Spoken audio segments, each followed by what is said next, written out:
Book. Chapter 11. Death of Orpheus. The Thracian women, offended at the coldness of Orpheus, tear him to pieces, and throw his head into the Hebras, whose streams convey it to the coast of the Aegean Sea, where a serpent, while sucking his blood, is changed into a stone. Here, while the Thracian bard's enchanting strain soothes beasts, and woods, and all the listening plain, the female bacchanals, devoutly mad, in shaggy skins, like savage creatures clad, warbling in air, perceived his lovely lay, and from a rising ground beheld him play. When one, the wildest, with dishevelled hair, that loosely streamed and ruffled in the air, soon as her frantic eye the lyrist spied. "See, see, the hater of our sex," she cried. Then at his face her missive javelin sent, which whizzed along, and brushed him as it went. But the soft wreaths of ivy twisted round prevent a deep impression of the wound.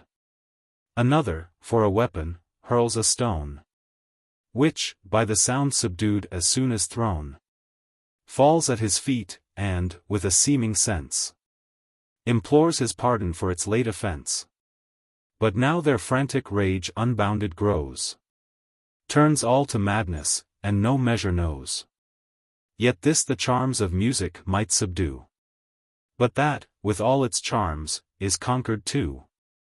In louder strains their hideous yellings rise, and squeaking hornpipes echo through the skies, which, in hoarse concert with the drum, confound the moving lyre, and every gentle sound. Then 'twas the deafened stones flew on with speed, and saw, unsoothed, their tuneful poet bleed. The birds, the beasts, and all the savage crew, which the sweet lyrist to attention drew, now by the female mob's more furious rage, are driven, and forced to quit the shady stage. Next their fierce hands the bard himself assail, nor can his song against their wrath prevail. They flock like birds, when, in a clustering flight, by day they chase the boding fowl of night. So crowded amphitheatres survey the stag, to greedy dogs a future prey. Their steely javelins, which soft curls entwine, of budding tendrils from the leafy vine, for sacred rites of mild religion made, are flung promiscuous at the poet's head. Those, clods of earth or flints discharge, and these hurl prickly branches, slivered from the trees. And lest their passion should be unsupplied, the rabble crew, by chance, at distance spied, where oxen, straining at the heavy yoke, the fallowed field with slow advances broke, nigh which the brawny peasants dug the soil, procuring food with long laborious toil. These, when they saw the ranting throng draw near, quitted their tools, and fled, possessed with fear.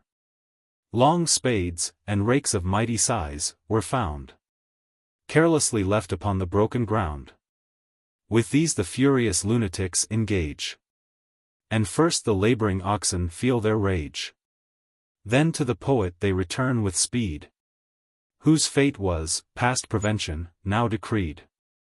In vain he lifts his suppliant hands, in vain he tries, before his never-failing strain, and from those sacred lips, whose thrilling sound fierce tigers and insensate rocks could wound. Ah, gods! How moving was the mournful sight, to see the fleeting soul now take its flight. Thee the soft warblers of the feathered kind bewailed, for thee thy savage audience pined. Those rocks and woods that oft thy strain had led, mourn for their charmer, and lament him dead. And drooping trees their leafy glories shed. Naiads and dryads, with dishevelled hair, promiscuous weep, and scarfs of sable wear. Nor could the river gods conceal their moan, but with new floods of tears augment their own. His mangled limbs lay scattered all around, his head and harp a better fortune found. In Hebrus streams they gently rolled along, and soothed the waters with a mournful song. Soft deadly notes the lifeless tongue inspire. A doleful tune sounds from the floating lyre. The hollow banks in solemn concert mourn, and the sad strain in echoing groans return. Now with the current to the sea they glide, borne by the billows of the briny tide, and driven where waves round rocky Lesbos roar. They strand, and lodge upon Methymna's shore. But here, when landed on the foreign soil, a venomed snake, the product of the isle, attempts the head, and sacred locks, imbrued with clotted gore and still fresh dropping blood. Phoebus at last his kind protection gives, and from the fact the greedy monster drives, whose marble jaws his impious crime atone. Still grinning ghastly, though transformed to stone, his ghost flies downward to the Stygian shore, and knows the places it had seen before. Among the shadows of the pious train, he finds Eurydice, and loves again. With pleasure views the beauteous phantom's charms, and clasps her in his unsubstantial arms. There side by side they unmolested walk, or pass their blissful hours in pleasing talk. Aft or before the bard securely goes, and without danger can review his spouse. Thracian women transformed to trees. Bacchus punishes the cruelty of the Thracian women by transforming them into trees. Bacchus, resolving to revenge the wrong of Orpheus murdered, on the madding throng, decreed that each accomplice dame should stand, fixed by the roots, along the conscious land. Their wicked feet, that late so nimbly ran, to wreak their malice on the guiltless man, sudden with twisted ligatures were bound, like trees, deep planted in the turfy ground. And as the fowler, with his subtle gins, his feathered captives by the feet entwines, that fluttering pant, and struggle to get loose, yet only closer draw the fatal noose. So these were caught, and, as they strove in vain to quit the place, they but increased their pain. They flounce and toil, yet find themselves controlled. The root, though pliant, toughly keeps its hold. In vain their toes and feet they look to find, for even their shapely legs are clothed with rind. One smites her thighs with a lamenting stroke, and finds the flesh transformed to solid oak. Another, with surprise and grief distressed, lays on above, but beats a wooden breast. A rugged bark their softer neck invades. Their branching arms shoot up delightful shades. At once they seem and are a real grove, with mossy trunks below, and verdant leaves above. Fable of Midas. The hospitality of Midas towards Silenus, the tutor of Bacchus, is rewarded by the grateful deity with a permission to choose whatever recompense he pleases. Midas imprudently demands that whatever he touches may be turned into gold. His prayers are granted, and he is in danger of perishing by hunger, when the indulgent god supplies a remedy. Some time after this adventure Midas has the folly to maintain the superiority of Pan to Apollo in musical skill, for which rash opinion his ears are changed into those of an ass, to denote his ignorance and stupidity. Nor this sufficed.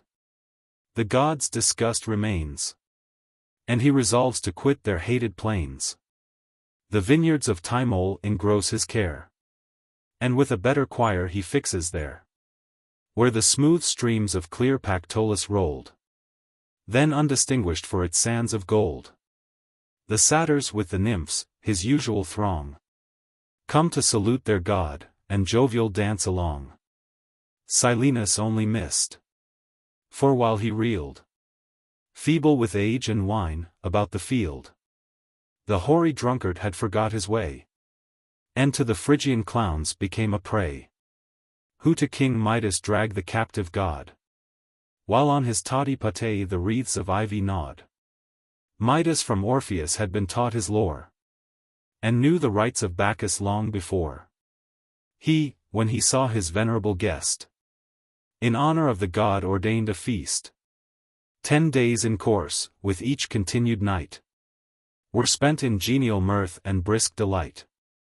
Then on the 11th, when, with brighter ray, Phosphor had chased the fading stars away, the king through Lydia's fields young Bacchus sought, and to the god his foster father brought.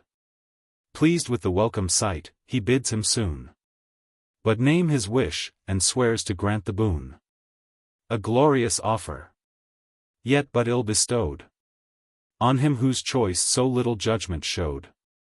Give me, says he, nor thought he asked too much, that with my body whatsoe'er I touch, changed from the nature which it held of old, may be converted into yellow gold. He had his wish, but yet the god repined, to think the fool no better wish could find. But the brave king departed from the place, with smiles of gladness sparkling in his face, nor could contain, but, as he took his way, impatient longs to make the first essay. Down from a lowly branch a twig he drew. The twig straight glittered with a golden hue. He takes a stone, the stone was turned to gold. A clod he touches, and the crumbling mold acknowledged soon the great transforming power. In weight and substance like a mass of ore. He plucked the corn, and straight his grasp appears, filled with a bending tuft of golden ears. An apple next he takes, and seems to hold the bright Hesperian vegetable gold. His hand he careless on a pillar lays. With shining gold the fluted pillars blaze. And, while he washes, as the servants pour, his touch converts the stream to Dane's shower. To see these miracles so finely wrought, fires with transporting joy his giddy thought. The ready slaves prepare a sumptuous board, spread with rich dainties for their happy lord, whose powerful hands the bread no sooner hold, but its whole substance is transformed to gold. Up to his mouth he lifts the savory meat, which turns to gold as he attempts to eat. His patron's noble juice of purple hue, touched by his lips, a gilded cordial grew, unfit for drink, and, wondrous to behold, it trickles from his jaws a fluid gold. The rich poor fool, confounded with surprise, starving in all his various plenty lies. Sick of his wish, he now detests the power, for which he asked so earnestly before. Amid his gold with pinching famine cursed, and justly tortured with an equal thirst. At last, his shining arms to heaven he rears, and, in distress, for refuge flies to prayers. "Oh, Father Bacchus, I have sinned," he cried, "and foolishly thy gracious gift applied. Thy pity now, repenting, I implore. Oh, may I feel the golden plague no more." The hungry wretch, his folly thus confessed, touched the kind deity's good-natured breast. The gentle god annulled his first decree, and from the cruel compact set him free.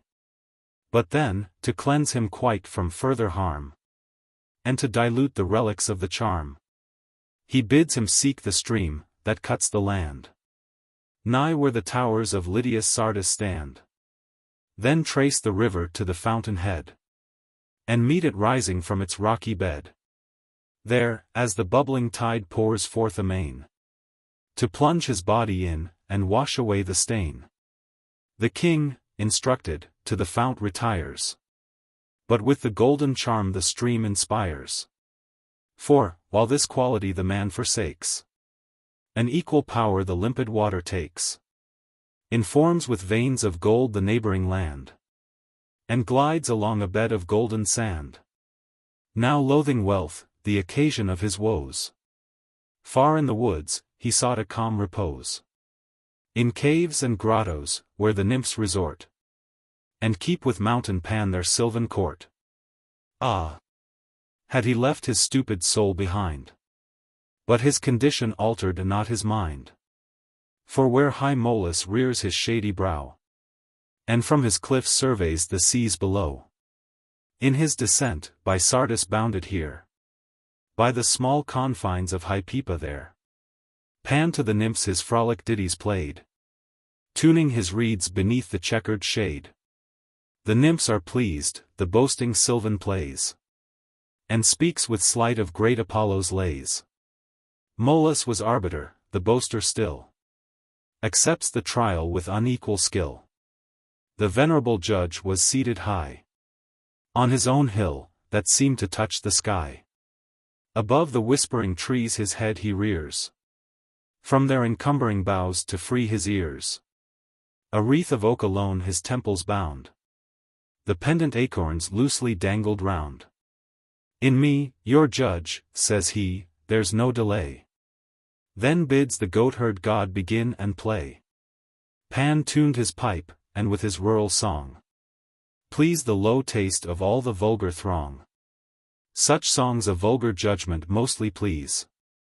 Midas was there, and Midas judged with these. The mountain sire, with grave deportment, now to Phoebus turns his venerable brow. And, as he turns, with him the listening wood in the same posture of attention stood. The god his own Parnassian laurel crowned, and in a wreath his golden tresses bound. Graceful his purple mantle swept the ground. High on the left his ivory lute he raised. The lute, embossed with glittering jewels, blazed. In his right hand he nicely held the quill.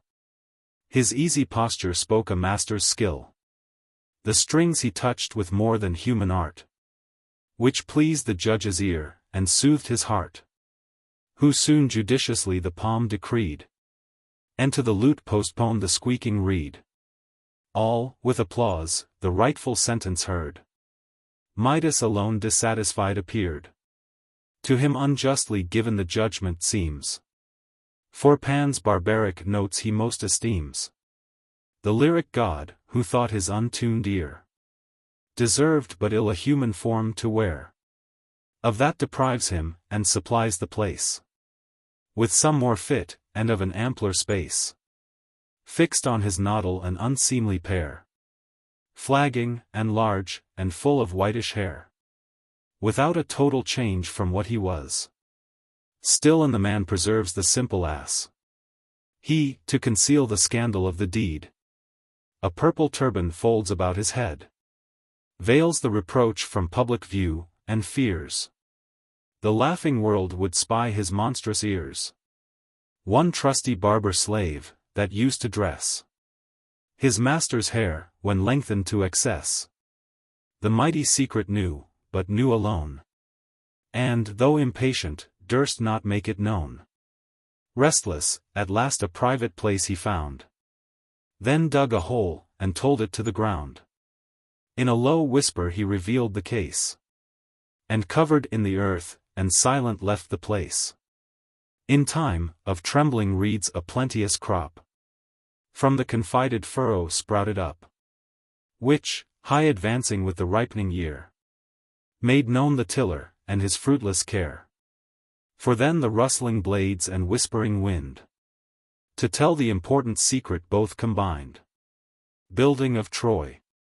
Apollo and Neptune engage with Laomedon to build the walls of Troy for a stipulated sum, which he refuses to pay, for which breach of faith his territories are laid waste by the encroachments of the sea. He is delivered from the rage of a sea monster by the valor of Hercules, whom he in like manner defrauds. The hero is therefore obliged to besiege Troy, and take it by force of arms. Phoebus, with full revenge, from Molus flies, darts through the air, and cleaves the liquid skies. Near Hellespont he lights, and treads the plains, where great Laomedon's sole monarch reigns, where, built between the two projecting strands, to Panomphaean Jove an altar stands. Here first aspiring thoughts the king employ, to found the lofty towers of future Troy. The work, from schemes magnificent begun, at vast expense, was slowly carried on, which Phoebus seeing, with the trident god, who rules the swelling surges with his nod, assuming each a mortal shape, combine, at a set price, to finish his design.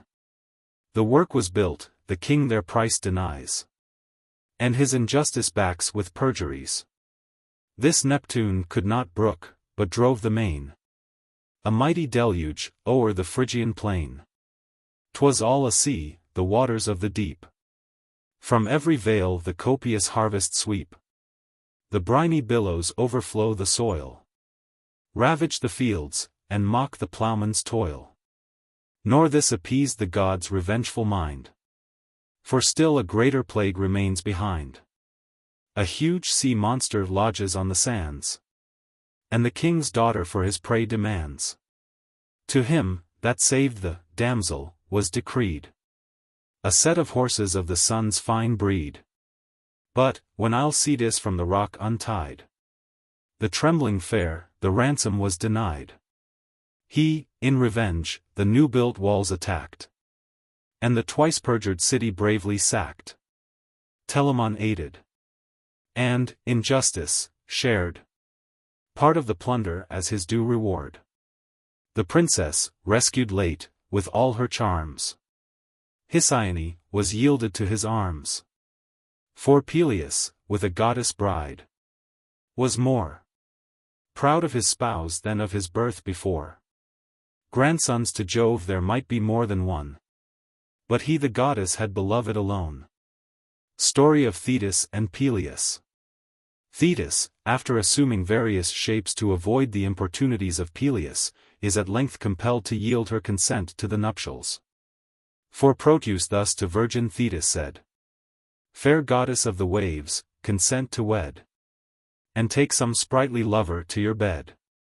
A son you'll have, the terror of the field, to whom, in fame and power, his sire shall yield." Jove, who adored the nymph with boundless love, did from his breast the dangerous flame remove. He knew the fates, nor cared to raise up one whose fame and greatness should eclipse his own. On happy Peleus he bestowed her charms, and blessed his grandson in the goddess' arms. A silent creek Thessalia's coast can show, 2 arms project, and shape it like a bow.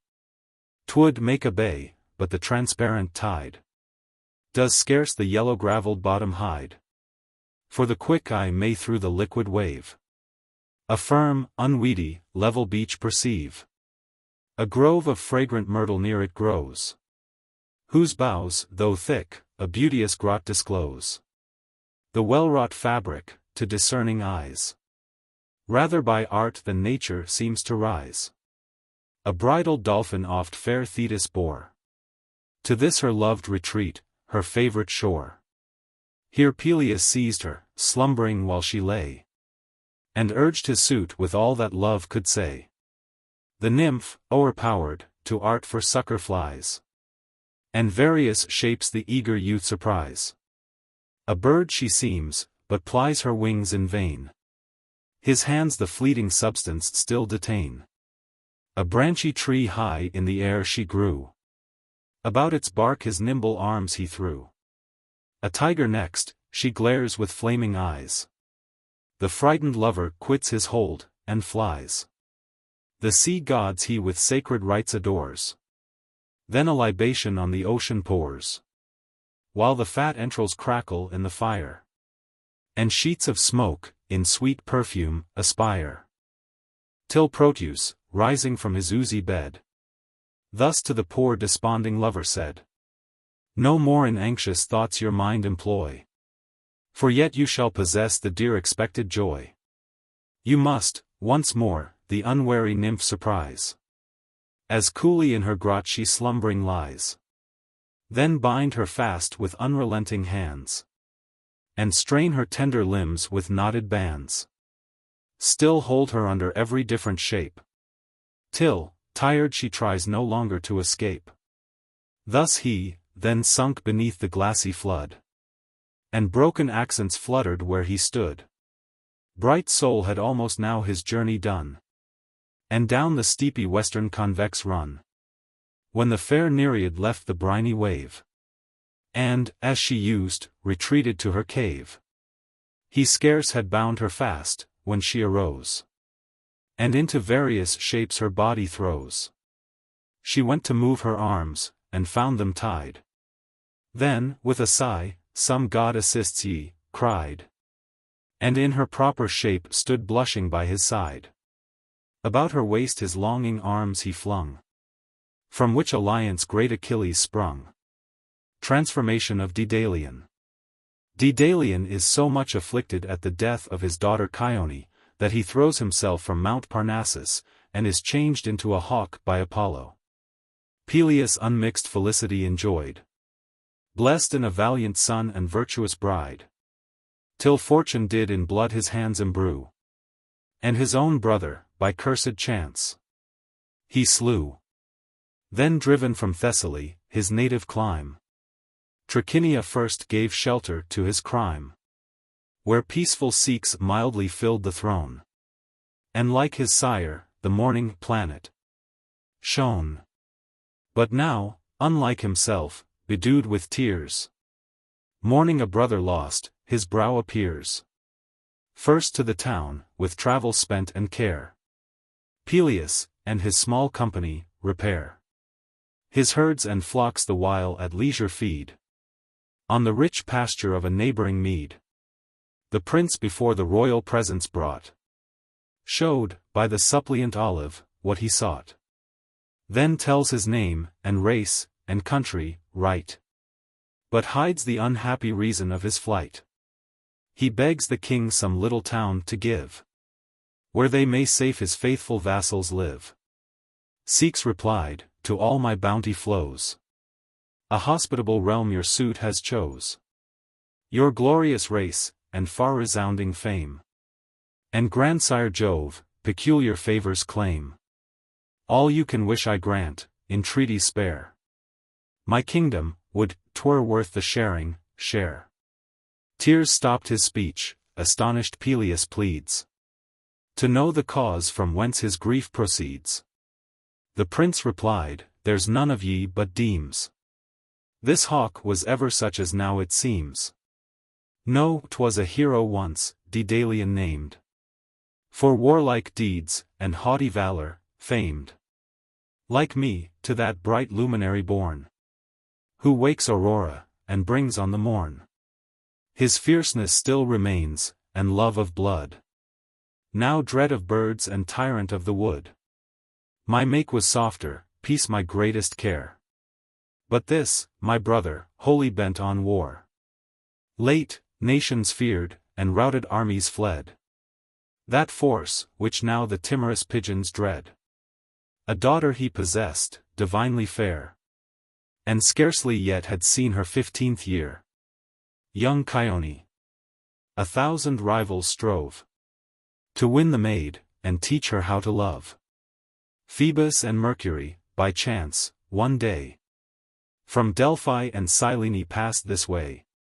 Together they the virgin saw, desire at once warmed both their breasts with amorous fire. Her time complete 9 circling moons had run. To either god she bore a lovely son.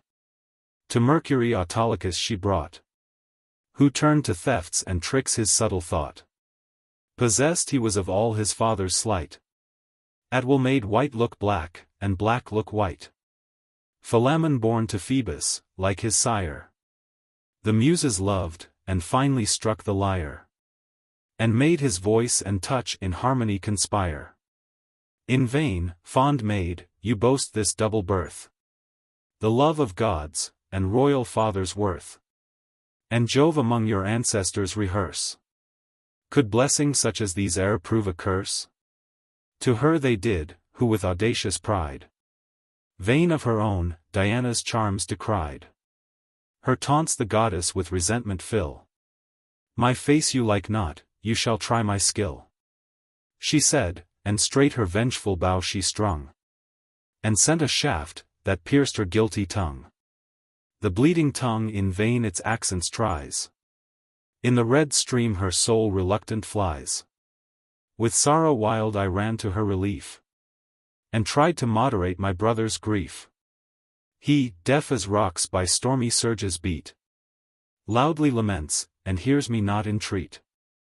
When on the funeral pile he saw her laid, thrice he to rush into the flames essayed. Thrice with officious care by us was stayed. Now, mad with grief, away he fled amain. Like a stung heifer, that resents the pain. And, bellowing loudly, bounds along the plain. O'er the most rugged ways so fast he ran. He seemed a bird already, not a man. He left us breathless all behind, and now, in quest of death, had gained Parnassus' brow. But when from thence headlong himself he threw, he fell not, but with airy pinions flew.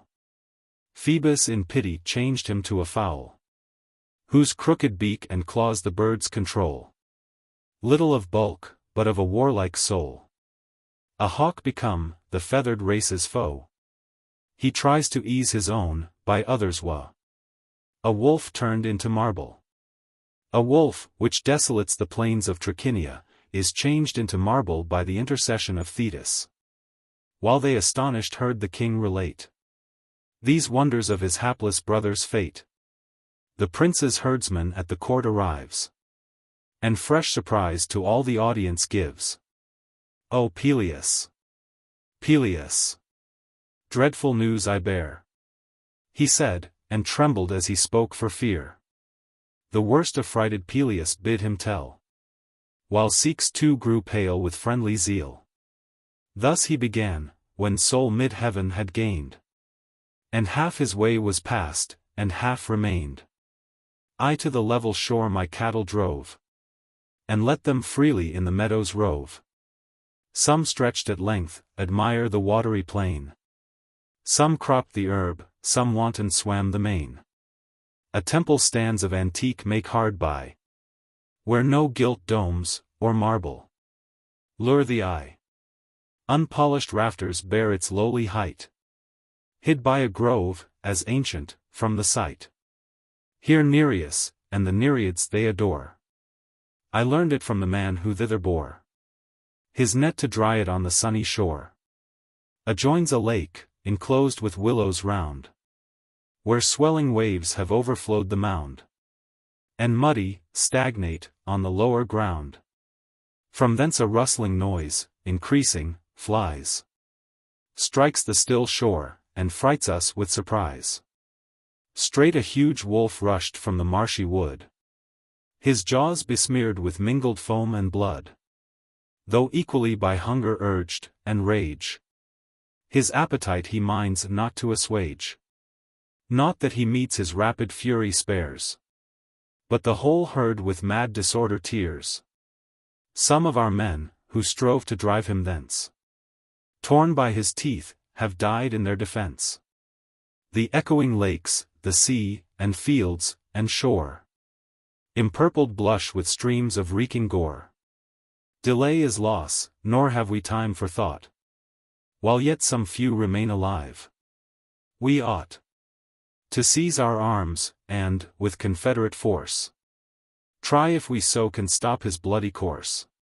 But Peleus cared not for his ruined herd.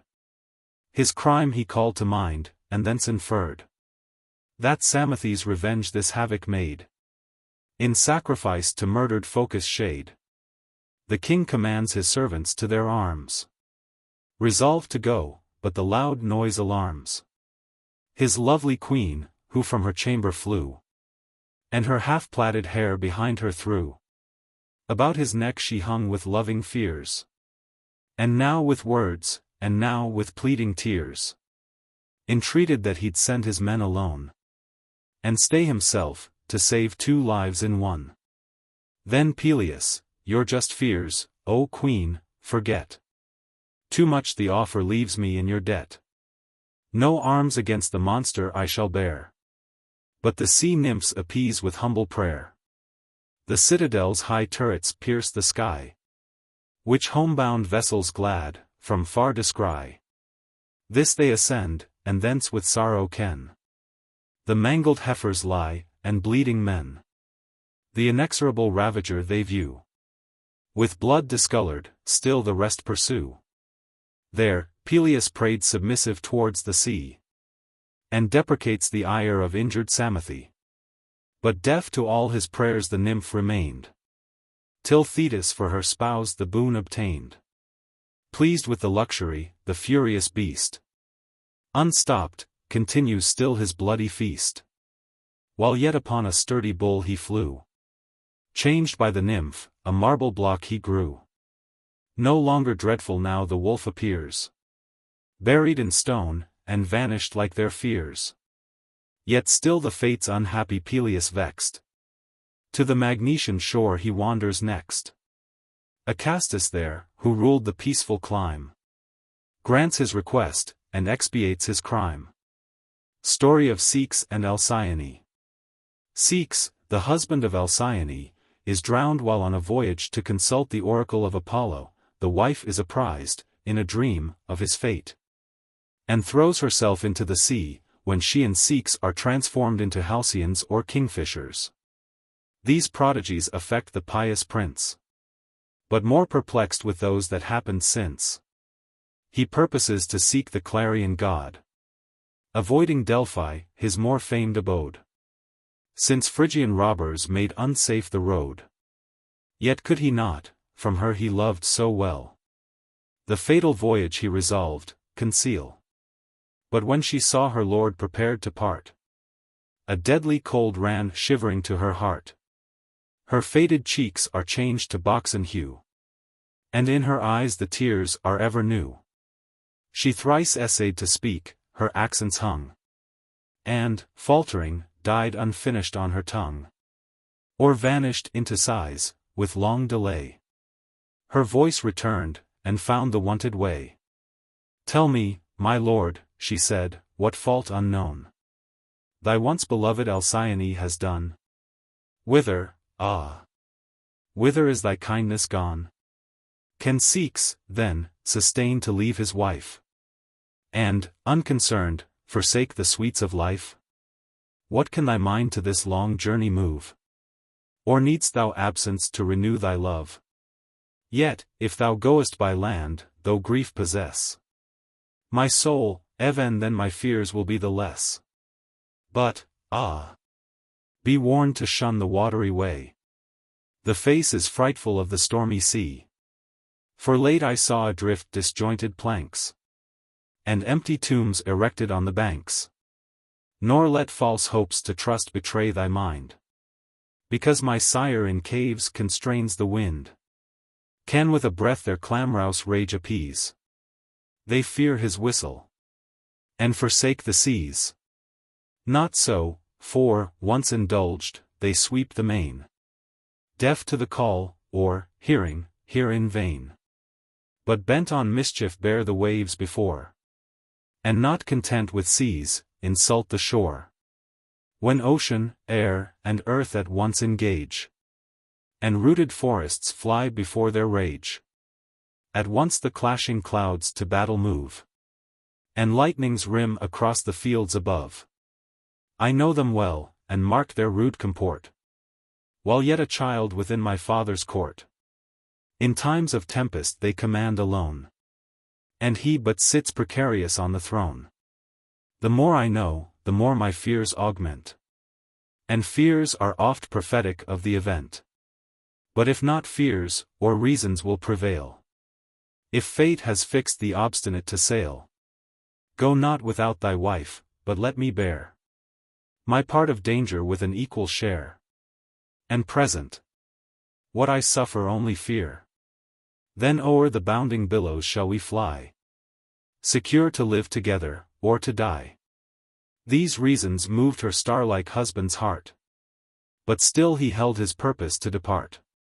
For as he loved her equal to his life, he would not to the seas expose his wife, nor could be wrought his voyage to refrain, but sought by arguments to soothe her pain.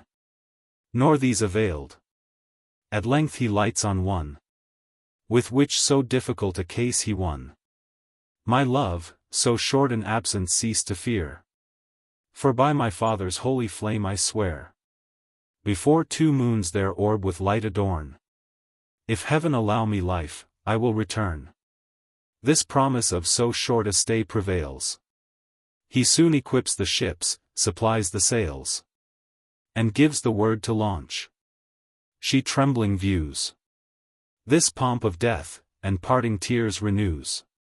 Last with a kiss, she took a long farewell.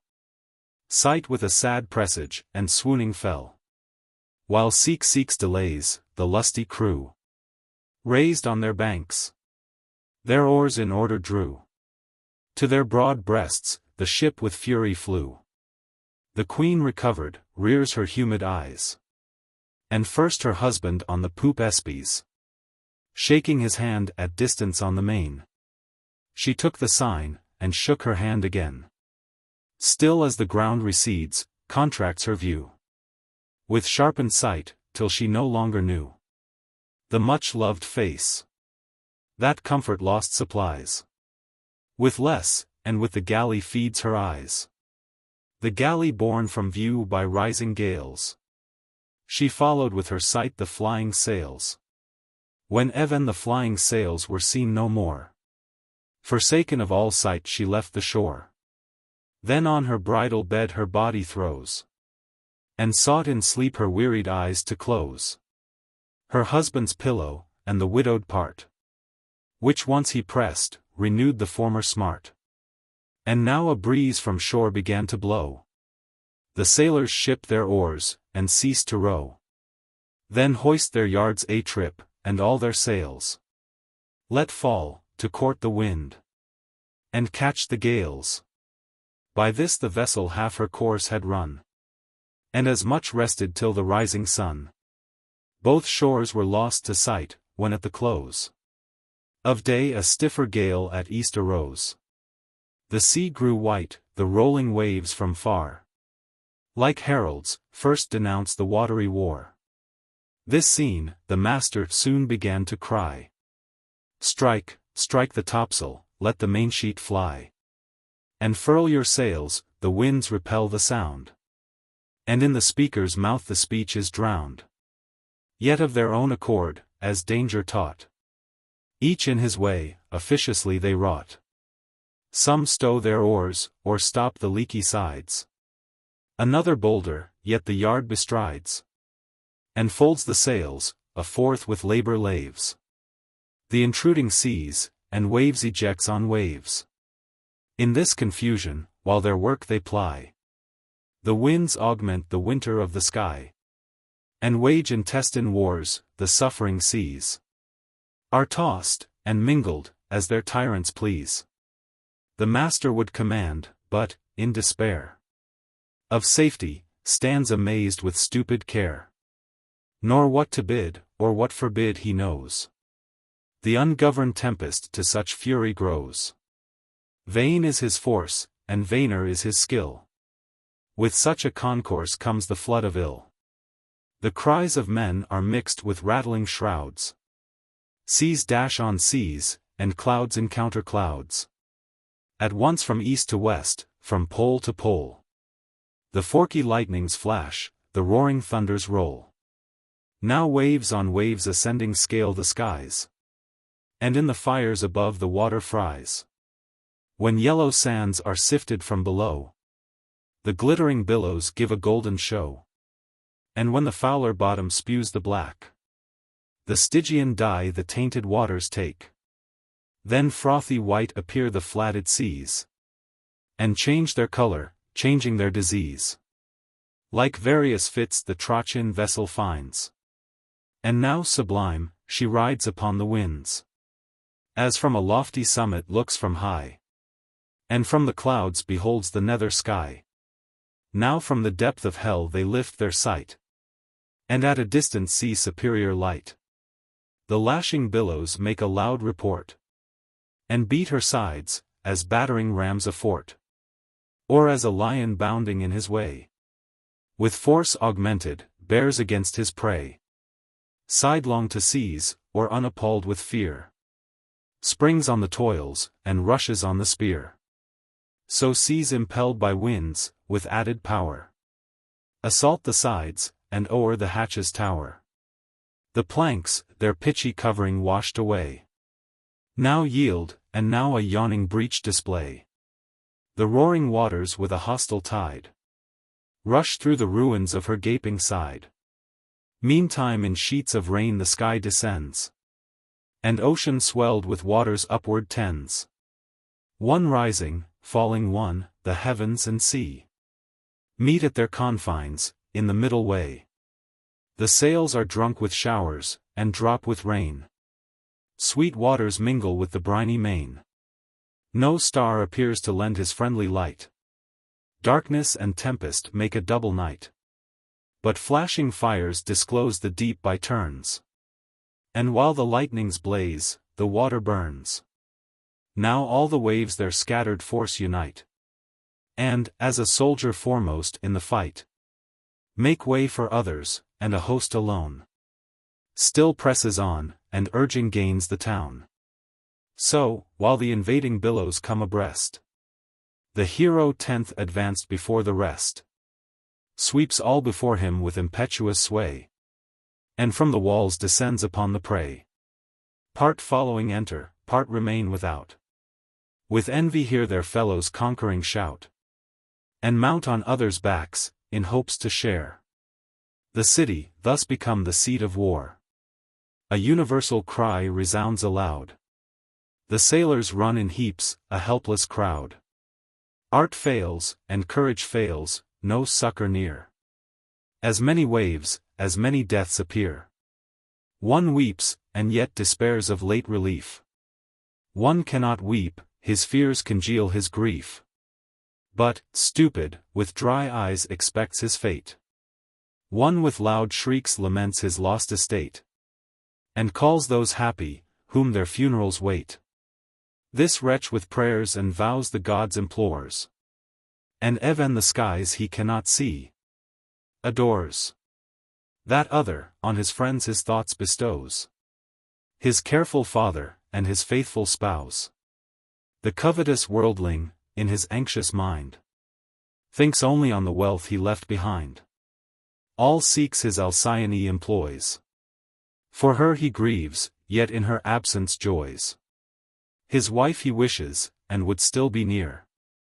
Not her with him, but wishes him with her. Now with last looks he seeks his native shore, which fate has destined him to see no more. He sought, but, in the dark tempestuous night, he knew not whither to direct his sight. So whirl the seas, such darkness blinds the sky, that the black night receives a deeper dye. The giddy ship ran round, the tempest tore her mast, and overboard the rudder bore.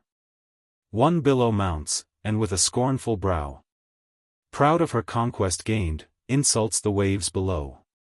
Nor lighter falls, than if some giant tore Pindus and Athos with the freight they bore. And tossed on seas, pressed with the ponderous blow, down sinks the ship within the abyss below. Down with the vessels sink into the main. The many, never more to rise again. Some few on scattered planks, with fruitless care, lay hold, and swim, but while they swim despair. Even he who late a scepter did command, now grasps a floating fragment in his hand. And while he struggles on the stormy main, invokes his father, and his wife's, in vain. But yet his consort is his greatest care. Alcyone he names amid his prayer. Names as a charm against the waves and wind. Most in his mouth, and ever in his mind. Tired with his toil, all hopes of safety past. From prayers to wishes he descends at last. That his dead body, wafted to the sands, might have its burial from her friendly hands. As oft as he can catch a gulp of air, and peep above the seas, he names the fair. And even when plunged beneath, on her he raves, murmuring Alcyone below the waves. At last a falling billow stops, his breath breaks o'er his head, and whelms him underneath. Bright Lucifer unlike himself appears. That night, his heavenly form obscured with tears. And since he was forbid to leave the skies, he muffled with a cloud his mournful eyes.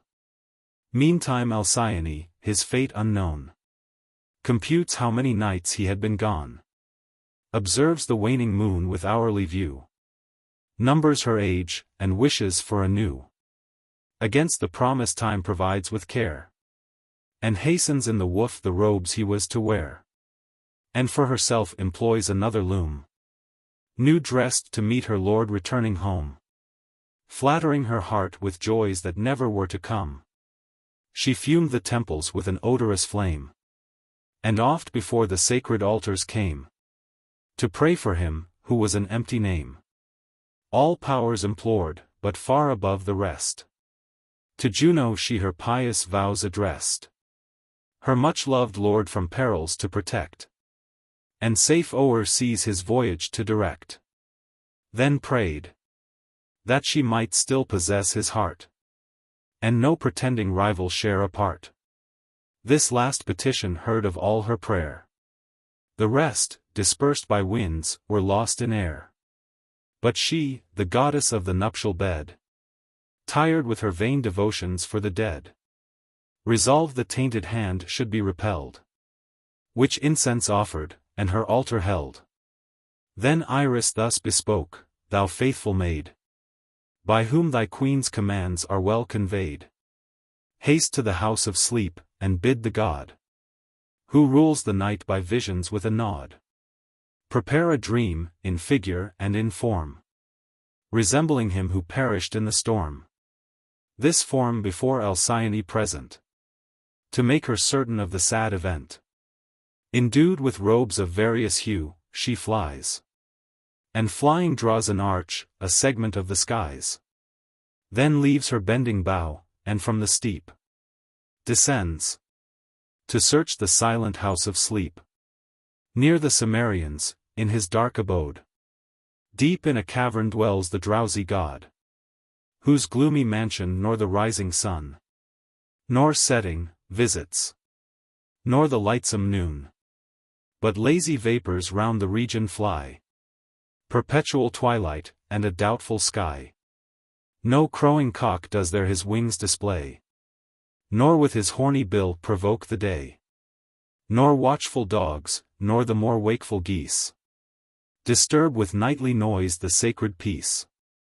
Nor beast of nature, nor the tame are nigh, nor trees with tempests rocked, nor human cry, but safe repose, without an air of breath, dwells here, and a dumb quiet next to death.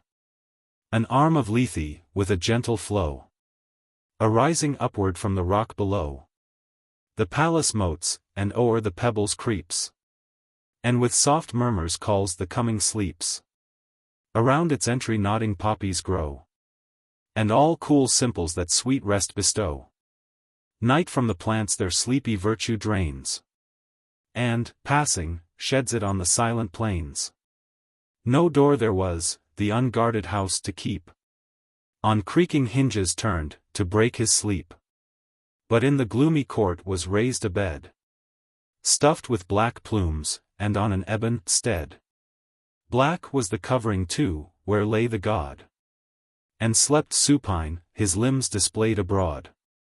About his head fantastic visions fly, which various images of things supply, and mock their forms, the leaves on trees not more, nor bearded ears in fields, nor sands upon the shore. The virgin entering bright, indulged the day, to the brown cave, and brushed the dreams away. The god, disturbed with this new glare of light, cast sudden on his face, unsealed his sight, and raised his tardy head, which sunk again, and, sinking, on his bosom knocked his chin. At length shook off himself, and asked the dame, and asking yawned, for what intent she came. To whom the goddess thus, O sacred rest, sweet pleasing sleep, of all the powers the best, O peace of mind, repairer of decay, whose balms renew the limbs to labors of the day. Care shuns thy soft approach, and sullen flies away. Adorn a dream, expressing human form, the shape of him who suffered in the storm, and send it flitting to the Trachin court. The wreck of wretched seeks to report. Before his queen bid the pale spectre stand, who begs a vain relief at Juno's hand. She said, and scarce awake her eyes could keep, unable to support the fumes of sleep. but fled, returning by the way she went, and swerved along her bow with swift ascent. The god, uneasy till he slept again, resolved at once to rid himself of pain, and, though against his custom, called aloud, exciting Morpheus from the sleepy crowd. Morpheus, of all his numerous train, expressed the shape of man, and imitated best the walk, the words, the gesture, could supply the habit mimic, and the mean belly plays well, but all his action is confined, extending not beyond our humankind. Another, birds, and beasts, and dragons, apes, and dreadful images, and monster shapes. This demon, Icelos, in heaven's high hall, the gods have named, but men Phobder call. A third is Phantasis, whose actions roll on meaner thoughts, and things devoid of soul. Earth, fruits, and flowers, he represents in dreams, and solid rocks unmoved, and running streams. These three to kings and chiefs their scenes display, the rest before the ignoble commons play. Of these the chosen Morpheus is dispatched, which done, the lazy monarch, overwatched, down from his propping elbow drops his head, dissolved in sleep, and shrinks within his bed. Darkling the demon glides, for flight prepared, so soft, that scarce his fanning wings are heard, to trotch in, swift as thought, the flitting shade, through air his momentary journey made. Then lays aside the steerage of his wings, forsakes his proper form, assumes the king's, and, pale as death, despoiled of his array, into the queen's apartment takes his way, and stands before the bed at dawn of day. Unmoved his eyes, and wet his beard appears, and shedding vain, but seeming real, tears, the briny waters dropping from his hairs. Then, staring on her with a ghastly look and hollow voice, he thus the queen bespoke. Know'st thou not me? Not yet, unhappy wife? Or are my features perished with my life? Look once again, and for thy husband lost. Lo! All that's left of him, thy husband's ghost.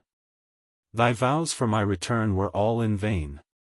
The stormy south o'ertook us in the main, and never shalt thou see thy living lord again. Bear witness heaven, I called on thee in death, and, while I called, a billow stopped my breath. Think not that flying fame reports my fate. I present, I appear, and my own wreck relate. Rise, wretched widow, rise, nor undeplored permit my soul to pass the Stygian ford. But rise, prepared in black, to mourn thy perished lord. Thus said the player god, and adding art of voice and gesture, so performed his part. She thought, so like her love the shade appears, that Seeks spoke the words, and Seeks shed the tears. She groaned, her inward soul with grief oppressed. She sighed, she wept, and, sleeping, beat her breast. Then stretched her arms to embrace his body bare. Her clasping arms enclose but empty air. At this, not yet awake, she cried, "Oh stay! One is our fate, and common is our way."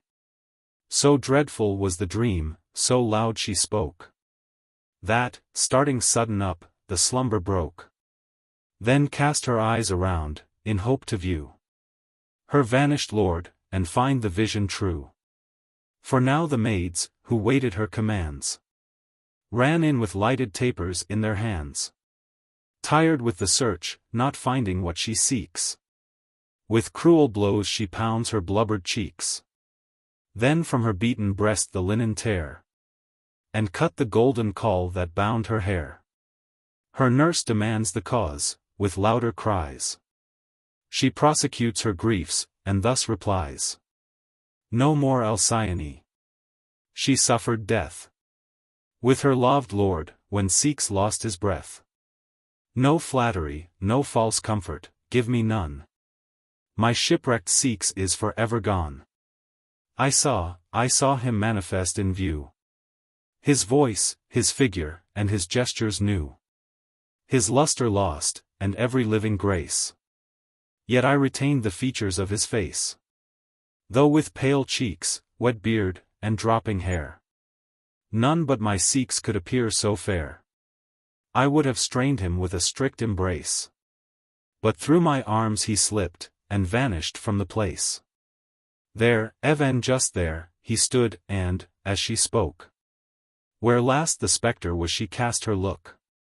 Fain would she hope, and gazed upon the ground, if any printed footsteps might be found. Then sighed, and said, this I too well foreknew. And my prophetic fears presaged too true. 'Twas what I begged, when with a bleeding heart I took my leave, and suffered thee to part. Or I to go along, or thou to stay. Never, ah! Never, to divide our way. Happier for me, that all our hours assigned together we had lived, even not in death disjoined. So had my Sikhs still been living here. Or with my Sikhs I had perished there. Now I die absent, in the vast profound. And me, without myself, the seas have drowned. The storms were not so cruel, should I strive to lengthen life, and such a grief survive. But neither will I strive, nor wretched thee in death forsake, but keep thee company. If not one common sepulchre contains our bodies, or one urn our last remains, yet Sikhs and Alcyone shall join, their names remembered in one common line. No further voice her mighty grief affords, for sighs come rushing in between her words, and stopped her tongue. But what her tongue denied, soft tears, and groans, and dumb complaints supplied. 'Twas morning, to the port she takes her way, and stands upon the margin of the sea. That place, that very spot of ground, she sought, or thither by her destiny was brought, where last he stood. And while she sadly said, 'Twas here he left me, lingering here delayed his parting kiss, and there his anchors wait. Thus speaking, while her thoughts past actions trace, and call to mind, admonished by the place, sharp at her utmost ken she cast her eyes, and somewhat floating from afar descries.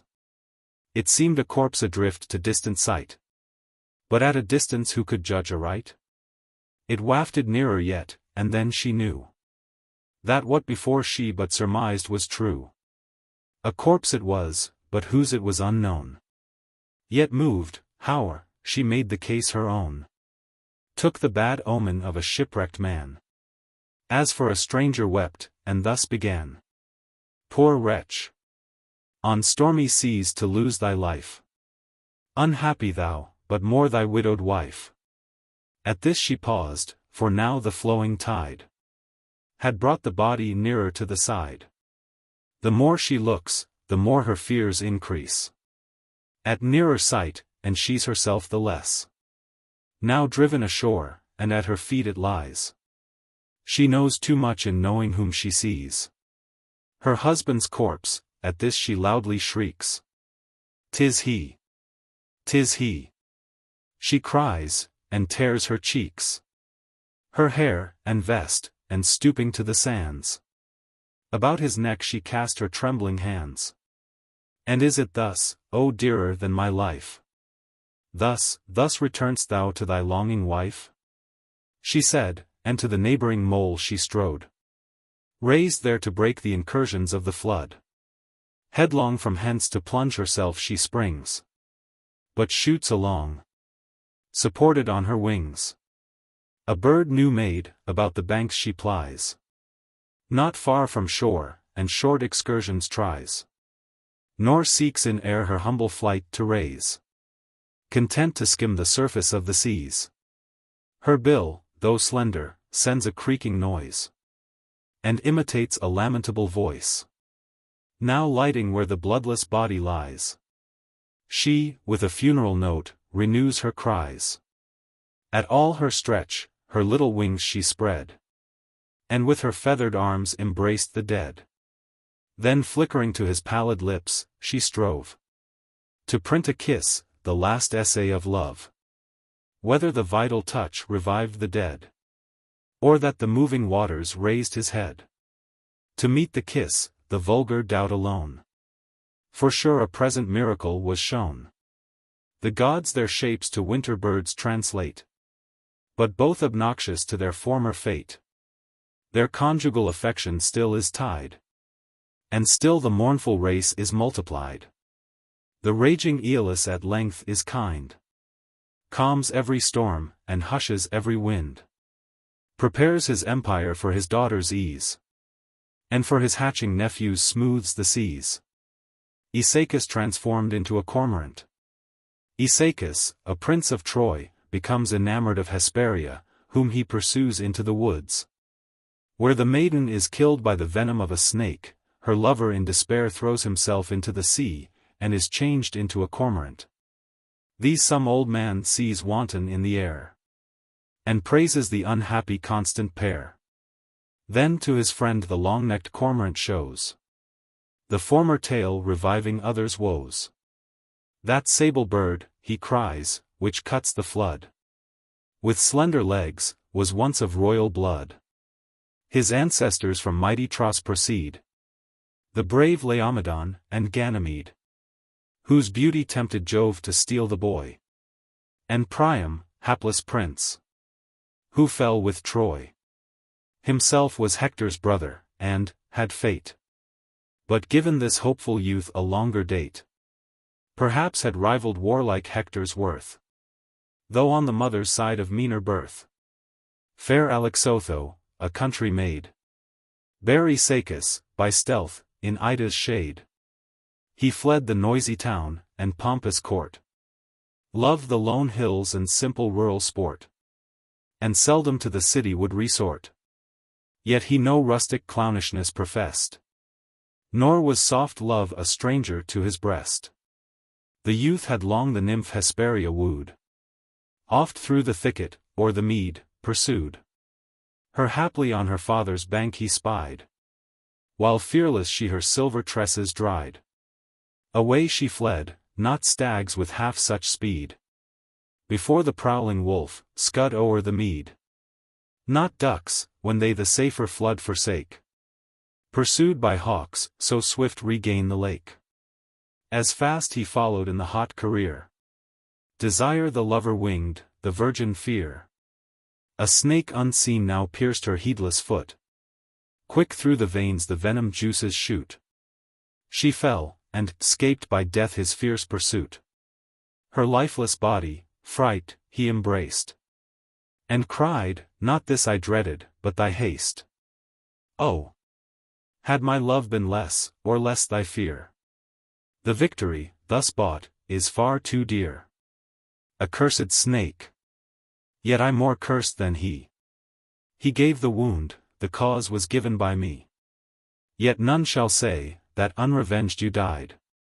He spoke, then climbed a cliff's o'erhanging side, and, resolute, leaped on the foaming tide.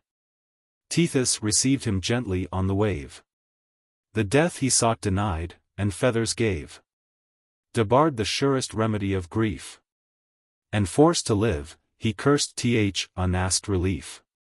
Then on his airy pinions upward flies, and at a second fall successless tries.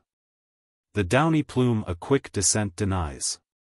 Enraged, he often dives beneath the wave, and there in vain expects to find a grave. His ceaseless sorrow for the unhappy maid meagred his look, and on his spirits preyed. Still near the sounding deep he lives, his name from frequent diving and emerging came. Book. Chapter 12. Trojan War. Preparations are making by the Greeks for the hostile invasion of Troy. Iphigenia, the daughter of Agamemnon, is about to be sacrificed to Diana, when her life is saved by the indulgent goddess, and a hind substituted in her stead. Priam, to whom the story was unknown, as dead, deplored his metamorphosed son. A cenotaph his name and title kept. And Hector round the tomb, with all his brothers, wept. This pious office Paris did not share. Absent alone, and author of the war, which, for the Spartan queen, the Grecians drew, to avenge the rape, and Asia to subdue. 1,000 ships were manned to sail the sea. Nor had their just resentments found delay, had not the winds and waves opposed their way. At Aulis, with united powers, they meet. But there, cross winds or calms detained the fleet. Now, while they raise an altar on the shore, and Jove with solemn sacrifice adore, a boding sign the priests and people see. A snake of size immense ascends a tree, and in the leafy summit spied a nest, which o'er her callow young a sparrow pressed. 8 were the birds, unfledged, their mother flew, and hovered round her care, but still in view, till the fierce reptile first devoured the brood, then seized the fluttering dam, and drank her blood. This dire ostent the fearful people view. Calchas alone, by Phoebus taught, foreknew what heaven decreed, and with a smiling glance, thus gratulates to Greece her happy chance. O Argives, we shall conquer, Troy is ours. But long delays shall first afflict our powers. 9 years of labor the 9 birds portend. The 10th shall in the town's destruction end. The serpent, which his maw obscene had filled, the branches in his curled embraces held. But, as in spires he stood, he turned to stone. The stony snake retained the figure still his own. Yet, not for this, the wind-bound navy wait. Slack were their sails, and Neptune disobeyed. Some thought him loath the town should be destroyed, whose building had his hands divine employed. Not so the seer, who knew, and known foreshowed. The virgin Phoebe, with a virgin's blood, must first be reconciled. The common cause prevailed, and pity yielding to the laws. Fair Iphigenia, the devoted maid, was, by the weeping priests, in linen robes arrayed. All mourn her fate, but no relief appeared. The royal victim bound, the knife already reared. When that offended power, who caused their woe, relenting ceased her wrath, and stopped the coming blow. A mist before the ministers she cast, and, in the virgin's room, a hind she placed. The oblation slain, and Phoebe reconciled. The storm was hushed, and dimpled ocean smiled. A favorable gale arose from shore, which to the port desired the Grecian galleys bore. House of Fame. The goddess Fame reports through the whole world the invasion of Troy. Protesilaus, who first lands on the hostile shore, is slain by Hector. Full in the midst of this created space, between heaven, earth, and skies, there stands a place, confining on all three, with triple bound, whence all things, though remote, are viewed around, and thither bring their undulating sound. The palace of loud Fame, her seat of power, placed on the summit of a lofty tower. 1,000 winding entries long and wide receive of fresh reports a flowing tide. 1,000 crannies in the walls are made, nor gate, nor bars, exclude the busy trade. 'Tis built of brass, the better to diffuse the spreading sounds, and multiply the news. Where echoes in repeated echoes play, a mart for ever full, and open night and day. Nor silence is within, nor voice express, but a deaf noise of sounds, that never cease. Confused, and chiding, like the hollow roar of tides receding from the insulted shore, or like the broken thunder heard from far, when Jove to distance drives the rolling war. The courts are filled with a tumultuous din of crowds, or issuing forth, or entering in. A thoroughfare of news, where some devise things never heard, some mingle truth with lies. The troubled air with empty sounds they beat, intent to hear, and eager to repeat. Error sits brooding there, with added train Of vain credulity, and joys as vain. Suspicion, with sedition joined, are near.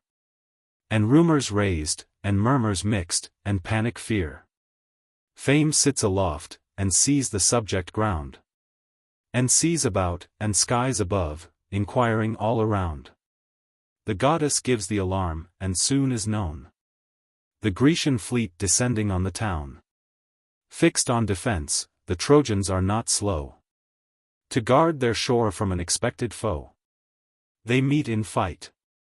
By Hector's fatal hand. Protesilaus falls, and bites the strand. Which with expense of blood the Grecians won. And proved the strength unknown of Priam's son. And to their cost the Trojan leaders felt. The Grecian heroes, and what deaths they dealt. Story of Sickness. Sickness, a son of Neptune, and invulnerable in every part of his body, is at length strangled by Achilles, who strips him of his armor, when he is changed into a swan. From these first onsets, the Sigean shore was strewed with carcasses, and stained with gore. Neptunian sickness troops of Greeks had slain. Achilles in his car had scoured the plain, and cleared the Trojan ranks, where'er he fought. Sickness, or Hector, through the fields he sought. Sickness he found. On him his force essayed. For Hector was to the 10th year delayed.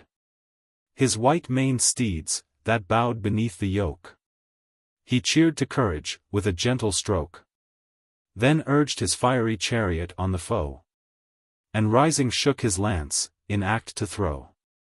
But first, he cried, O youth, be proud to bear thy death, ennobled by Pelides' spear. The lance pursued the voice without delay. Nor did the whizzing weapon miss the way. But pierced his cuirass, with such fury sent. And signed his bosom with a purple dint. At this the seed of Neptune, goddess born. For ornament, not use, these arms are worn. This helm, and heavy buckler, I can spare. As only decorations of the war. So Mars is armed for glory, not for need. 'Tis somewhat more from Neptune to proceed, than from a daughter of the sea to spring. Thy sire is mortal, mine is ocean's king. Secure of death, I should contemn thy dart. Though naked, and impassable depart. He said, and through the trembling weapon passed. Through 9 bull hides, each under other placed. On his broad shield, and stuck within the last. Achilles wrenched it out, and sent again. The hostile gift was vain. He tried a third, a tough, well-chosen spear. The inviolable body stood sincere. Though sickness then did no defense provide. But scornful offered his unshielded side. Not otherwise the impatient hero fared. Than as a bull encompassed with a guard. Amid the circus roars. Provoked from far. By sight of scarlet and a sanguine war. They quit their ground. His bended horns elude. In vain pursuing, and in vain pursued. Before to further fight he would advance. He stood considering, and surveyed his lance. Doubts if he wielded not a wooden spear. Without a point, he looked, the point was there. This is my hand, and this my lance, he said. By which so many thousand foes are dead. Oh, whither is their usual virtue fled? I had it once, and the Lernecian wall. And Tenedos, confessed it in their fall. Thy streams, Caicus, rolled a crimson flood. And Thebes ran red with her own natives' blood. Twice Telephus employed their piercing steel. To wound him first, and afterward to heal. The vigor of this arm was never vain. And that my wonted prowess I retain. Witness these heaps of slaughter on the plain. He said. And, doubtful of his former deeds. So some new trial of his force proceeds. He chose Menaides from among the rest. At him he launched his spear, and pierced his breast. On the hard earth the Lycian knocked his head. And lay supine, and forth the spirit fled. Then thus the hero, neither can I blame. The hand or javelin, both are still the same. The same I will employ against this foe. And wish but with the same success to throw. So spoke the chief, and while he spoke he threw. The weapon with unerring fury flew. At his left shoulder aimed, nor entrance found. But back, as from a rock, with swift rebound. Harmless returned, a bloody mark appeared. Which, with false joy, the flattered hero cheered. Wound there was none. The blood that was in view. The lance before from slain Menaides drew. Headlong he leaps from off his lofty car. And in close fight on foot renews the war. Raging with high disdain. Repeats his blows. Nor shield nor armor can their force oppose. Huge cantlets of his buckler strew the ground. And no defense in his bored arms is found. But on his flesh no wound or blood is seen. The sword itself is blunted on the skin. This vain attempt the chief no longer bears. But round his hollow temples and his ears. His buckler beats, the son of Neptune, stunned. With these repeated buffets, quits his ground. A sickly sweat succeeds, and shades of night. Inverted nature swims before his sight. The insulting victor presses on the more. And treads the steps the vanquished trod before. Nor rest nor respite gives. A stone there lay behind his trembling foe, and stopped his way. Achilles took the advantage which he found. Erterned, and pushed him backward on the ground. His buckler held him under, while he pressed. With both his knees above his panting breast. Unlaced his helm, about his chin the twist. He tied, and soon the strangled soul dismissed. With eager haste he went to strip the dead. The vanished body from his arms was fled. His sea-god sire, to immortalize his frame, had turned it to the bird that bears his name. A truce succeeds the labors of this day. And arms suspended with a long delay. While Trojan walls are kept with watch and ward. The Greeks before their trenches mount the guard. The feast approached. When to the blue-eyed maid his vows for sickness slain the victor paid. And a white heifer on her altar laid. The reeking entrails on the fire they threw. And to the gods the grateful odor flew. Heaven had its part in sacrifice, the rest was broiled and roasted for the future feast. The chief invited guests were set around. And, hunger first assuaged, the bowls were crowned. Which in deep draughts their cares and labors drowned. The mellow harp did not their ears employ. And mute was all the warlike symphony. Discourse, the food of souls, was their delight. And pleasing chat prolonged the summer's night. The subject, deeds of arms, and valor shown. Or on the Trojan side, or on their own. Of dangers undertaken, fame achieved. They talked by turns, the talk by turns relieved. What things but these could fierce Achilles tell? Or what could fierce Achilles hear so well? The last great act performed, of sickness slain, did most the martial audience entertain. Wondering to find a body freed by fate from steel, and which could even that steel rebate. Amazed, their admiration they renew. And scarce Pelides could believe it true. Story of Ceneus. The nymph Canes, having suffered violence from Neptune, prevails on her ravisher to change her sex, and make her invulnerable. Then Nestor thus, what once this age has known. In fated sickness, and in him alone. These eyes have seen in Ceneus long before. Whose body not 1,000 swords could bore. Ceneus in courage and in strength excelled. And still his authries with his fame is filled. But what did most his martial deeds adorn? Though since he changed his sex, a woman born. A novelty so strange, and full of fate. His listening audience asked him to relate. Achilles thus commends their common suit. O father, first for prudence in repute. Tell, with that eloquence so much thy own, what thou hast heard. Or what of Senus known? What was he? Whence his change of sex begun? What trophies, joined in wars with thee, he won? Who conquered him, and in what fatal strife? The youth, without a wound, could lose his life? Neleids then, though tardy age and time, have shrunk my sinews and decayed my prime. Though much I have forgotten of my store, yet, not exhausted, I remember more. Of all that arms achieved, or peace designed, that action still is fresher in my mind than aught beside. If reverend age can give to faith a sanction, in my third I live. 'Twas in my second century I surveyed young Canes, then a fair Thessalian maid. Canes the bright, was born to high command, a princess, and a native of thy land. Divine Achilles, every tongue proclaimed her beauty, and her eyes all hearts inflamed. Peleus, thy sire, perhaps had sought her bed among the rest, but he had either led thy mother then, or was by promise tied. But she to him, and all, alike her love denied. It was her fortune once to take her way along the sandy margin of the sea. The power of ocean viewed her as she passed, and, loved as soon as seen, by force embraced.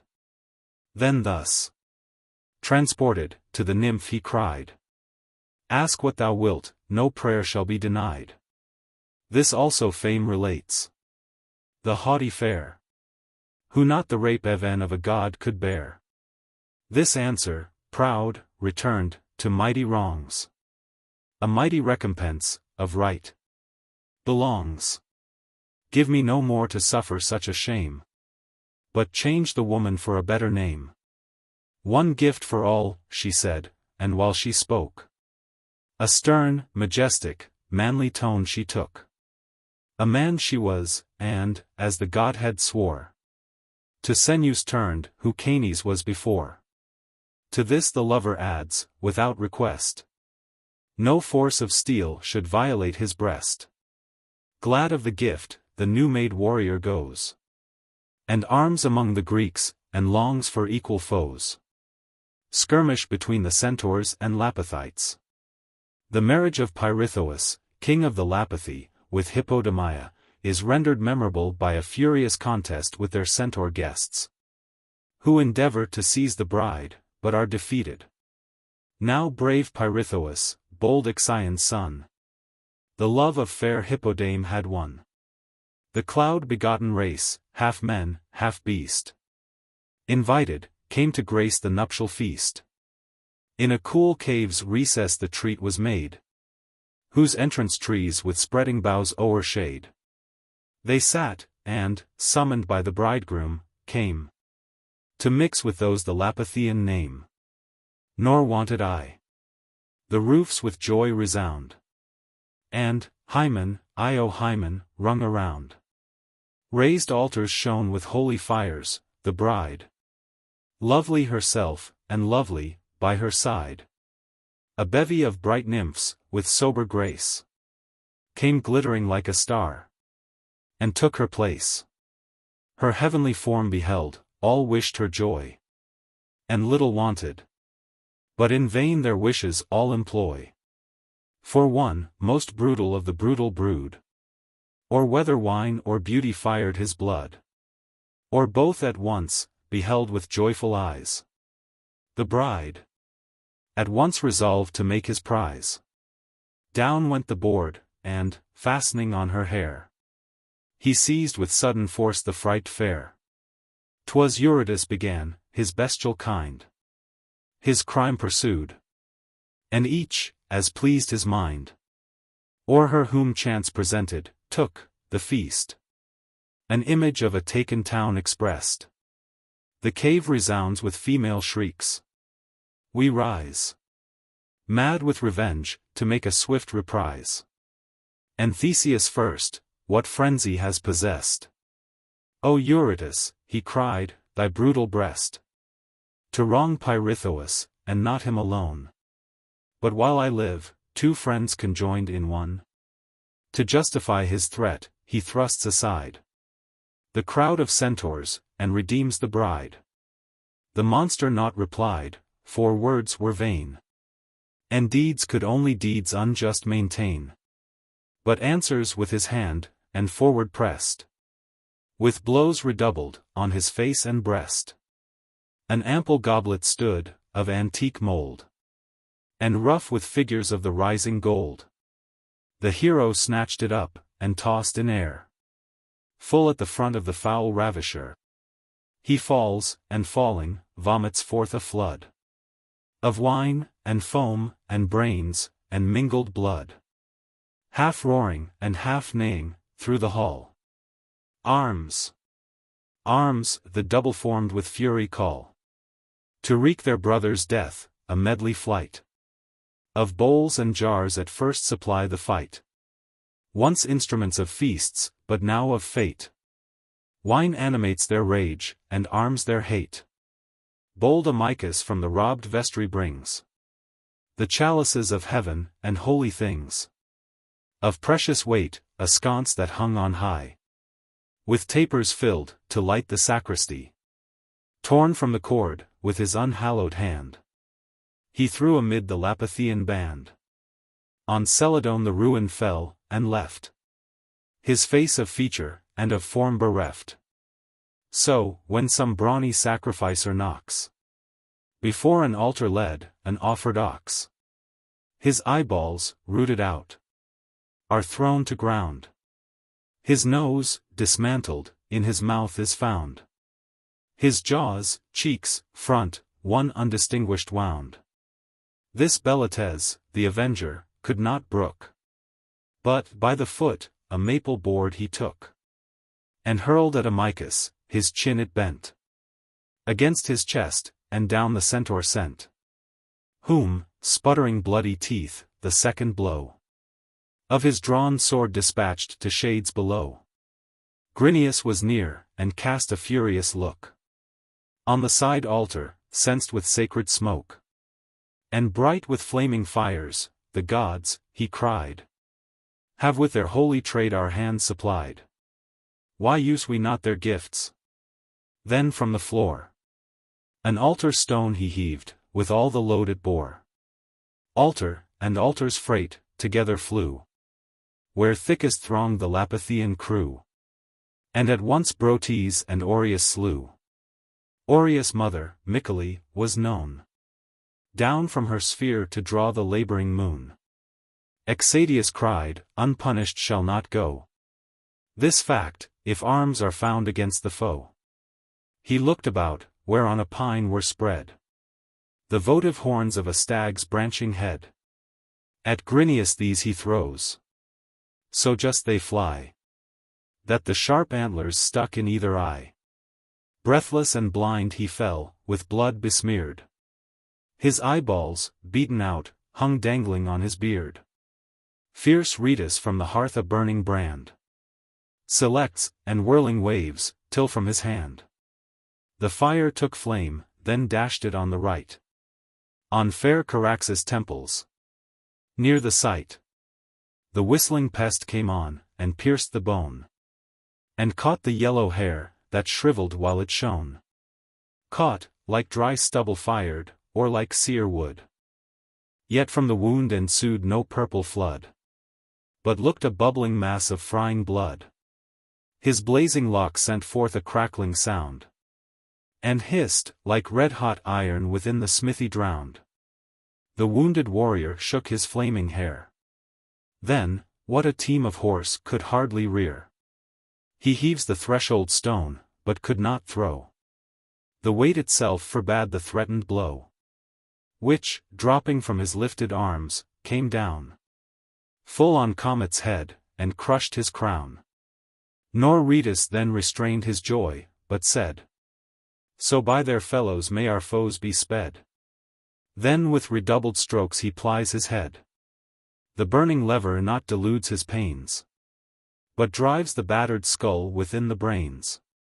Thus flushed, the conqueror, with force renewed, Evagris, Dryas, Corythus, pursued. First Corythus, with downy cheeks, he slew, whose fall when fierce Evagris had in view. He cried, "What palm is from a beardless prey?" Rhoetus prevents what more he had to say, and drove within his mouth the fiery death, which entered hissing in, and choked his breath. At Dryas next he flew, but weary chance no longer would the same success advance. For while he whirled in fiery circles round the brand, a sharpened stake strong Dryas found, and in the shoulder's joint inflicts the wound. The weapon stuck, which, roaring out with pain, he drew, nor longer durst the fight maintain, but turned his back, for fear, and fled amain. With him fled Orneus, with like dread possessed, Thaumas, and Medon, wounded in the breast, and Mermeros, in the late race renowned, now limping ran, and tardy, with his wound.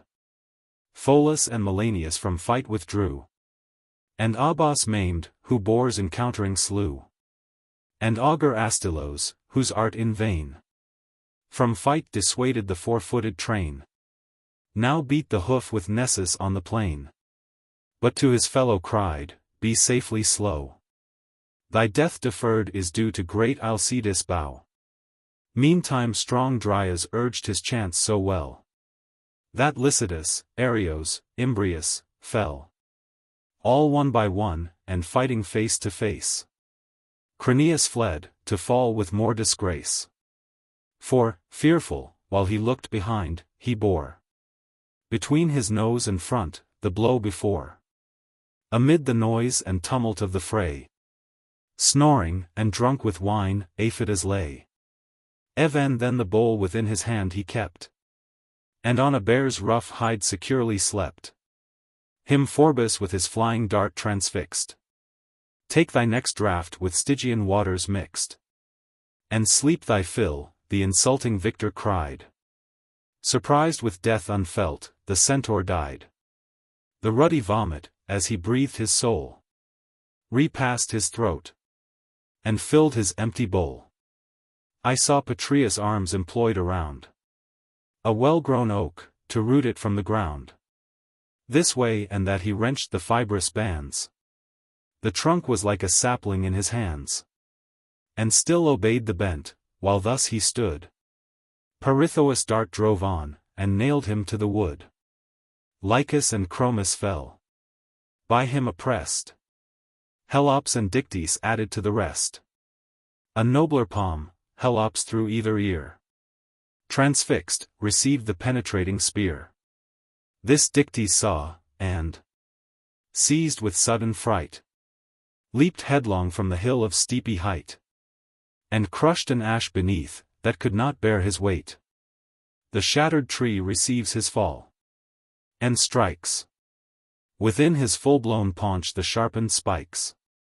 Strong Apharius had heaved a mighty stone, the fragment of a rock, and would have thrown.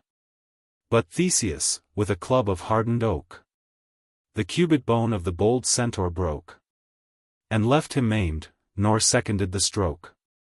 Then leaped on tall Biener's back, who bore no mortal burden but his own before winky face. Pressed with his knees his sides, the double man, his speed with spurs increased, unwilling ran. One hand the hero fastened on his locks, his other plied him with repeated strokes. The club rang round his ears and battered brows. He falls, and, lashing up his heels, his rider throws the same Herculean arms Neidymnus wound, and lay by him Lycotas on the ground, and Hippasus, whose beard his breast invades, and Ripheus, hunter of the woodland shades, and Tyrrhus, used with mountain bears to strive, and from their dens to draw the indignant beasts alive. Demoleon could not bear this hateful sight, or the long fortune of the Athenian knight, but pulled with all his force, to disengage from earth a pine, the product of an age. The root stuck fast, the broken trunk he sent at Theseus. Theseus frustrates his intent, and leaps aside. By Pallas warned the blow. To shun, for so he said, and we believed it so. Yet not in vain the enormous weight was cast, which Crantor's body sundered at the waist. Thy father's squire, Achilles, and his care, whom, conquered in the Pelopian war, their king, his present ruin to prevent, a pledge of peace implored, to Peleus sent. Thy sire, with grieving eyes, beheld his fate, and cried, not long, loved Crantor, shalt thou wait thy vowed revenge. At once he said, and threw his ashen spear, which quivered as it flew, with all his force and all his soul applied. The sharp point entered in the centaur's side. Both hands to wrench it out the monster joined, and wrenched it output left the steel behind. Stuck in his lungs it stood, enraged he rears his hoofs, and down to ground thy father bears. Thus trampled under foot, his shield defends his head. His other hand the lance portends. Even while he lay extended on the dust, he sped the centaur with one single thrust. Two more his lance before transfixed from far, and two his sword had slain in closer war. To these was added Dorylas, who spread a bull's two goring horns round his head. With these he pushed, in blood already dyed. Him fearless I approached, and thus defied. Now, monster, now by proof it shall appear, whether thy horns are sharper, or my spear. At this, I threw, for want of other ward. He lifted up his hand, his front to guard. His hand it passed, and fixed it to his brow. Loud shouts of ours attend the lucky blow. Him Peleus finished, with a second wound, which through the navel pierced. He reeled around, and dragged his dangling bowels on the ground. Trod what he dragged, and what he trod, he crushed, and to his mother earth with empty belly rushed. Story of Silurus and Hylonomy. The centaur Silurus is mortally wounded in the conflict with the Lapithae, and his mistress Hylonomy expires in his arms. Nor could thy form, O Silurus, forslow thy fate, if form to monsters men allow. Just bloomed thy beard of golden hue. Thy locks in golden waves about thy shoulders flew. Sprightly thy look, thy shapes in every part, so clean, as might instruct the sculptor's art. As far as man extended, where began the beast was equal to the man. Add but a horse's head and neck, and he, O Castor, was a courser worthy thee. So was his back proportioned for the seat. So rose his brawny chest, so swiftly moved his feet. Coal black his color, but like jet it shone. His legs and flowing tail were white alone.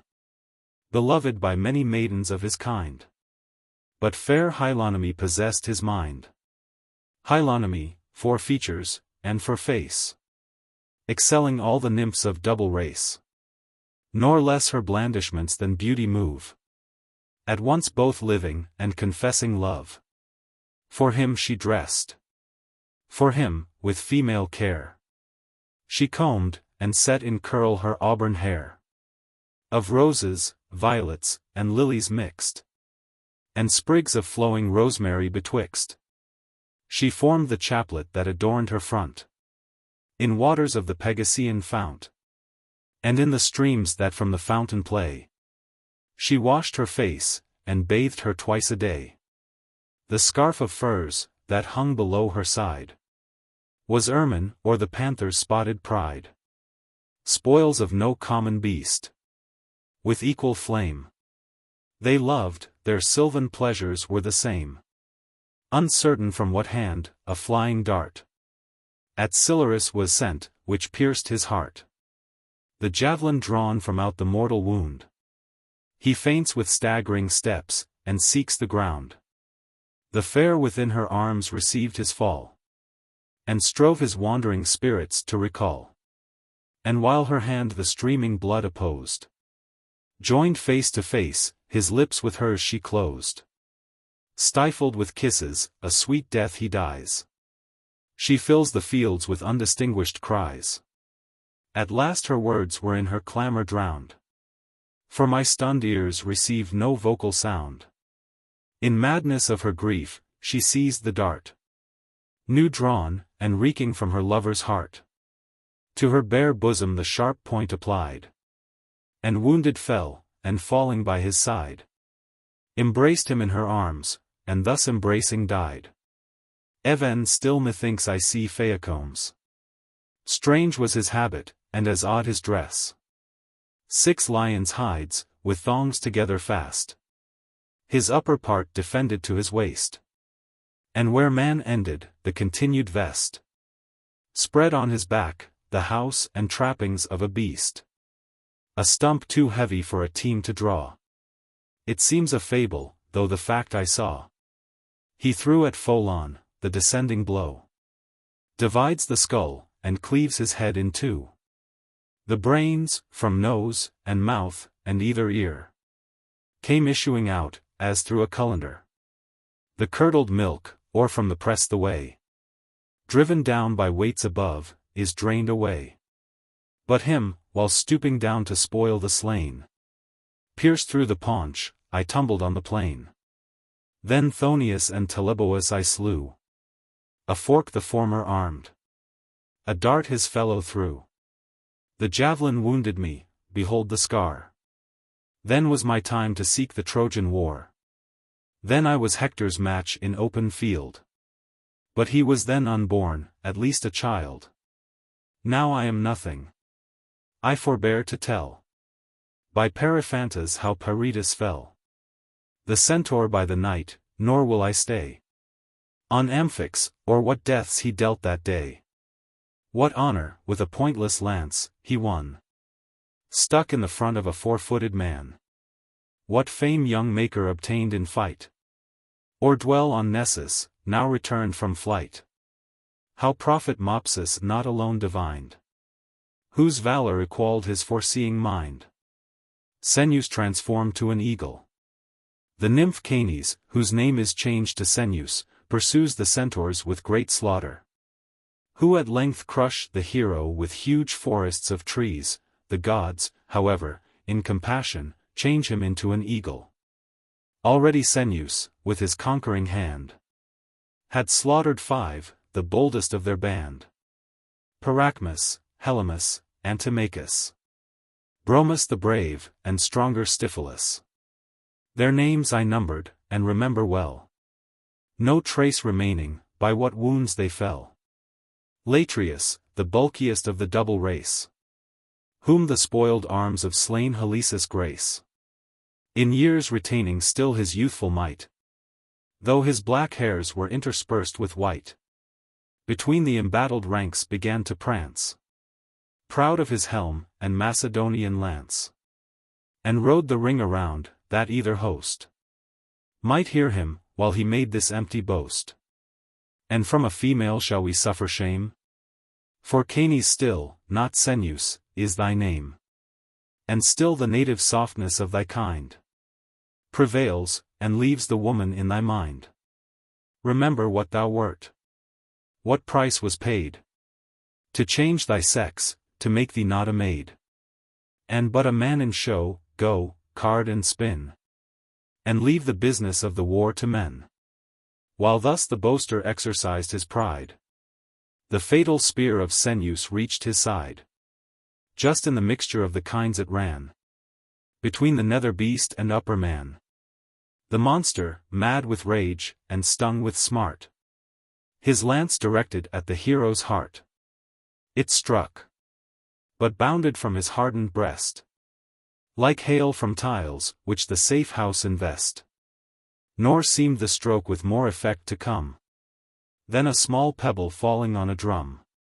He next his falchion tried, in closer fight. But the keen falchion had no power to bite. He thrust, the blunted point returned again. Since downright blows, he cried, and thrusts are vain, I'll prove his side, in strong embraces held. He proved his side. His side the sword repelled. His hollow belly echoed to the stroke. Untouched his body as a solid rock. Aimed at his neck, at last the blade in shivers broke.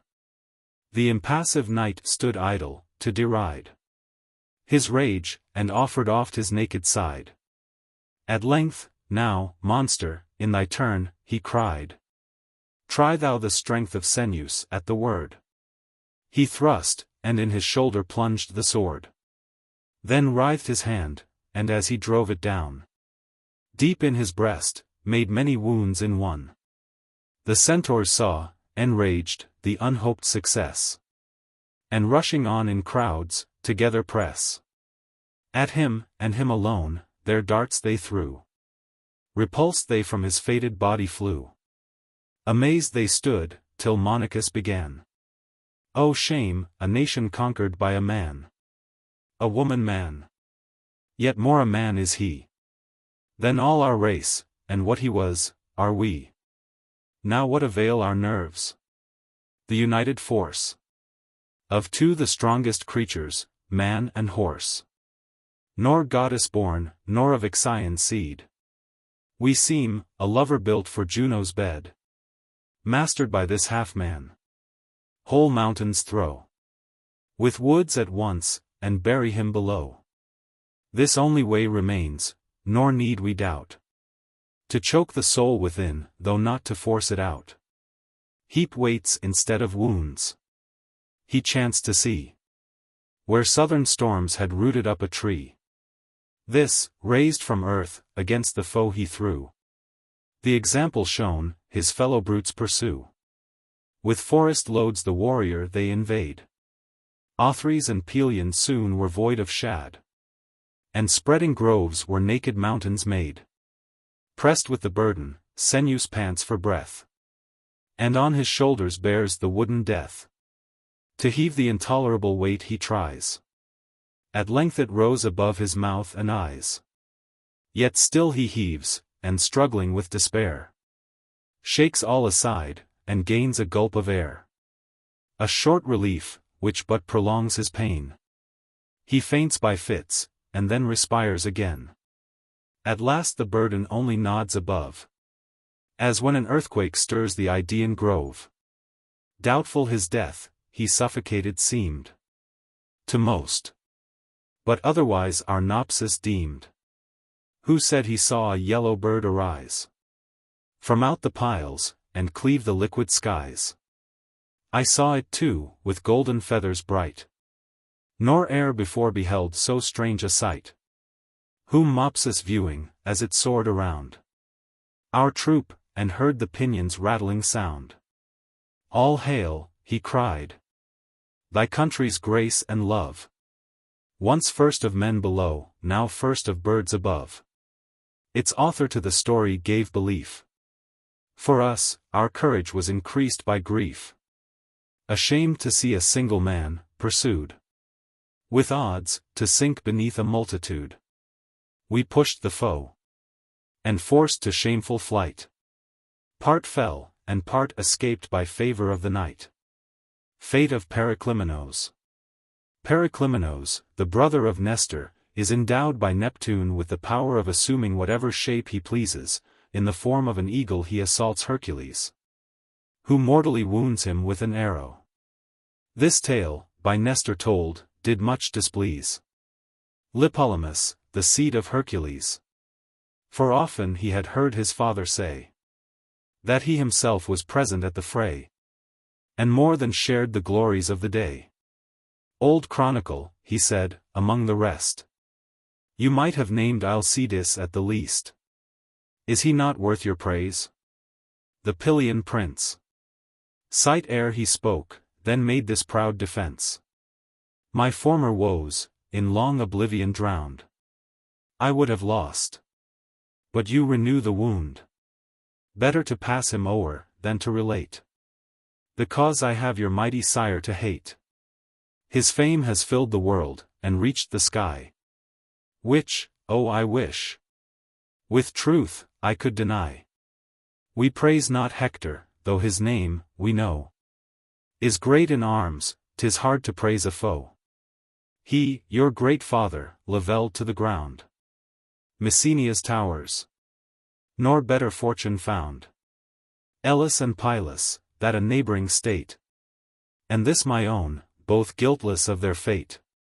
To pass the rest, 12, wanting one, he slew. My brethren, who their birth from Neleus drew. All youths of early promise, had they lived. By him they perished, I alone survived. The rest were easy conquest, but the fate of Periclymenos is wondrous to relate. To him our common grandsire of the main had given to change his form, and changed, resume again. Varied at pleasure, every shape he tried, and in all beasts Alcides still defied. Vanquished on earth, at length he soared above, changed to the bird that bears the bolt of Jove. The new assembled eagle, now endued with beak and pounces, Hercules pursued, and cuffed his manly cheeks, and tore his face. Then safe retired, and towered in empty space. Alcides bore not long his flying foe, but bending his inevitable bow, reached him in air, suspended as he stood, and in his pinion fixed the feathered wood. Light was the wound, but in the sinew hung the point, and his disabled wing unstrung. He wheeled in air, and stretched his vans in vain. His vans no longer could his flight sustain. For while one gathered wind, one unsupplied hung drooping down, nor poised his other side. He fell, the shaft that slightly was impressed, now from his heavy fall, with weight increased, drove through his neck aslant. He spurns the ground, and the soul issues through the windpipe's wound. Now, brave commander of the Rhodian seas, what praise is due from me to Hercules? Silence is all the vengeance I decree for my slain brothers, but 'tis peace with thee. Thus, with a flowing tongue, old Nestor spoke. Then to full bowls each other they provoke. At length, with weariness and wine oppressed, they rise from table, and withdraw to rest. Death of Achilles. Achilles, having fallen a sacrifice to the hostility of Apollo in the shafts of Paris, Ajax and Ulysses advanced their claims to the armor of the deceased hero.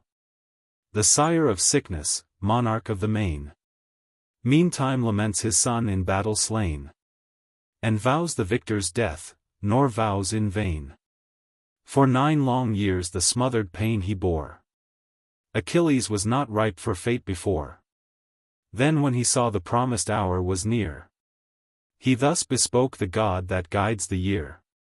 Immortal offspring of my brother Jove, my brightest nephew, and whom best I love, whose hands were joined with mine to raise the wall of tottering Troy, now nodding to her fall. Dost thou not mourn our power employed in vain, and the defenders of our city slain? To pass the rest, could noble Hector lie unpitied, dragged around his native Troy? And yet the murderer lives, himself by far a greater plague than all the wasteful war. He lives, the proud Pelides lives, to boast our town destroyed, our common labor lost. Oh, could I meet him! But I wish too late. To prove my trident is not in his fate. But let him try, for that's allowed, thy dart, and pierce his only penetrable part. Apollo bows to the superior throne, and to his uncle's anger adds his own. Then, in a cloud involved, he takes his flight, where Greeks and Trojans mixed in mortal fight, and found out Paris, lurking where he stood, and stained his arrows with plebeian blood. Phoebus to him alone the god confessed.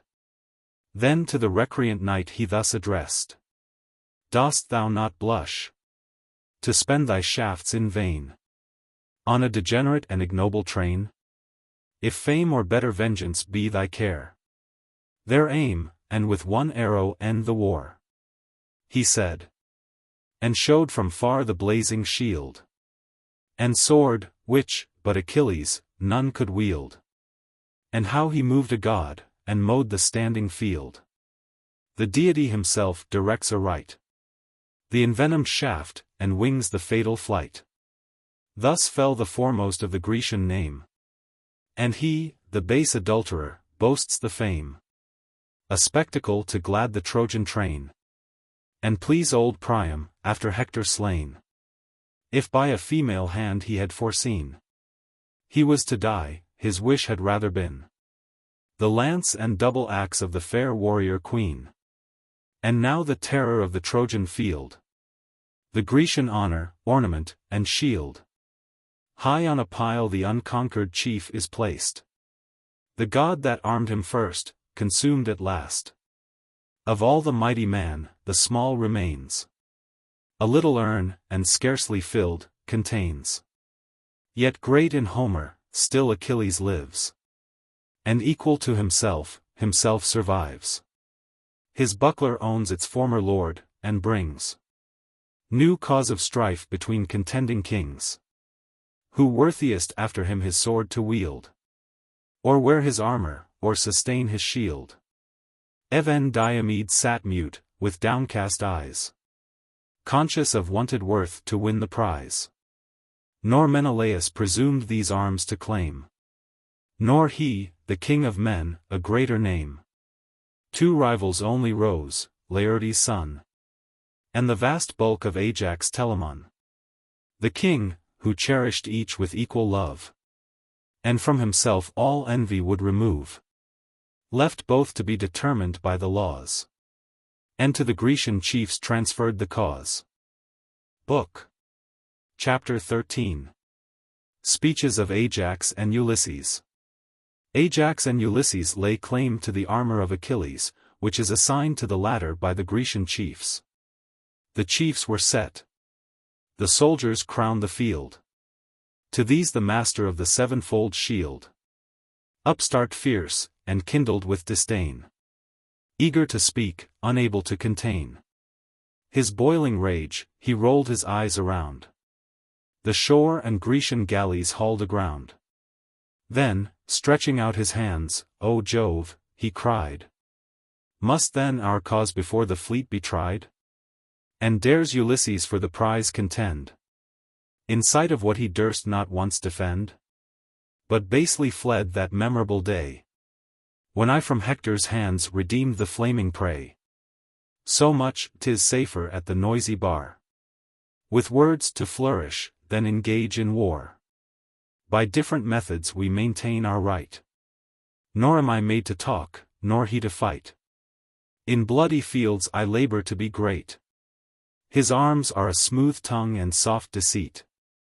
Nor need I speak my deeds, for those you see. The sun and day are witnesses for me. Let him who fights unseen relate his own, and vouch the silent stars and conscious moon. Great is the prize demanded, I confess. But such an abject rival makes it less. That gift, those honors, he but hoped to gain, can leave no room for Ajax to be vain. Losing, he wins, because his name will be ennobled by defeat, who durst contend with me. Were my known valor questioned, yet my blood, without that plea, would make my title good. My sire was Telamon, whose arms, employed with Hercules, these Trojan walls destroyed. And who before, with Jason sent from Greece, in the first ship brought home the golden fleece. Great Telamon from Aeacus derives his birth, the inquisitor of guilty lives. In shades below, where Sisyphus, whose son this thief is thought, rolls up the restless heavy stone. Just Aeacus, the king of gods above, begot, thus Ajax is the third from Jove. Nor should I seek advantage from my line, unless, Achilles, it was mixed with thine. As next of kin, Achilles' arms I claim. This fellow would engraft a foreign name upon our stock, and the Sisyphean seed by fraud and theft asserts his father's breed. Then must I lose these arms, because I came to fight uncalled, a voluntary name. Nor shun the cause, but offered you my aid? While he long lurking was to war betrayed. Forced to the field he came, but in the rear. And feigned distraction to conceal his fear. Till one more cunning caught him in the snare. Ill for himself, and dragged him into war. Now let a hero's arms a coward vest. And he who shunned all honors gain the best. And let me stand excluded from my right. Robbed of my kinsman's arms, who first appeared in fight. Better for us, at home had he remained. Had it been true the madness which he feigned. Or so believed. The less had been our shame. The less his counselled crime, which brands the Grecian name. Nor Philoctetes had been left enclosed. In a bare isle, to wants and pains exposed. Where to the rocks, with solitary groans. His sufferings and our baseness he bemoans. And wishes, so may heaven his wish fulfill. The due reward to him who caused his ill. Now he, with us to Troy's destruction sworn. Our brother of the war, by whom are born Alcides arrows, pent in narrow bounds. With cold and hunger pinched, and pained with wounds. To find him food and clothing, must employ. Against the birds the shafts due to the fate of Troy. Yet still he lives, and lives from treason free. Because he left Ulysses company. Poor Palamede might wish, so void of aid. Rather to have been left, than so to death betrayed. The coward bore the man immortal spite. Who shamed him out of madness into fight. Nor daring otherwise to vent his hate. Accused him first of treason to the state. And then, for proof. Produced the golden store. Himself had hidden in his tent before. Thus of 2 champions he deprived our host. By exile one, and one by treason lost. Thus fights Ulysses, thus his fame extends. A formidable man but to his friends.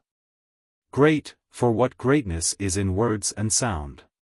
Even faithful Nestor less in both is found. But that he might without a rival reign. He left his faithful Nestor on the plain. Forsook his friend Even at his utmost need. Who tired, and tardy with his wounded steed.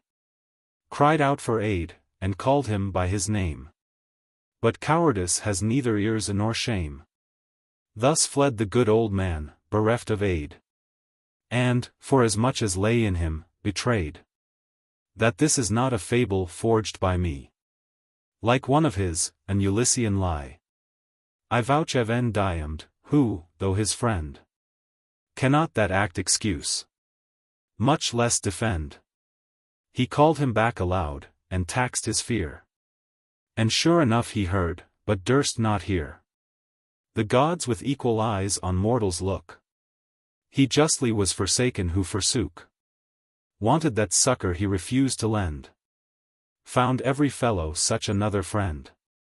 No wonder if he roared that all might hear. His elocution was increased by fear.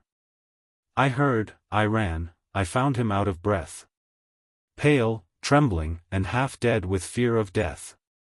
Though he had judged himself by his own laws.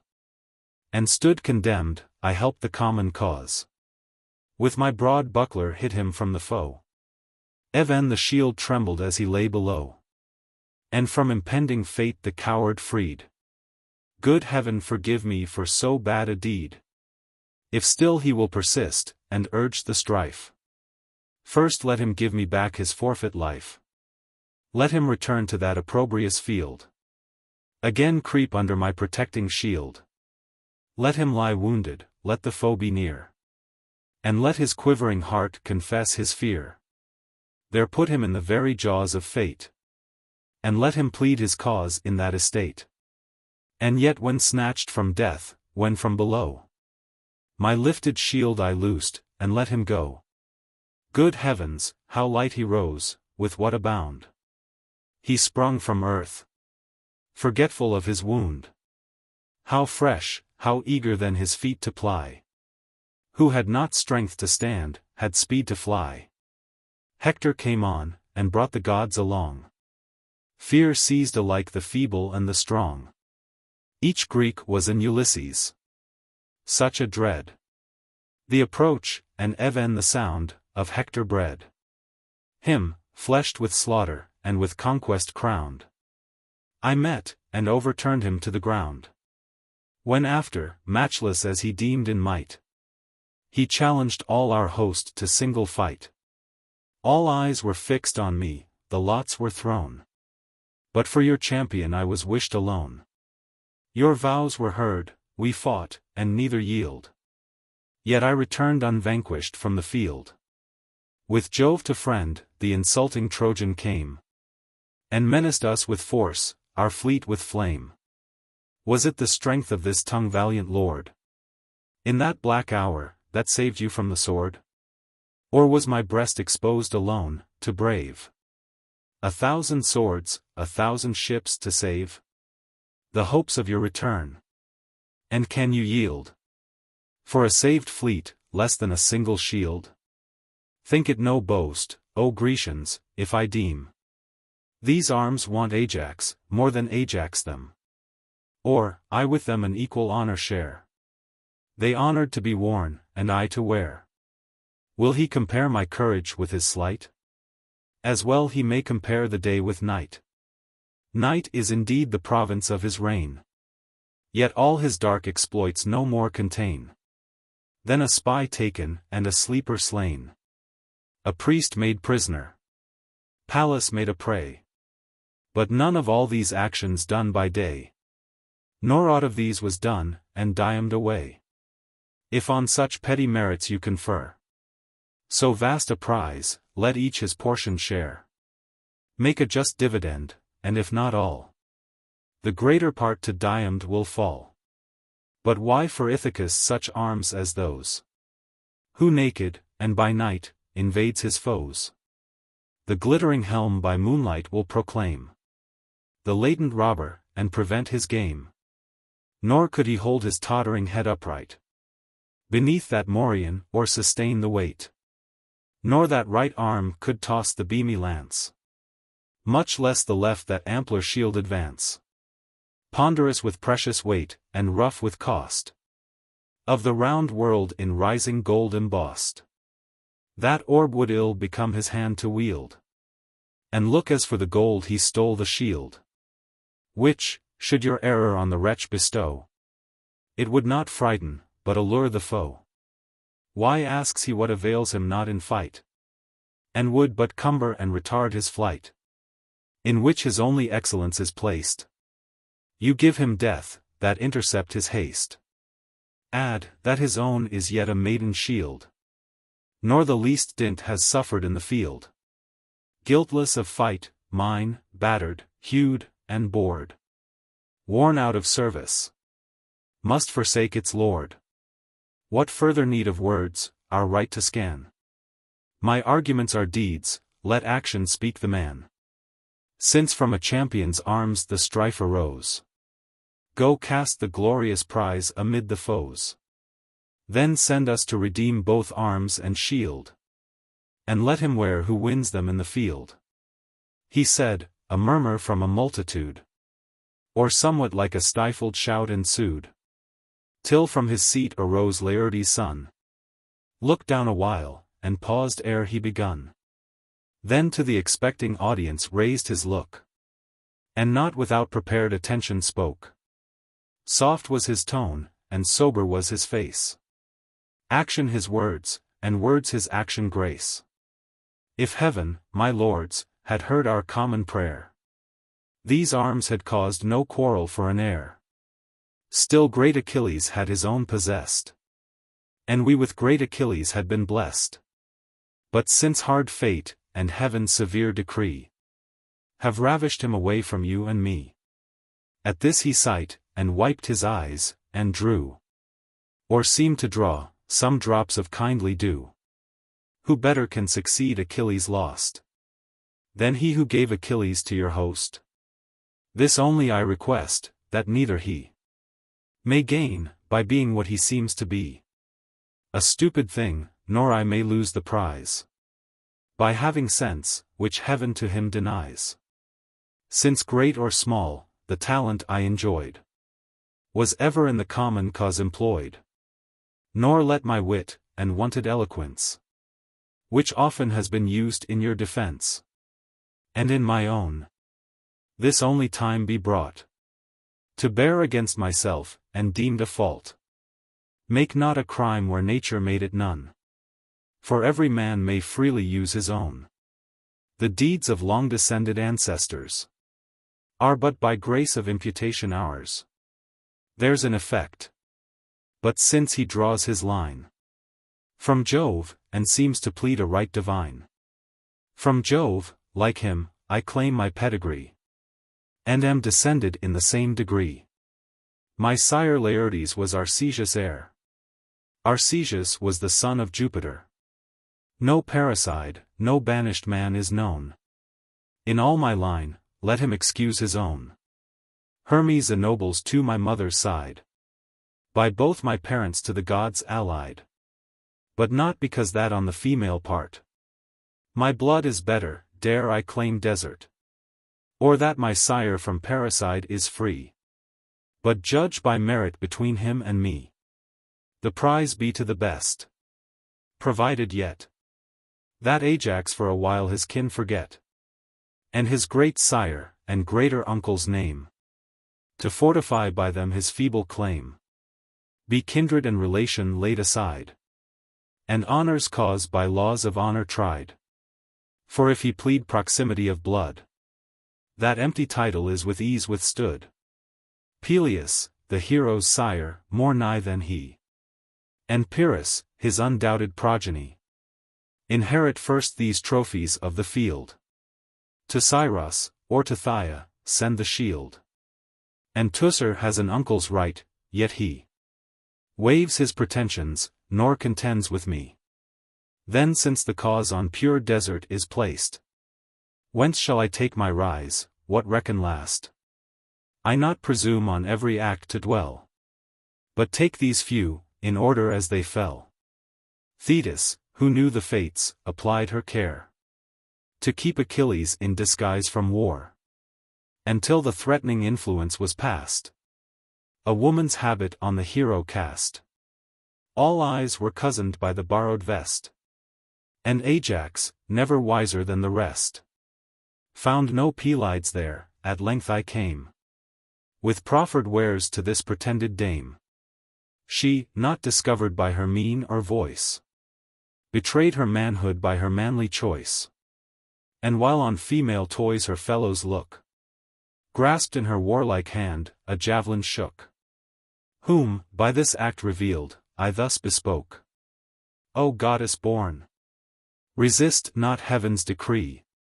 The fall of Ilium is reserved for thee. Then seized him, and produced in open light, sent blushing to the field the fatal night. Mine then are all his actions of the war. Great Telephus was conquered by my spear, and after cured, to me the Thebans owe Lesbos, and Tenedos, their overthrow. Cyrus and Scylla, not on all to dwell. By me Lyrnessus and strong Chrysa fell. And since I sent the man who Hector slew, to me the noble Hector's death is due. Those arms I put into his living hand. Those arms, Pelides dead, I now demand. When Greece was injured in the Spartan prince, and met at Aulis to avenge the offense, 'twas a dead calm, or adverse blasts, that reigned, and in the port the wind-bound fleet detained. Bad signs were seen, and oracles severe were daily thundered in our general's ear, that by his daughter's blood we must appease Diana's kindled wrath, and free the seas. Affection, interest, fame, his heart assailed. But soon the father o'er the king prevailed. Bold, on himself he took the pious crime, as angry with the gods as they with him. No subject could sustain their sovereign's look, till this hard enterprise I undertook. I only durst the imperial power control, and undermined the parent in his soul. Forced him to exert the king for common good, and pay our ransom with his daughter's blood. Never was cause more difficult to plead Then where the judge against himself decreed. Yet this I won by dint of argument. The wrongs his injured brother underwent. And his own office shamed him to consent. 'Twas harder yet to move the mother's mind. And to this heavy task was I designed. Reasons against her love I knew were vain. I circumvented whom I could not gain. Had Ajax been employed, our slackened sails had still at Aulis waited happy gales. Arrived at Troy, your choice was fixed on me. A fearless envoy, fit for a bold embassy. Secure, I entered through the hostile court, glittering with steel, and crowded with resort. There, in the midst of arms, I plead our cause. Urge the foul rape, and violated laws. Accuse the foes, as authors of the strife. Reproach the ravisher, demand the wife. Priam, Antenor, and the wiser few. I moved. But Paris and his lawless crew scarce held their hands and lifted swords, but stood in act to quench their impious thirst of blood. This Menelaus knows. Exposed to share with me the rough preludium of war. Endless it were to tell what I have done. In arms, or council, since the siege begun. The first encounters past, the foe repelled. They skulked within the town, we kept the field. War seemed asleep for 9 long years, at length. Both sides resolved to push, we tried our strength. Now what did Ajax, while our arms took breath? Versed only in the gross mechanic trade of death. If you require my deeds, with ambushed arms, I trapped the foe, or tired with false alarms. Secured the ships, drew lines along the plain. The fainting cheered, chastised the rebel train. Provided forage, our spent arms renewed. Employed at home, or sent abroad, the common cause pursued. The king, deluded in a dream by Jove, despaired to take the town, and ordered to remove. What subject durst arraign the power supreme? Producing Jove to justify his dream. Ajax might wish the soldiers to retain from shameful flight, but wishes were in vain. As wanting of effect had been his words, such as of course his thundering tongue affords. But did this boaster threaten, did he pray? Or by his own example urge their stay? None of these, but ran himself away. I saw him run, and was ashamed to see who plied his feet so fast to get aboard as he. Then speeding through the place, I made a stand, and loudly cried, "Oh, base degenerate band! To leave a town already in your hand, after so long expense of blood for fame, to bring home nothing but perpetual shame." These words, or what I have forgotten since, for grief inspired me then with eloquence, reduced their minds. They leave the crowded port, and to their late forsaken camp resort. Dismayed the council met, this man was there, but mute, and not recovered of his fear. Thersites taxed the king, and loudly railed, but his wide-opening mouth with blows I sealed. Then, rising, I excite their souls to fame, and kindle sleeping virtue into flame. From thence, whatever he performed in fight is justly mine, who drew him back from flight. Which of the Grecian chiefs consorts with thee? But Dium desires my company, and still communicates his praise with me. As guided by a god, secure he goes, armed with my fellowship, amid the foes. And sure no little merit I may boast, whom such a man selects from such a host. Unforced by lots I went without affright, to dare with him the dangers of the night. On the same errand sent, we met the spy of Hector, double-tongued, and used to lie. Him I dispatched, but not till undermined. I drew him first to tell what treacherous Troy designed. My task performed, with praise I had retired. But not content with this, to greater praise aspired. Invaded Rhesus, and his Thracian crew And him and his in their own strength I slew. Returned a victor, all my vows complete. With the king's chariot, in his royal seat. Refuse me now his arms, whose fiery steeds were promised to the spy for his nocturnal deeds. And let dull Ajax bear away my right, when all his days outbalance this one night. Nor fought I darkling still, the sun beheld. With slaughtered Lycians when I strewed the field. You saw, and counted as I passed along. Alastor, Chromius, Serranos the strong. Alcander, Prytanes, and Halius. Nomon, Charopes, and Enemus. Coon, Chersodamas, and 5 beside. Men of obscure descent, but courage tried. All these this hand laid breathless on the ground. Nor want I proofs of many a manly wound. All honest, all before, believe not me. Words may deceive, but credit what you see. At this he bared his breast, and showed his scars. As of a furrowed field, well ploughed with wars. Nor is this part unexercised, said he. That giant bulk of his from wounds is free. Safe in his shield, he fears no foe to try. And better manages his blood than I. But this avails me not. Our boaster strove.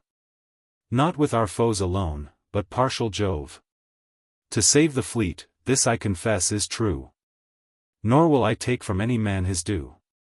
But thus assuming all, he robs from you. Some part of honor to your share will fall. He did the best indeed, but did not all. Patroclus in Achilles' arms, and thought. The chief he seemed, with equal ardor fought. Preserved the fleet, repelled the raging fire. And forced the fearful Trojans to retire. But Ajax boasts, that he was only thought a match for Hector, who the combat sought. Sure he forgets the king, the chiefs, and me. All were as eager for the fight as he. He but the 9th, and not by public voice. Or ours preferred, was only fortune's choice. They fought. Nor can our hero boast the event. For Hector from the field unwounded went. Why am I forced to name that fatal day? That snatched the prop and pride of Greece away? I saw Pelides sink, with pious grief. And ran in vain, alas, to his relief. For the brave soul was fled, full of my friend. I rushed amid the war, his relics to defend. Nor ceased my toil till I redeemed my prey. And, loaded with Achilles, marched away. Those arms which on these shoulders then I bore, 'tis just you to these shoulders should restore. You see I want not nerves, who could sustain the pond-rouse ruins of so great a man.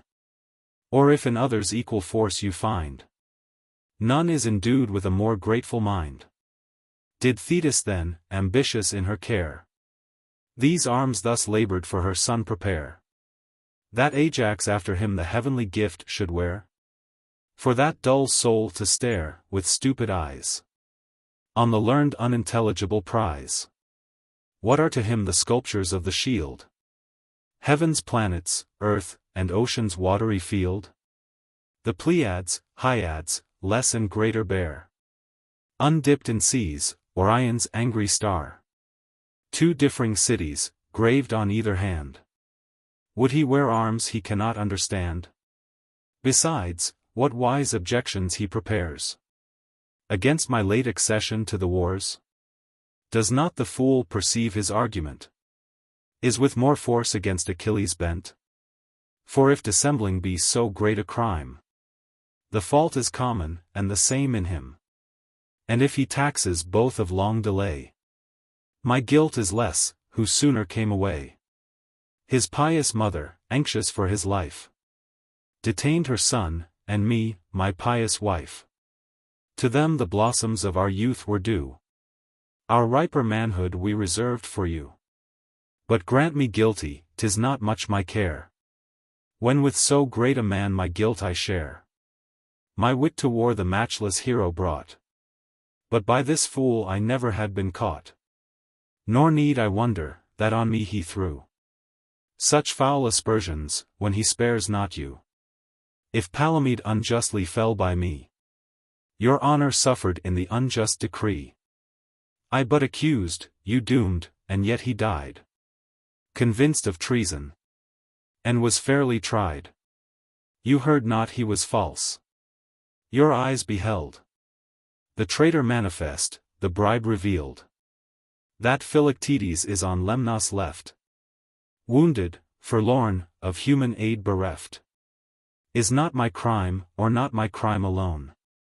Defend your justice, for the fact's your own. 'Tis true, the advice was mine, that staying there, he might his weary limbs with rest repair.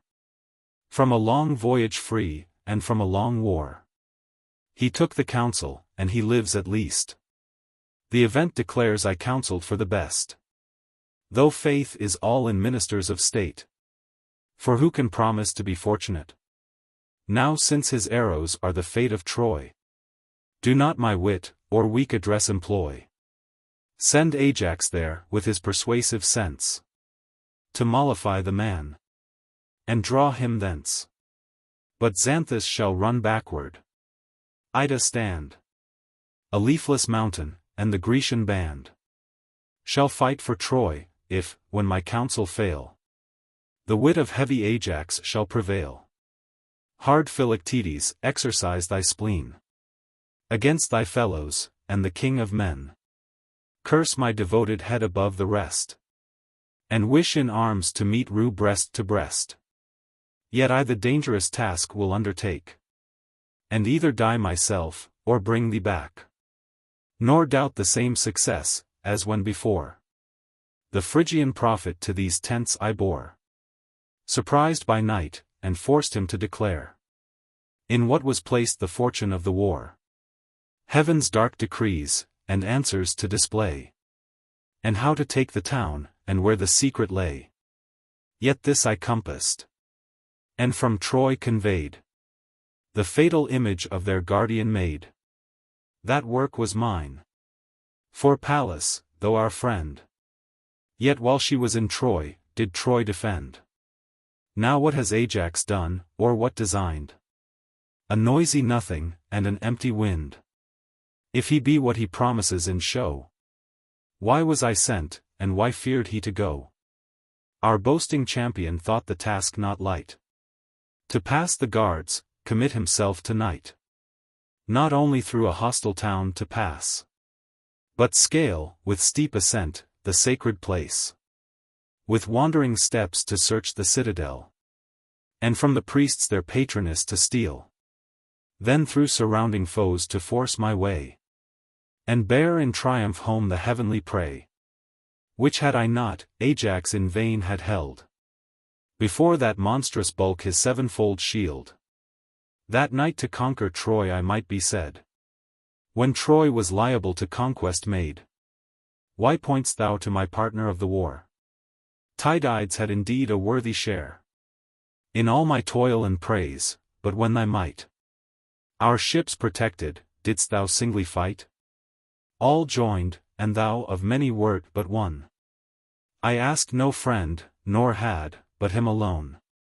Who had he not been well assured, that art and conduct were of war the better part, and more availed than strength, my valiant friend had urged a better right than Ajax can pretend.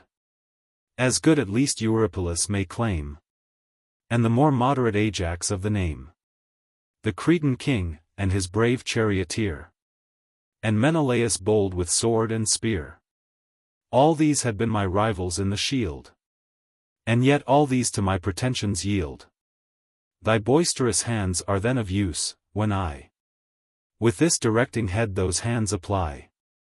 Brawn without brain is thine, my prudent care foresees, provides, administers the war. Thy province is to fight, but when shall be the time to fight, the king consults with me. No dram of judgment with thy force is joined. Thy body is of profit, and my mind, by how much more the ship her safety owes to him who steers, than him that only rows. by how much more the captain merits praise than he who fights, and fighting but obeys.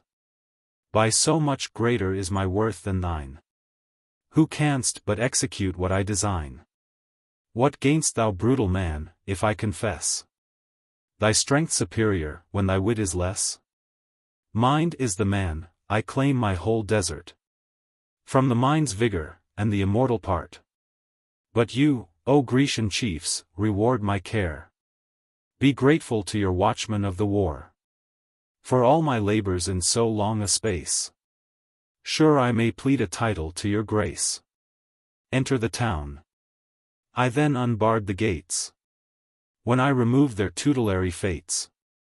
By all our common hopes, if hopes they be, which I have now reduced to certainty. By falling Troy, by yonder tottering towers, and by their taken gods, which now are ours. Or if there yet a farther task remains, to be performed by prudence, or by pains. If yet some desperate action rests behind, that asks high conduct, and a dauntless mind. If aught be wanting to the Trojan doom, which none but I can manage and o'ercome, award those arms I ask, by your decree. Or give to this, what you refuse to me. He ceased, and ceasing, with respect he bowed. And with his hand at once the fatal statue showed. Heaven, air, and ocean, rung with loud applause. And by the general vote he gained his cause. Thus conduct won the prize, when courage failed, and eloquence o'er brutal force prevailed. Death of Ajax. Ajax, in despair, puts a period to his existence, and the blood of the hero is changed into a hyacinth. He who could often, and alone, withstand the foe, the fire, and Jove's own partial hand, now cannot his unmastered grief sustain, but yields to rage, to madness, and disdain. Then snatching out his falchion, thou, said he, art mine, Ulysses lays no claim to thee. O often tried, and ever trusty sword, now do thy last kind office to thy lord. 'Tis Ajax who requests thy aid, to show none but himself could overthrow. He said, and with so good a will to die, did to his breast the fatal point apply. It found his heart, a way till then unknown, where never weapon entered but his own. No hands could force it thence, so fixed it stood, till out it rushed, expelled by streams of spouting blood. The fruitful blood produced a flower, which grew on a green stem, and of a purple hue, like his, whom unaware Apollo slew. Inscribed in both, the letters are the same, but those express the grief, and these the name. Story of Polyxena and Hecuba. Polyxena, the daughter of Priam, is sacrificed at the tomb of Achilles, while her brother Polydor, by his great riches, excites the avarice of Polymestor, king of Thrace, who murders him. The lifeless body of her son is discovered by Hecuba, who contrives to deprive the faithless monarch of his eyes. His subjects pursue her with darts and stones, when she if metamorphosed into a bitch. The victor with full sails for Lemnos stood, once stained by matrons with their husband's blood. Thence great Alcides fatal shafts to bear, assigned to Philoctetes' secret care. These with their guardian to the Greeks conveyed, their 10 years' toil with wished success repaid. With Troy old Priam falls, his queen survives, till all her woes complete, transformed she grieves in borrowed sounds, nor with a human face, barking tremendous o'er the plains of Thrace. Still Ilium's flames their pointed columns raise, and the red Hellespont reflects the blaze. Shed on Jove's altar are the poor remains of blood, which trickled from old Priam's veins. Cassandra lifts her hands to heaven in vain, dragged by her sacred hair, the trembling train of matrons to their burning temples fly, there to their gods for kind protection cry, and to their statues cling till forced away. The victor Greeks bear off the invidious prey, From those high towers Astyanax is thrown, whence he was wont with pleasure to look down, when oft his mother with a fond delight pointed to view his father's rage in fight, to win renown, and guard his country's right. The winds now call to sea, brisk northern gales sing in the shrouds, and court the spreading sails. Farewell, dear Troy, the captive matrons cry. Yes, we must leave our long-loved native sky. Then prostrate on the shore they kiss the sand, and quit the smoking ruins of the land. Last Hecuba on board, sad sight, appears, found weeping o'er her children's sepulchres, dragged by Ulysses from her slaughtered sons, while yet she grasped their tombs, and kissed their mouldering bones. Yet Hector's ashes from his urn she bore, and in her bosom the sad relic wore. Then scattered on his tomb her hoary hairs, a poor oblation mingled with her tears. Opposed to Ilium lie the Thracian plains, where Polymestor safe in plenty reigns. King Priam to his care commits his son, young Polydore, the chance of war to shun. A wise precaution had not gold, consigned for the child's use, debauched the tyrant's mind. When sinking Troy to its last period drew, with impious hands his royal charge he slew. Then in the sea the lifeless corse is thrown, as with the body he the guilt could drown. The Greeks now riding on the Thracian shore, till kinder gales invite their vessels more. Here the wide opening earth to sudden view disclosed Achilles, great as when he drew the vital air, but fierce with proud disdain, as when he sought Briseis to regain. When stern debate, and rash injurious strife, unsheathed his sword, to reach Atrides' life. And will ye go, he said, is then the name of the once great Achilles lost to fame? Yet stay, ungrateful Greeks, nor let me sue in vain for honors to my manes due. For this just end, Polyxena I doom, with victim rites to grace my slighted tomb. The phantom spoke, the ready Greeks obeyed, and to the tomb led the devoted maid, snatched from her mother, who with pious care cherished this last relief of her despair. Superior to her sex, the fearless maid approached the altar, and around surveyed the cruel rites, and consecrated knife, which Pyrrhus pointed at her guiltless life. Then, as with stern amaze intent he stood, now strike, she said, now spill my generous blood. Deep in my breast or throat your dagger sheathe, while thus I stand prepared to meet my death. For life on terms of slavery I despise, yet sure no god approves this sacrifice. Oh! Could I but conceal this dire event from my sad mother, I should die content.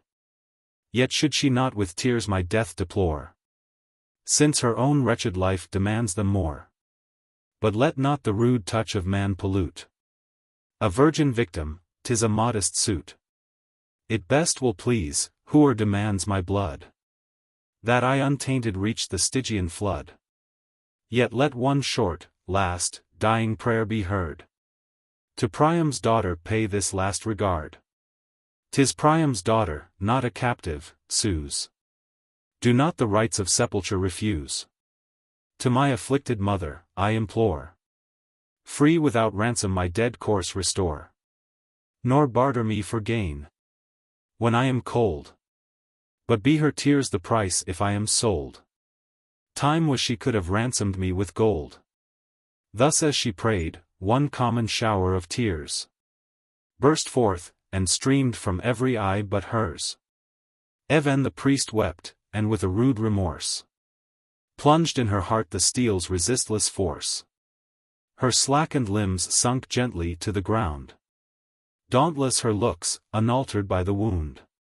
And as she fell, she strove with decent pride to guard what modest women care to hide. The Trojan matrons the pale corse receive, and the whole slaughtered race of Priam grieve. Sad they recount the long disastrous tale. Then with fresh tears, thee, royal maid, bewail. Thy widowed mother too, who flourished late. The royal pride of Asia's happier state. A captive lot now to Ulysses born. Whom yet the victor would reject with scorn. Were she not Hector's mother, Hector's fame? Scarce can a master for his mother claim. With strict embrace the lifeless corse she viewed. And her fresh grief that flood of tears renewed. With which she lately mourned so many dead. Tears for her country, sons, and husband shed. With the thick gushing stream she bathed the wound. Kissed her pale lips. Then weltering on the ground. With wanton rage her frantic bosom tore. Sweeping her hair amid the clotted gore. While her sad accents thus her loss deplore. Behold a mother's last dear pledge of woe. Yes, 'tis the last I have to suffer now. Thou, my Polyxena, my ills must crown. Already in thy fate I feel my own. 'Tis thus, lest haply of my numerous seed one should unslaughtered fall, even thou must bleed. And yet I hoped thy sex had been thy guard. But neither has thy tender sex been spared. The same Achilles, by whose deadly hate thy brothers fell, urged thy untimely fate. The same Achilles, whose destructive rage laid waste my realms, has robbed my childless age. When Paris' shafts with Phoebus' certain aid at length had pierced this dreadful chief, I said, secure of future ills, he can no more. But see, he still pursues me as before. With rage rekindled his dead ashes burn. And his yet murdering ghost my wretched home must mourn. This tyrant's lust of slaughter I have fed. With large supplies from my too fruitful bed. Troy's towers lie waste, and the wide ruin ends. The public woe, but me fresh woe attends. Troy still survives to me, to none but me. And from its ills I never must be free. I who so late had power, and wealth, and ease. Blessed with my husband, and a large increase. Must now in poverty and exile mourn. Even from the tombs of my dead offspring torn. Given to Penelope, who, proud of spoil, allots me to the loom's ungrateful toil. Points to her dames, and cries, with scorning mien, see Hector's mother, and great Priam's queen. And thou, my child, sole hope of all that's lost. Thou now art slain, to soothe this hostile ghost. Yes, my child falls an offering to my foe. Then what am I, who still survive this woe? Say, cruel gods. For what new scenes of death must a poor aged wretch prolong this hated breath? Troy fallen, to whom could Priam happy seem?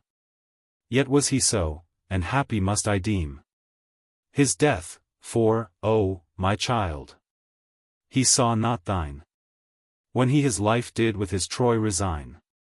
Yet sure do obsequies thy tomb might grace, and thou shalt sleep amid thy kingly race. Alas, my child, such fortune does not wait our suffering house in this abandoned state. A foreign grave, and thy poor mother's tears, are all the honors that attend thy hearse. All now is lost. Yet know one comfort more. Of life remains, my much-loved Polydore, my youngest hope. Here on this coast he lives. Nursed by the guardian king, he still survives. Then let me hasten to the cleansing flood, and wash away these stains of guiltless blood. Straight to the shore her feeble steps repair, with limping pace, and torn disheveled hair, silvered with age. Give me an urn, she cried, to bear back water from this swelling tide. When on the banks her son in ghastly hue, transfixed with Thracian arrows strikes her view. The matron shrieked, her big swoln grief surpassed the power of utterance, she stood aghast. She had nor speech, nor tears to give relief. Excess of was suppressed the rising grief. Lifeless as stone, on earth she fixed her eyes. And then looked up to heaven with wild surprise. Now she contemplates o'er with sad delight her son's pale visage. Then her aching sight dwells on his wounds, she varies thus by turns, till with collected rage at length she burns. Wild as the mother lion, when among the haunts of prey she seeks her ravished young. Swift flies the ravisher, she marks his trace, and by the print directs her anxious chase. So Hecuba with mingled grief and rage pursues the king, regardless of her age. She greets the murderer with dissembled joy of secret treasure hoarded for her boy. The specious tale the unwary king betrayed. Fired with the hopes of prey, give quick, he said, with soft enticing speech, the promised store. Whatever you give to Polydore. Your son, by the immortal gods I swear, shall this with all your former bounty share. She stands attentive to his soothing lies, and darts avenging horror from her eyes. Then full resentment fires her boiling blood. She springs upon him, mid the captive crowd. Her thirst of vengeance want of strength supplies. Fastens her forky fingers in his eyes. Tears out the rooted balls, her rage pursues. And in the hollow orbs her hand imbrues. The Thracians, fired at this inhuman scene, with darts and stones assail the frantic queen. She snarls and growls, nor in a human tone. Then bites impatient at the bounding stone. Extends her jaws, as she her voice would raise to keen invectives in her wonted phrase. But barks, and thence the yelping brute betrays.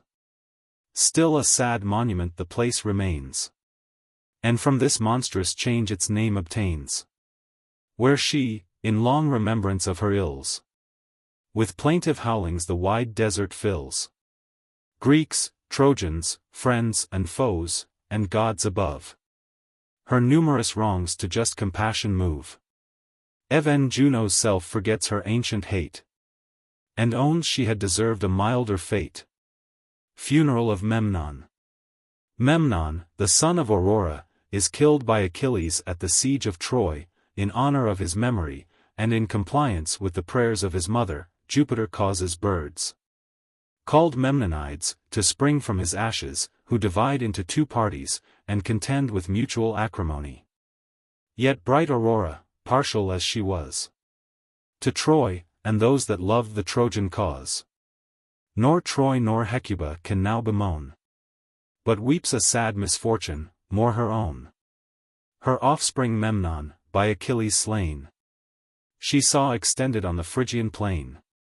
She saw, and straight the purple beams, that grace the rosy morning, vanished from her face. A deadly pale her wonted bloom invades, and veils the lowering skies with mournful shades.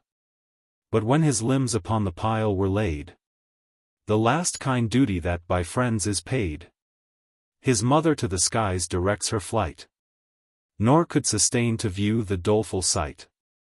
But frantic, with her loose neglected hair, hastens to Jove, and falls a suppliant there. O King of heaven, O Father of the skies! The weeping goddess passionately cries. Though I the meanest of immortals am, and fewest temples celebrate my fame, yet still a goddess, I presume to come within the verge of your ethereal dome. Yet still may plead some merit, if my light with purple dawn controls the powers of night. If from a female hand that virtue springs, which to the gods and men such pleasure brings. Yet I nor honors seek, nor rights divine, nor for more altars or more fanes repine. Oh, that such trifles were the only cause, from whence Aurora's mind its anguish draws.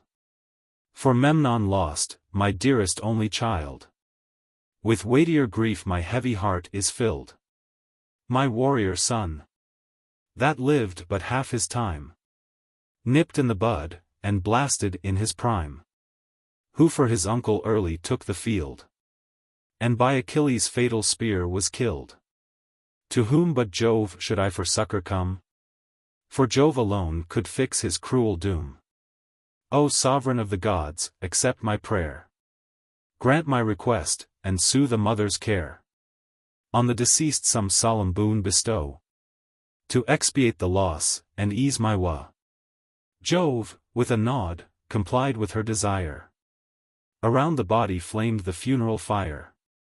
The pile decreased, that lately seemed so high, and sheets of smoke rolled upward to the sky, as humid vapors from a marshy bog rise by degrees, condensing into fog, that intercept the sun's enlivening ray, and with a cloud infect the cheerful day.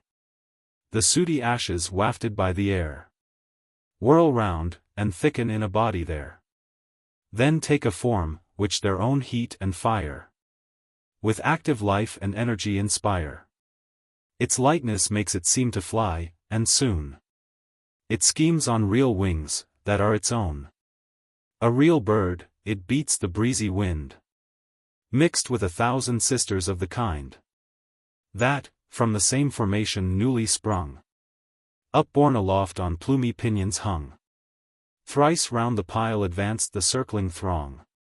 Thrice, with their wings, a whizzing consort rung. In the fourth flight their squadron they divide, ranked in 2 different troops, on either side. Then 2 and 2, inspired with martial rage, from either troop in equal pairs engage. Each combatant with beak and pounces pressed, in wrathful ire, his adversary's breast. Each falls a victim, to preserve the fame of that great hero whence their being came. From him their courage and their name they take, and, as they lived, they die for Memnon's sake. Punctual to time, with each revolving year, in fresh array the champion birds appear. Again, prepared with vengeful minds, they come to bleed, in honor of the soldier's tomb.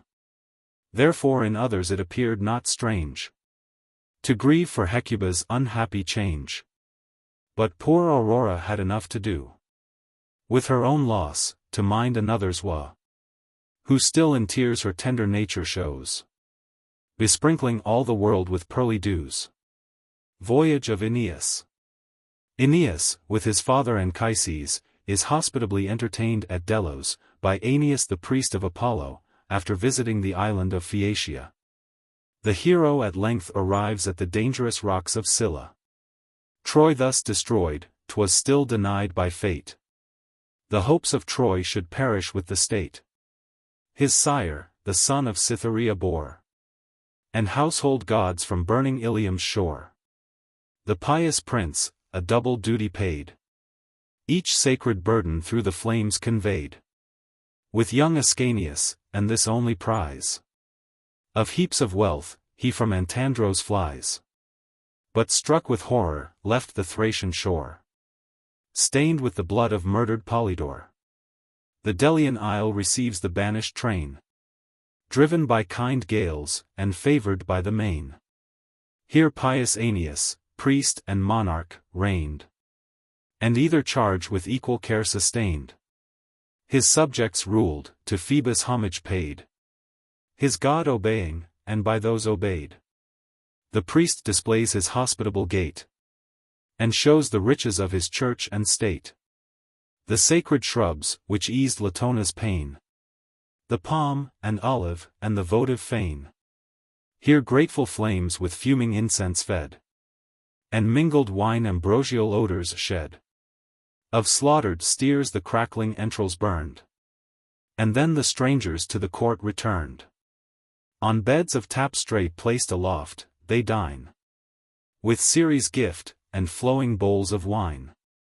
When thus Anchises spoke, amid the feast, "Say, mitred monarch, Phoebus' chosen priest, or, ere from Troy by cruel fate expelled, when first mine eyes these sacred walls beheld, a son, and twice 2 daughters crown thy bliss?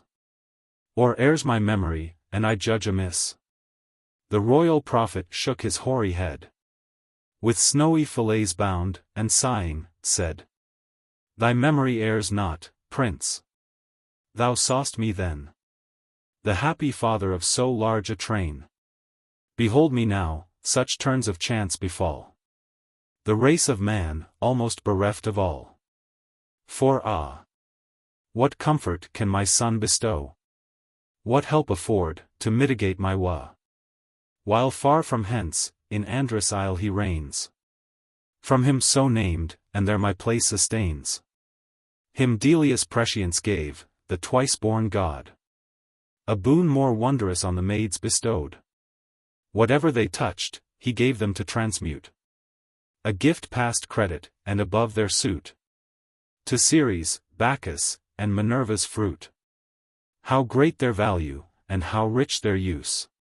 Whose only touch such treasures could produce. The dire destroyer of the Trojan reign. Fierce Agamemnon, such a prize to gain.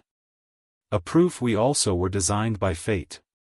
To feel the tempest that o'erturned your state. With force superior, and a ruffian crew. From these weak arms the helpless virgins drew. And sternly bade them use the grant divine.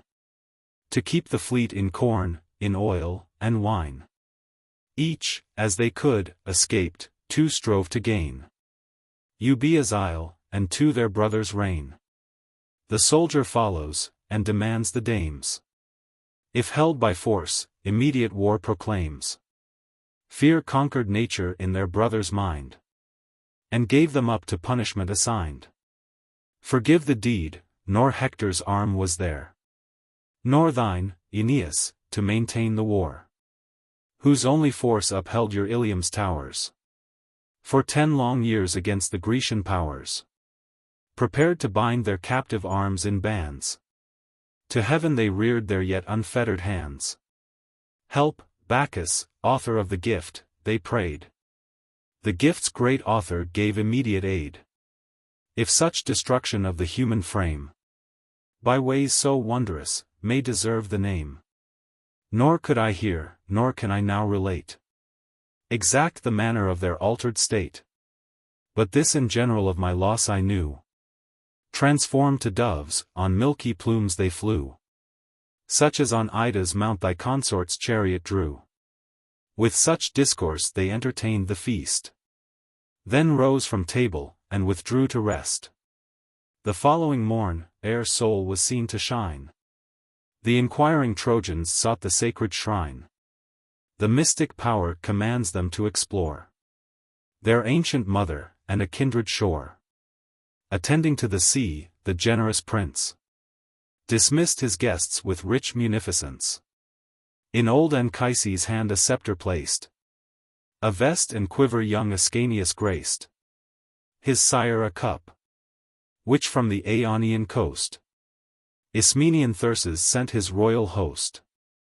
Alcon of Mile made what Thyrses sent, and carved thereon this ample argument. A town with 7 distinguished gates was shown, which spoke its name, and made the city known. Before it, piles and tombs, and rising flames. The rites of death, and choirs of mourning dames. Who bared their breasts, and gave their hair to flow. The signs of grief, and marks of public woe. Their fountains dried, the weeping naiads mourned. The trees stood bare, with searing cankers burned. No herbage clothed the ground. A ragged flock of goats half famished licked the naked rock. Of manly courage, and with mind serene, Orion's daughters in the town were seen.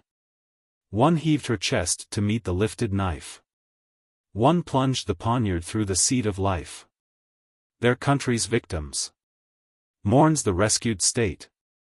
The bodies burns, and celebrates their fate. To save the failure of the illustrious line.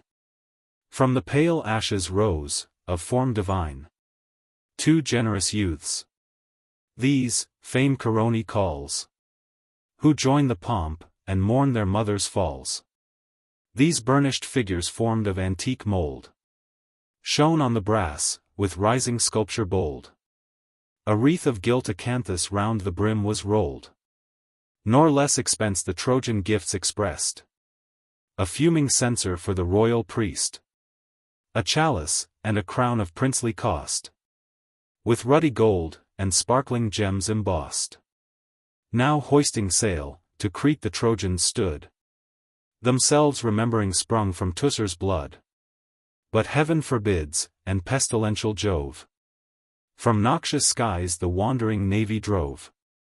Her 100 cities left, from Crete they bore, and sought the destined land, Ausonia's shore.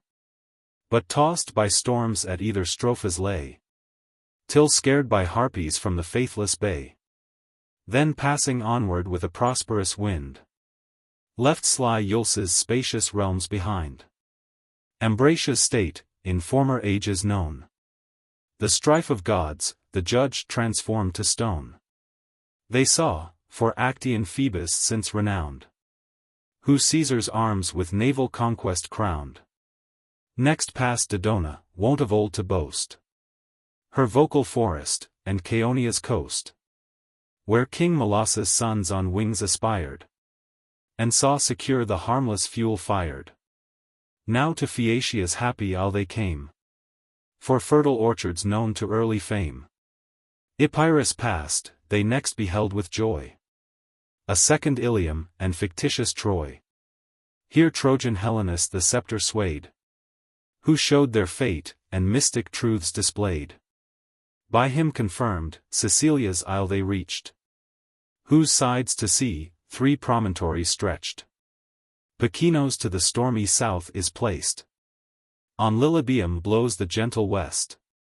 Peloros cliffs the northern bear survey, who rolls above, and dreads to touch the sea. By this they steer, and favored by the tide, secure by night in Zankel's harbor ride. Here cruel Scylla gains the rocky shore, and there the waves of loud Charybdis roar. This sucks, and vomits ships, and bodies drowned, and ravenous dogs the womb of that surround. In face a virgin, and, if aught be true, by bards recorded, once a virgin too. A train of youths in vain desired her bed. By sea nymphs loved, to nymphs of seas she fled.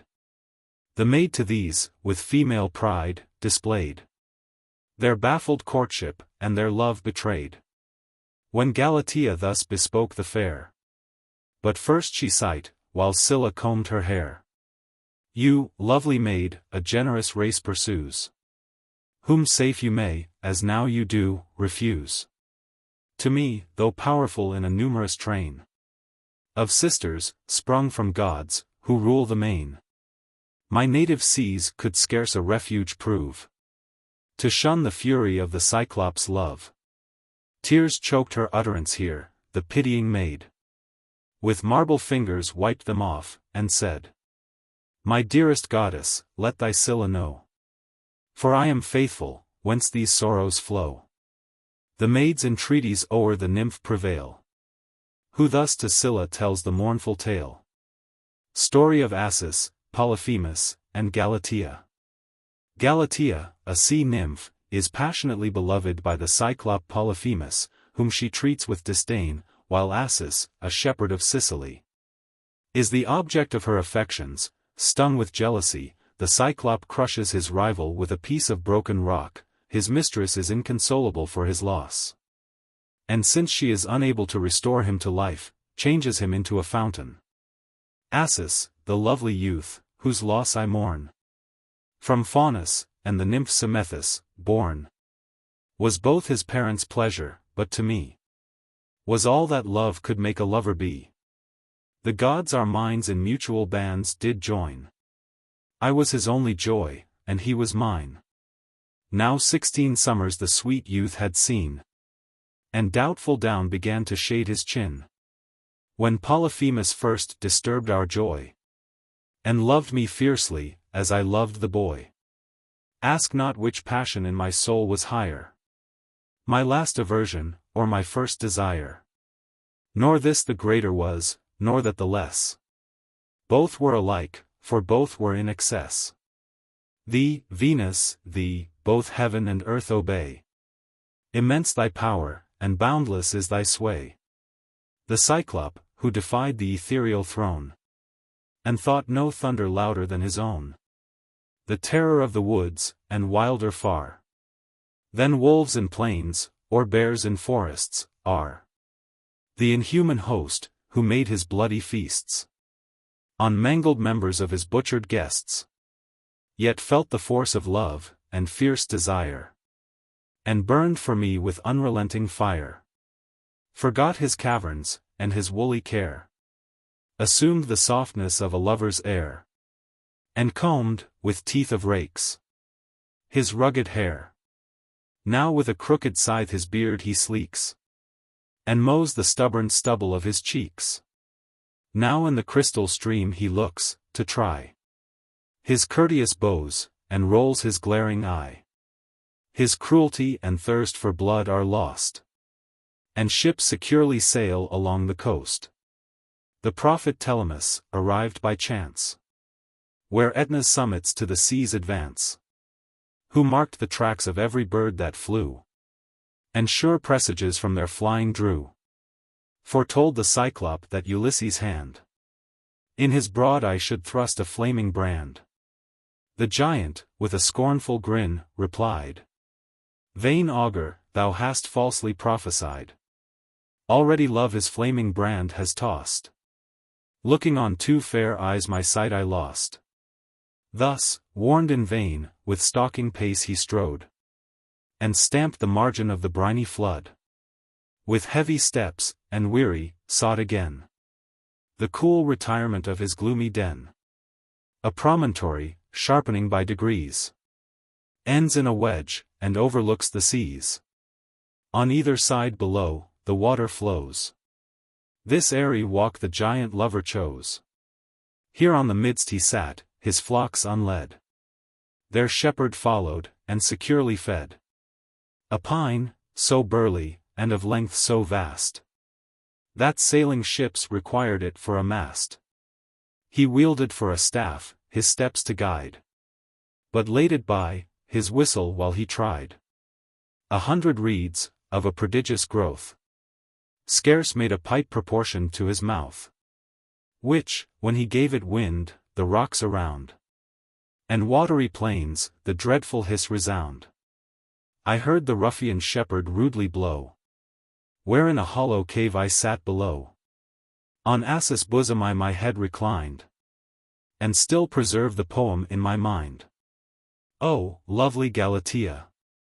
Whiter far than falling snows and rising lilies are, more flowery than the meads, as crystal bright, erect as alders, and of equal height, more wanton than a kid, more sleek thy skin than orient shells, that on the shores are seen, than apples fairer, when the boughs they laid, pleasing as winter suns, or summer shade, more grateful to the sight than goodly plains, and softer to the touch than down of swans, or curds new turned, and sweeter to the taste than swelling grapes, that to the vintage haste, more clear than ice, or running streams, that stray through garden plots, but, ah, more swift than they.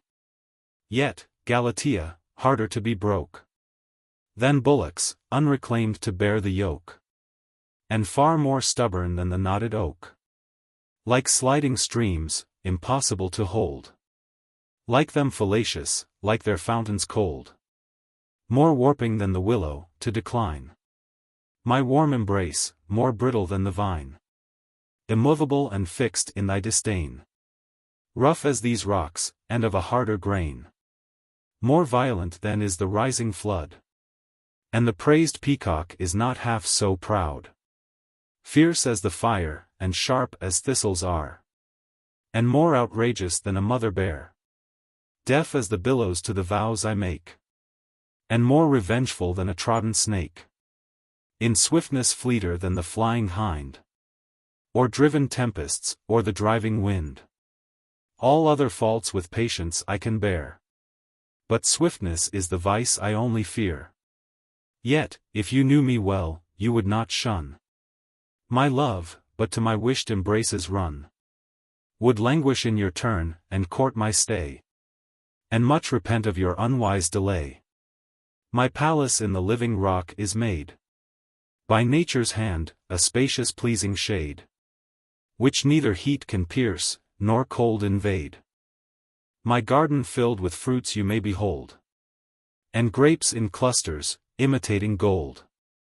Some blushing bunches of a purple hue, and these, and those, are all reserved for you. Red strawberries, in shades, expecting stand, proud to be gathered by so white a hand. Autumnal cornels later fruit provide, and plums, to tempt you, turn their glossy side. Not those of common kinds, but such alone as in Phaeacian orchards might have grown. Nor chestnuts shall be wanting to your food, nor garden fruits, nor wildings of the wood. The laden boughs for you alone shall bear, and yours shall be the product of the year. The flocks you see are all my own.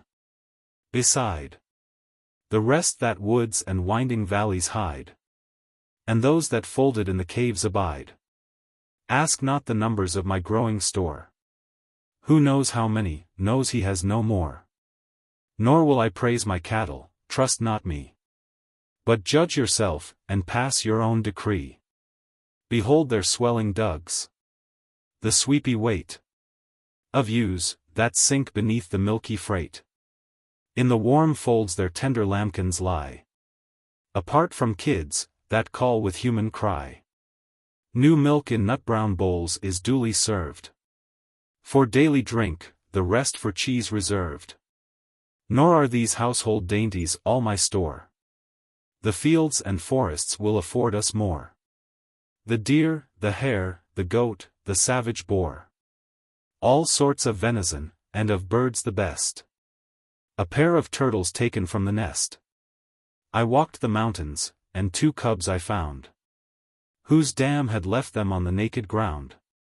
So like, that no distinction could be seen. So pretty, they were presents for a queen. And so they shall, I took them both away, and keep to be companions of your play.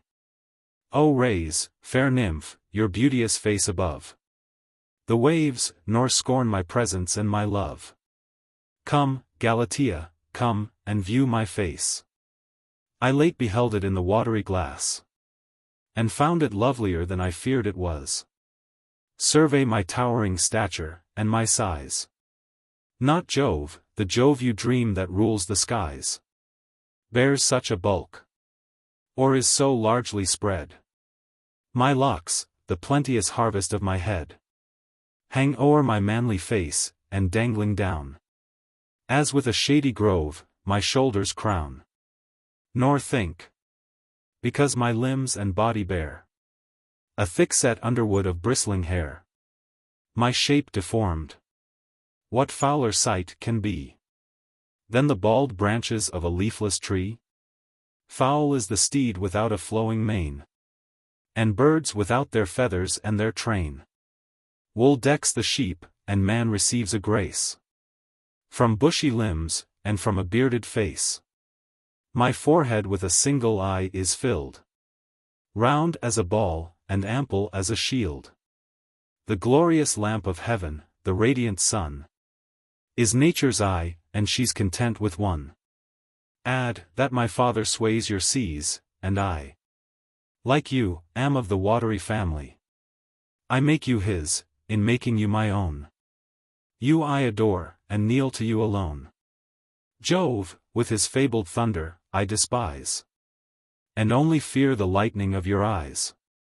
Frown not, fair nymph, yet I could bear to be disdained, if others were disdained with me. But to repulse the Cyclop, and prefer the love of Assus, heavens, I cannot bear. But let the stripling please himself, nay, more, please you, though that's the thing I most abhor. The boy shall find, if e'er we cope in fight, these giant limbs endued with giant might. His living bowels, from his belly torn, and scattered limbs, shall on the flood be borne. Thy flood, ungrateful nymph, and fate shall find that way for thee and Assus to be joined. For, oh, I burn with love, and thy disdain augments at once my passion and my pain. Translated Etna flames within my heart. And thou, inhuman, wilt not ease my smart. Lamenting thus in vain, he rose, and strode with furious paces to the neighboring wood. Restless his feet, distracted was his walk. Mad were his motions, and confused his talk. Mad as the vanquished bull when forced to yield his lovely mistress, and forsake the field. Thus far unseen I saw, when fatal chance his looks directing, with a sudden glance, Assus and I were to his sight betrayed, where, not suspecting, we securely played. From his wide mouth a bellowing cry he cast. I see, but this shall be your last. A roar so loud made Etna to rebound, and all the Cyclop labored in the sound. Affrighted with his monstrous voice, I fled, and in the neighboring ocean plunged my head. Poor Assus turned his back, and, help, he cried. Help, Galatea. Help, my parent gods. And take me, dying, to your deep abodes. The Cyclop followed, but he sent before a rib, which from the living rock he tore. Though but an angle reached him of the stone, the mighty fragment was enough alone to crush all Assus. 'Twas too late to save. But what the Fntes allowed to give, I gave. That Assus to his lineage should return, and roll among the river gods his urn. Straight issued from the stone a stream of blood, which lost the purple, mingling with the flood. Then like a double torrent it appeared. The torrent too, in little space was cleared.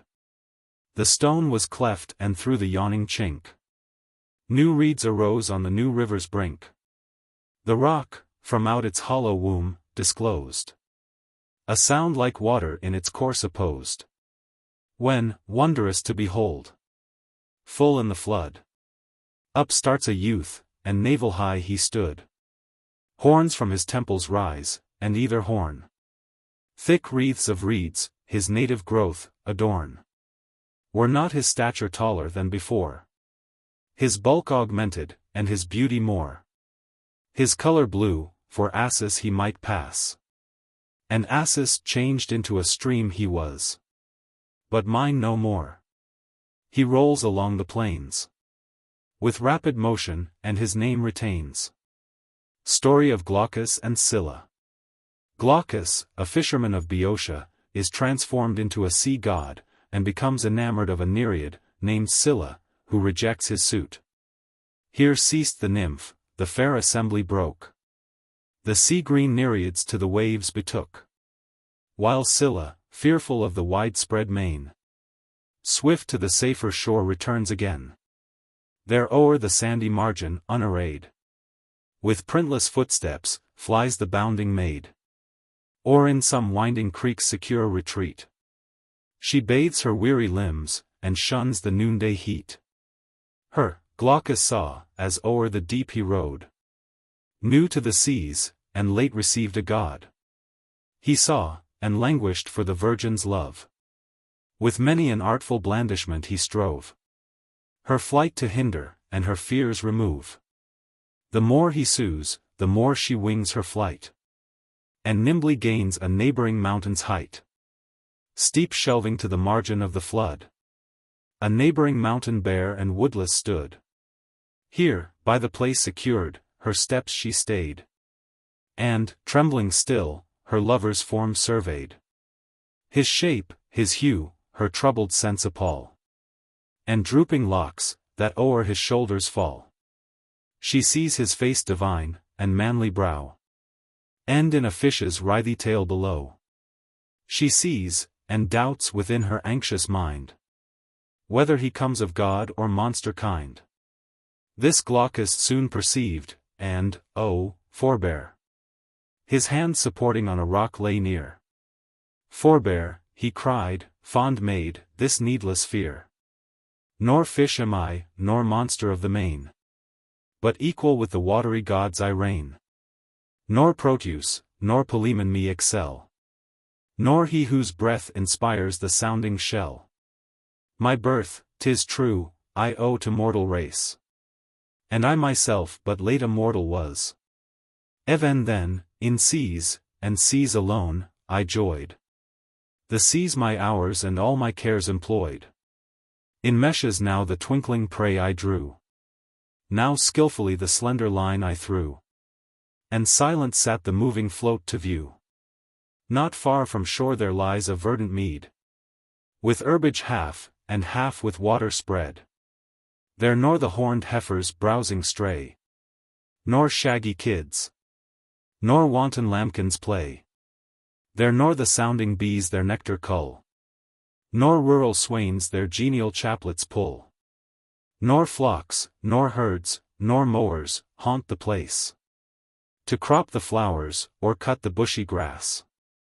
Thither sure first of living race came I, and sat, by chance, my drooping nets to dry. My scaly prize, in order all displayed, by number on the greensward there I laid. My captives, which or in my nets I took, or hung unwary on my wily hook. Strange to behold. Yet what avails a lie? I saw them bite the grass as I sat by. Then sudden darting o'er the verdant plain, they spread their fins, as in their native main. I paused, with wonder struck, while all my prey left their new master, and regained the sea. Amazed, within my secret self I sought what god, what herb, the miracle had wrought. But sure no herbs have power like this, I cried. And straight I plucked some neighboring herbs and tried. Scarce had I bit, and proved the wondrous taste, when strong convulsions shook my troubled breast. I felt my heart grow fond of something strange, and my whole nature laboring with a change. Restless I grew, and every place forsook, and still upon the seas I bent my look. Farewell forever. Farewell, land, I said, and plunged among the waves my sinking head. The gentle powers, who that low empire keep, received me as a brother of the deep. To Tethys, and to ocean old they pray, to purge my mortal earthy parts away. The watery parents to their suit agreed, and thrice 9 times a secret charm they read. Then with lust rations purify my limbs, and bid me bathe beneath 100 streams. 100 streams from various fountains run, and on my head at once come rushing down. Thus far each passage I remember well, and faithfully thus far the tale I tell. But then oblivion dark on all my senses fell. Again, at length, my thoughts reviving came, when I no longer found myself the same. Then first this sea-green beard I felt to grow, and these large honors on my spreading brow. My long descending locks the billows sweep, and my broad shoulders cleave the yielding deep. My fishy tail, my arms of azure hue, and every part divinely changed, I view. But what avails these useless honors now? What joys can immortality bestow? What, though our nereids all my form approve? What boots it, while fair Scylla scorns my love? Thus far the god, and more he would have said, when from his presence flew the ruthless maid.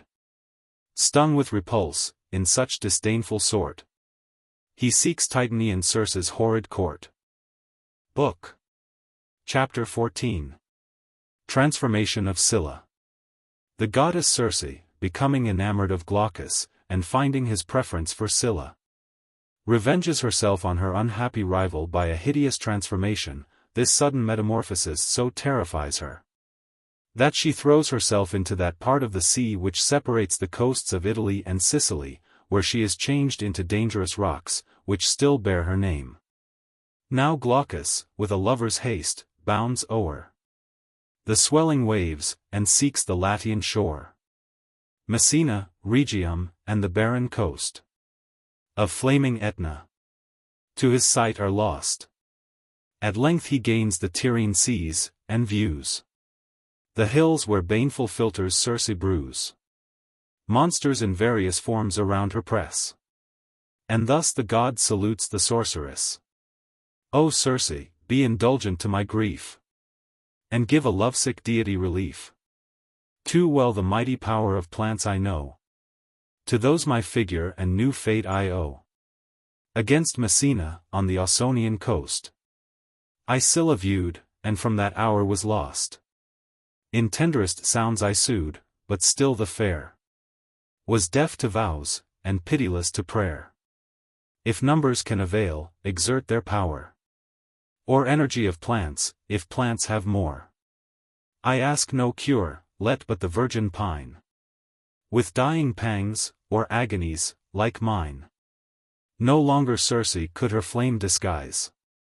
But to the suppliant god marine replies. When maids are coy, have manlier aims in view. Leave those that fly, but those that like pursue. If love can be by kind compliance won. See, at your feet, the daughter of the sun. Sooner, said Glaucus, shall the ash remove from mountains, and the swelling surges love. Or humble seaweed to the hills repair. Ere I think any but my Scylla fair. Straight Circe reddens with a guilty shame. And vows revenge for her rejected flame. Fierce liking oft a spite as fierce creates. For love refused, without aversion, hates. To hurt her hapless rival she proceeds. And, by the fall of Scylla, Glaucus bleeds. Some fascinating beverage now she brews. Composed of deadly drugs, and baneful juice. At Rhegium she arrives, the ocean braves. And treads with unwet feet the boiling waves. Upon the beach a winding bay there lies. Sheltered from seas, and shaded from the skies. This station Scylla chose, a soft retreat. From chilling winds, and raging Cancer's heat.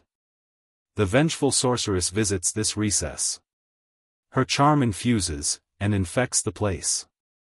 Soon as the nymph wades in, her nether parts turn into dogs, then at herself she starts. A ghastly horror in her eyes appears.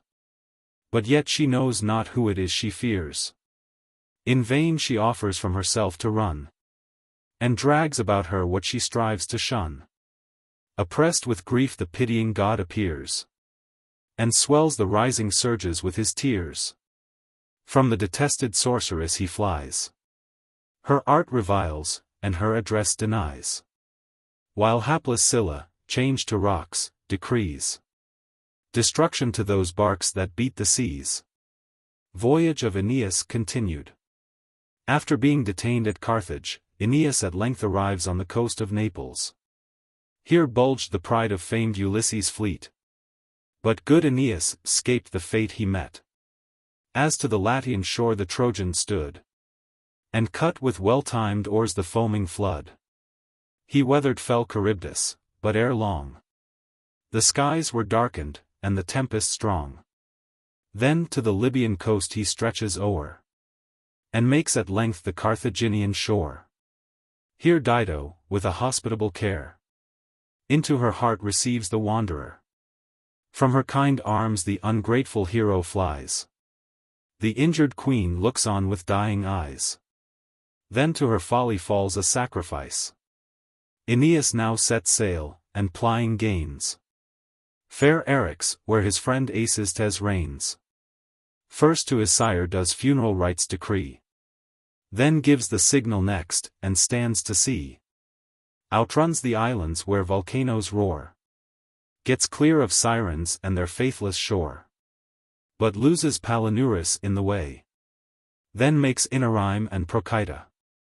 Transformation of Cercopians into apes.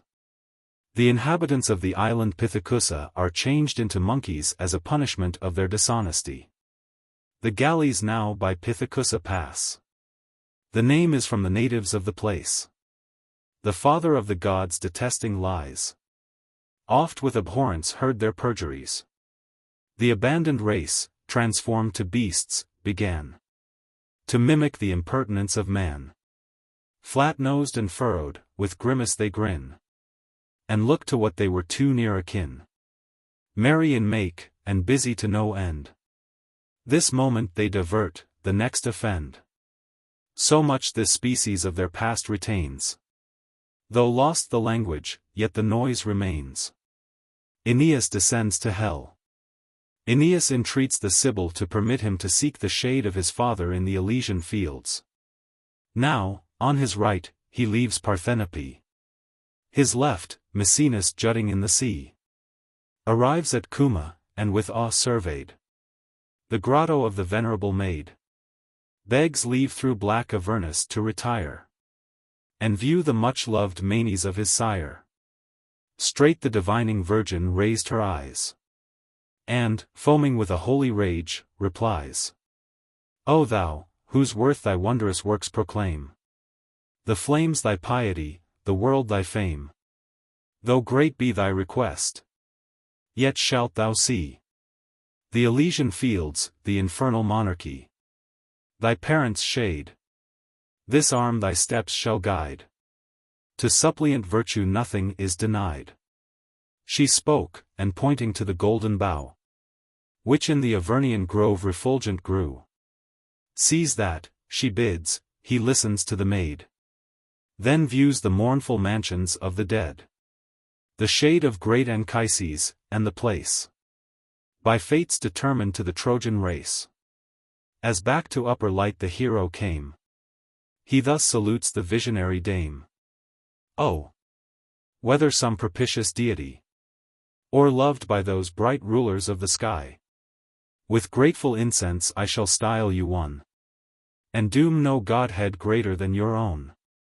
'Twas you restored me from the realms of night, and gave me to behold the fields of light, to feel the breezes of congenial air, and nature's best benevolence to share.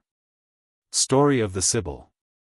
Apollo becomes enamored of the Sibyl, and offers to grant whatever she asks. The request is made of a continuance of life for as many years as there are grains in a heap of sand. But the enjoyment of health and beauty are unfortunately forgotten by the applicant. I am no deity, replied the dame, but mortal, and religious rites disclaim.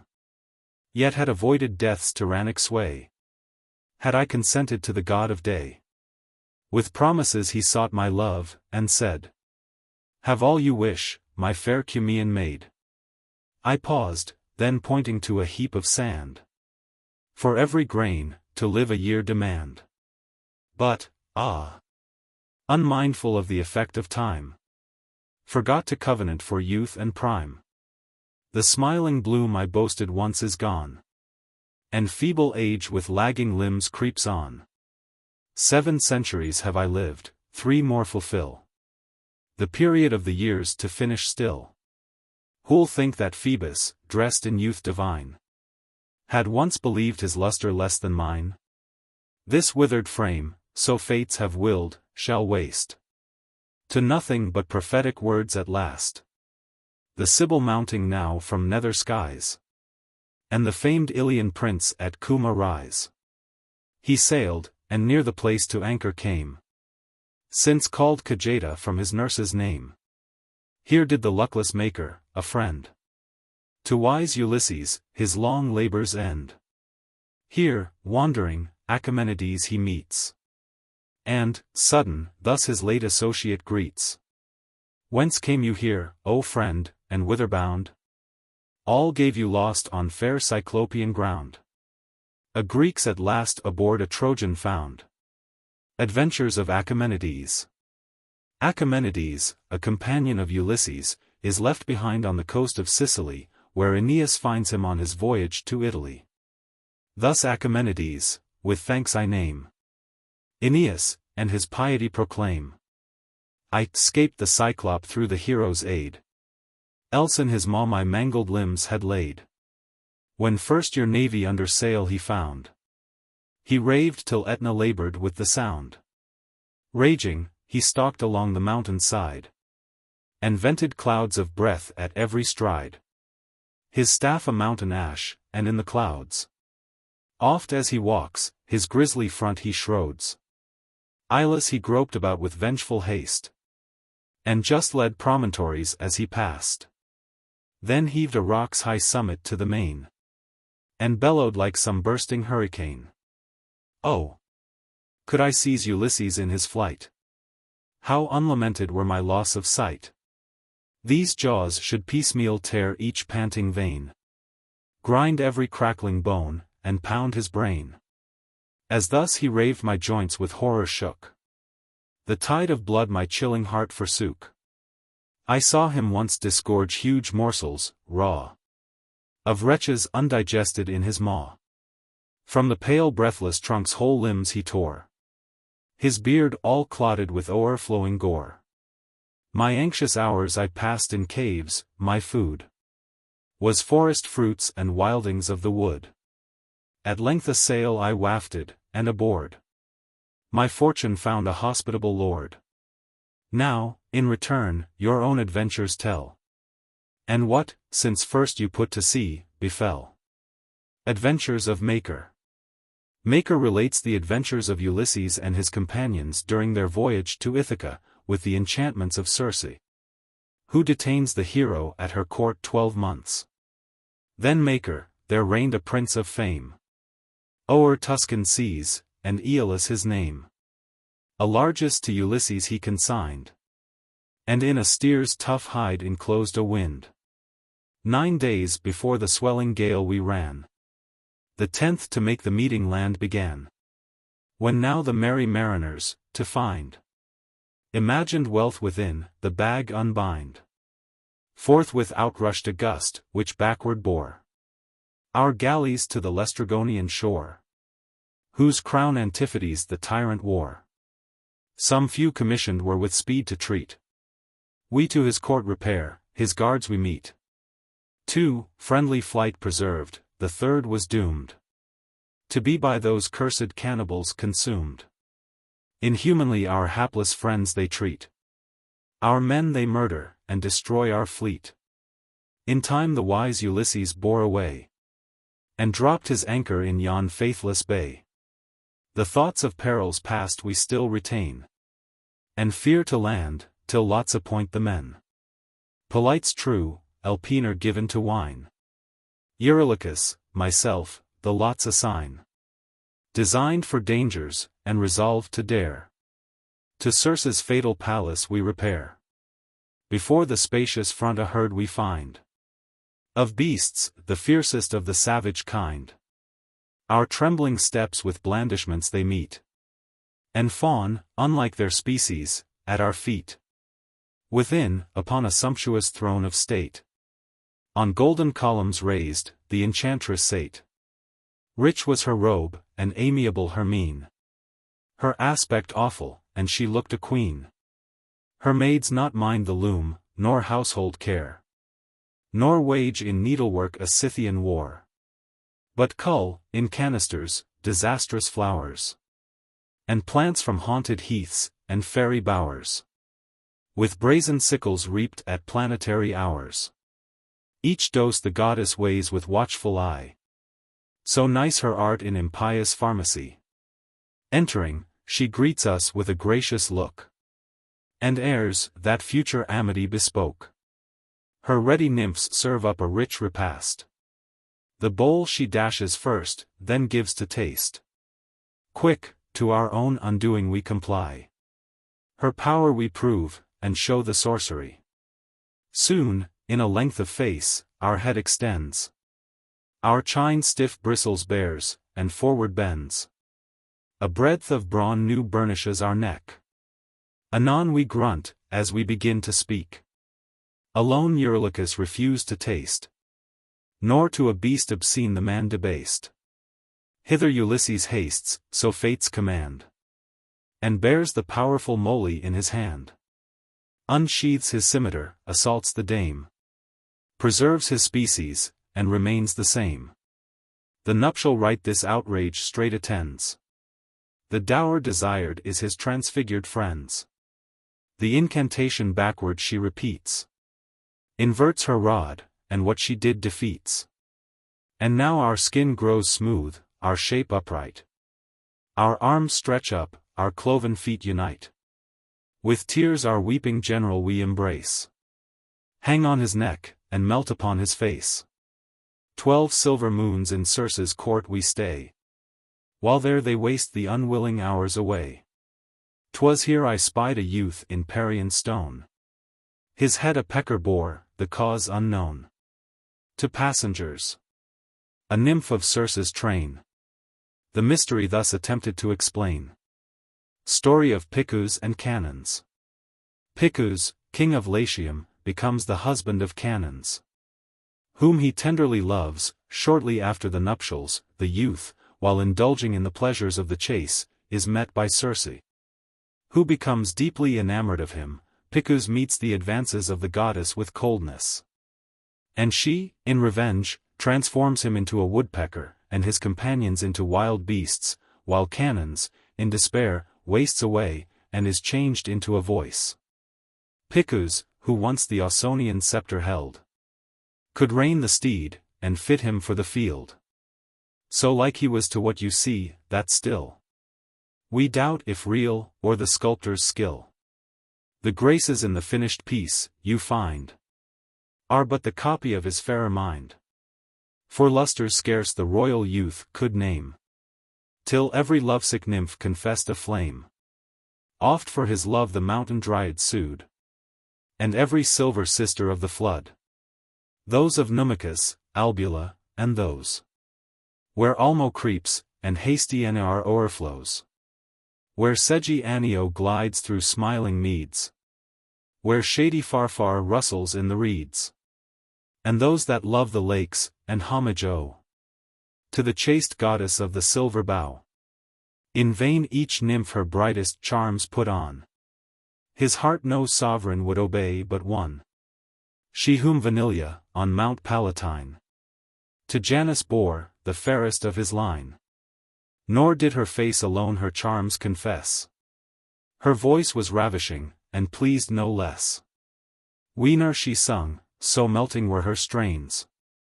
The flocks, unfed, seemed listening on the plains. The rivers would stand still, the cedars bend, and birds neglect their pinions to attend. The savage kind in forest wilds grow tame, and Cannons, from her heavenly voice, her name, Hymen had now, in some ill-fated hour, their hands united, as their hearts before, while their soft moments in delights they waste, and each new day was dearer than the past. Picus would sometimes o'er the forests rove, and mingle sports with intervals of love. It chanced, as once the foaming boar he chased, his jewels sparkling on his Tyrian vest. Lascivious Circe well the youth surveyed, as simpling on the flowery hills she strayed. Her wishing eyes their silent message tell, and from her lap the verdant mischief fell.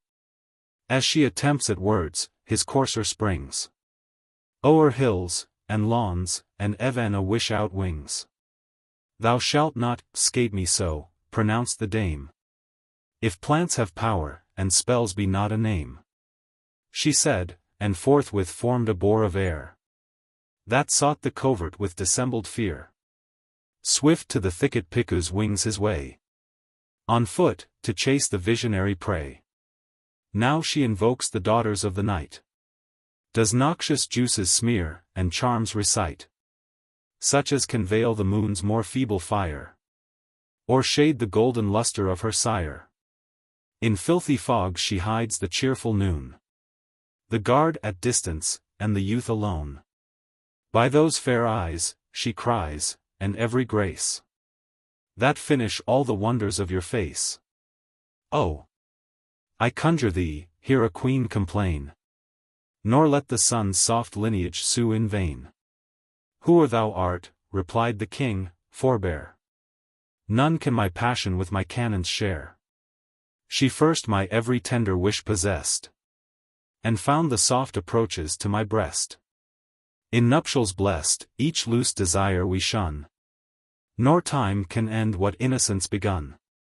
Think not, she cried, to saunter out a life of form, with that domestic drudge, a wife. My just revenge, dull fool, ere long shall show what ills we women, if refused, can do. Think me a woman and a lover too. From dear successful spite we hope for ease, nor fail to punish where we fail to please. Now twice to east she turns, as oft to west. Thrice waves her wand, as oft a charm expressed. On the lost youth her magic power she tries. Aloft he springs, and wonders how he flies. On painted plumes the woods he seeks, and still the monarch oak he pierces with his bill. Thus changed, no more o'er Latian lands he reigns. Of Picus nothing but the name remains. The winds from drizzling damps now purge the air. The mist subsides, the settling skies are fair. The court their sovereign seek with arms in hand. They threaten Circe, and their lord demand. Quick she invokes the spirits of the air, and twilight elves, that on dun wings repair to charnels, and the unhallowed sepulchre.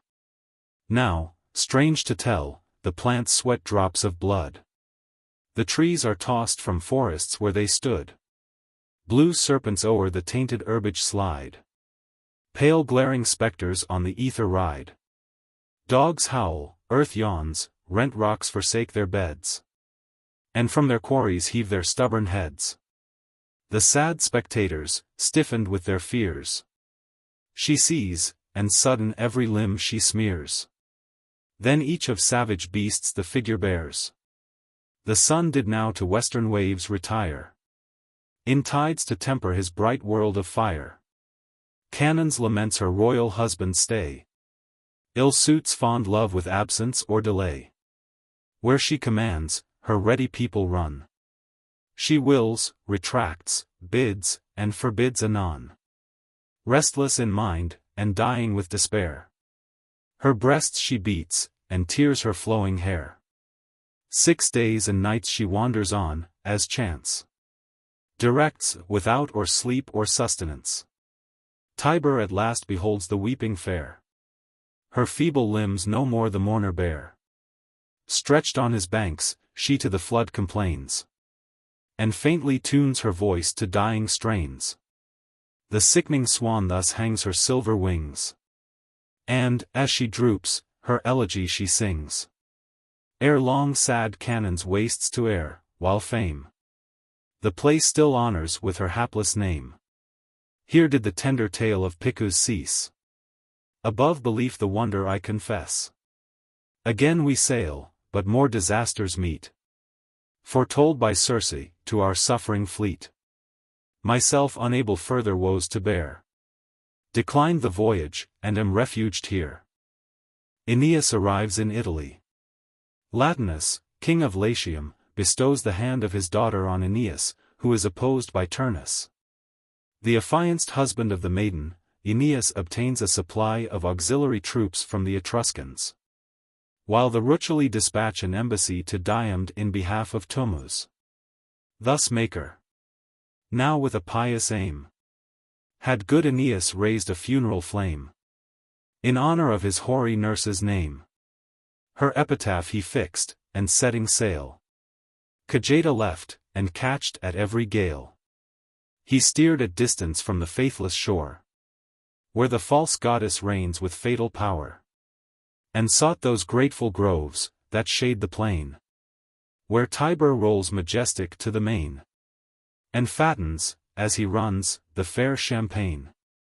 His kindred gods the hero's wishes crown, with fair Lavinia, and Latinus throne. But not without a war the prize he won. Drawn up in bright array the battle stands. Turnus with arms his promised wife demands. Etrurians, Latians equal fortune share, and doubtful long appears the face of war. Both powers from neighboring princes seek supplies, and embassies appoint for new allies. Aeneas, for relief, Evander moves. His quarrel he asserts, his case approves. The bold Rutulians, with an equal speed, sage Venulus dispatched to Diomede. The king, late griefs revolving in his mind, these reasons for neutrality assigned. Shall I, of one poor dodal town possessed, my people thin, my wretched country waste, an exiled prince, and on a shaking throne, or risk my patron's subjects, or my own? You'll grieve the harshness of our hap to hear, nor can I tell the tale without a tear. Adventures of Diomedes. Diomed briefly recounts to the Rutulian embassy the misfortunes he has encountered since the destruction of Troy. After famed Ilium was by Argives won, and flames had finished what the sword begun, Pallas, incensed, pursued us to the main, in vengeance of her violated fane. Alone Oileus forced the Trojan maid, yet all were punished for the brutal deed.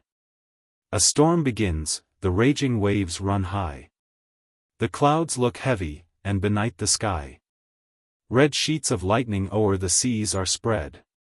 Our tackling yields, and wrecks at last succeed. 'Tis tedious our disastrous state to tell. Even Priam would have pitied what befell, yet Pallas saved me from the swallowing main. At home new wrongs to meet, as fates ordain. Chased from my country, I once more repeat, all suffering seas could give, or war complete. For Venus, mindful of her wound, decreed, still new calamities should past succeed. Agmon, impatient through successive ills, with fury, love's bright goddess thus reviles. These plagues in spite of Diomed are sent. The crime is his, but ours the punishment. Let each my friends her puny spleen despise, and dare that proud dictator of the skies. The rest of Agmon's insolence complain, and of irreverence the wretch arraign. About to answer, his blaspheming throat contracts, and shrieks in some disdainful note. To his new skin a fleece of feathers clings, hides his late arms and lengthens into wings. The lower features of his face extend, warp into horn, and in a beak descend. Some more experience Agmon's destiny, and wheeling in the air, like swans they fly. These thin remains to Daunus' realms I bring, and here I reign, a poor precarious king. Transformation of Apulus. The disrespectful treatment of the wood nymphs by Apulus is punished by his transformation into a wild olive tree. Thus Diomedes. Venulus withdraws, unsped the service of the common cause. Puteoli he passes, and surveyed a cave long honored for its awful shade. Here trembling reeds exclude the piercing ray. Here streams in gentle falls through winding stray, and with a passing breath cool zephyrs play. The goatherd god frequents the silent place, as once the wood nymphs of the sylvan race. Till Apulus with a dishonest air, and gross behavior, banished thence the fair. The bold buffoon, weener they tread the green. Their motion mimics, but with jest obscene. Loose language oft he utters, but ere long, a bark in filmy network binds his tongue. Thus changed, a base wild olive he remains. The shrub the coarseness of the clown retains.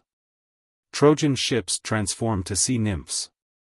Turnus sets fire to the Trojan ships, which are transformed into sea deities by Cybele.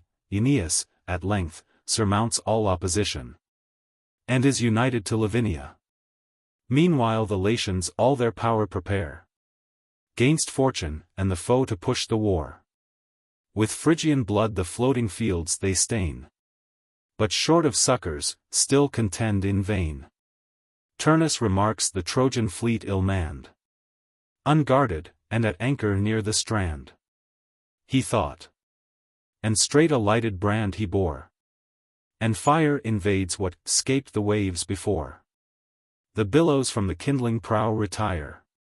Pitch, rosin, sear wood on red wings aspire, and Vulcan on the seas exerts his attribute of fire. This when the mother of the gods beheld, her towery crown she shook, and stood revealed. Her brindled lions reigned, unveiled her head, and hovering o'er her favored fleet, she said, "Cease, Turnus, and the heavenly powers respect.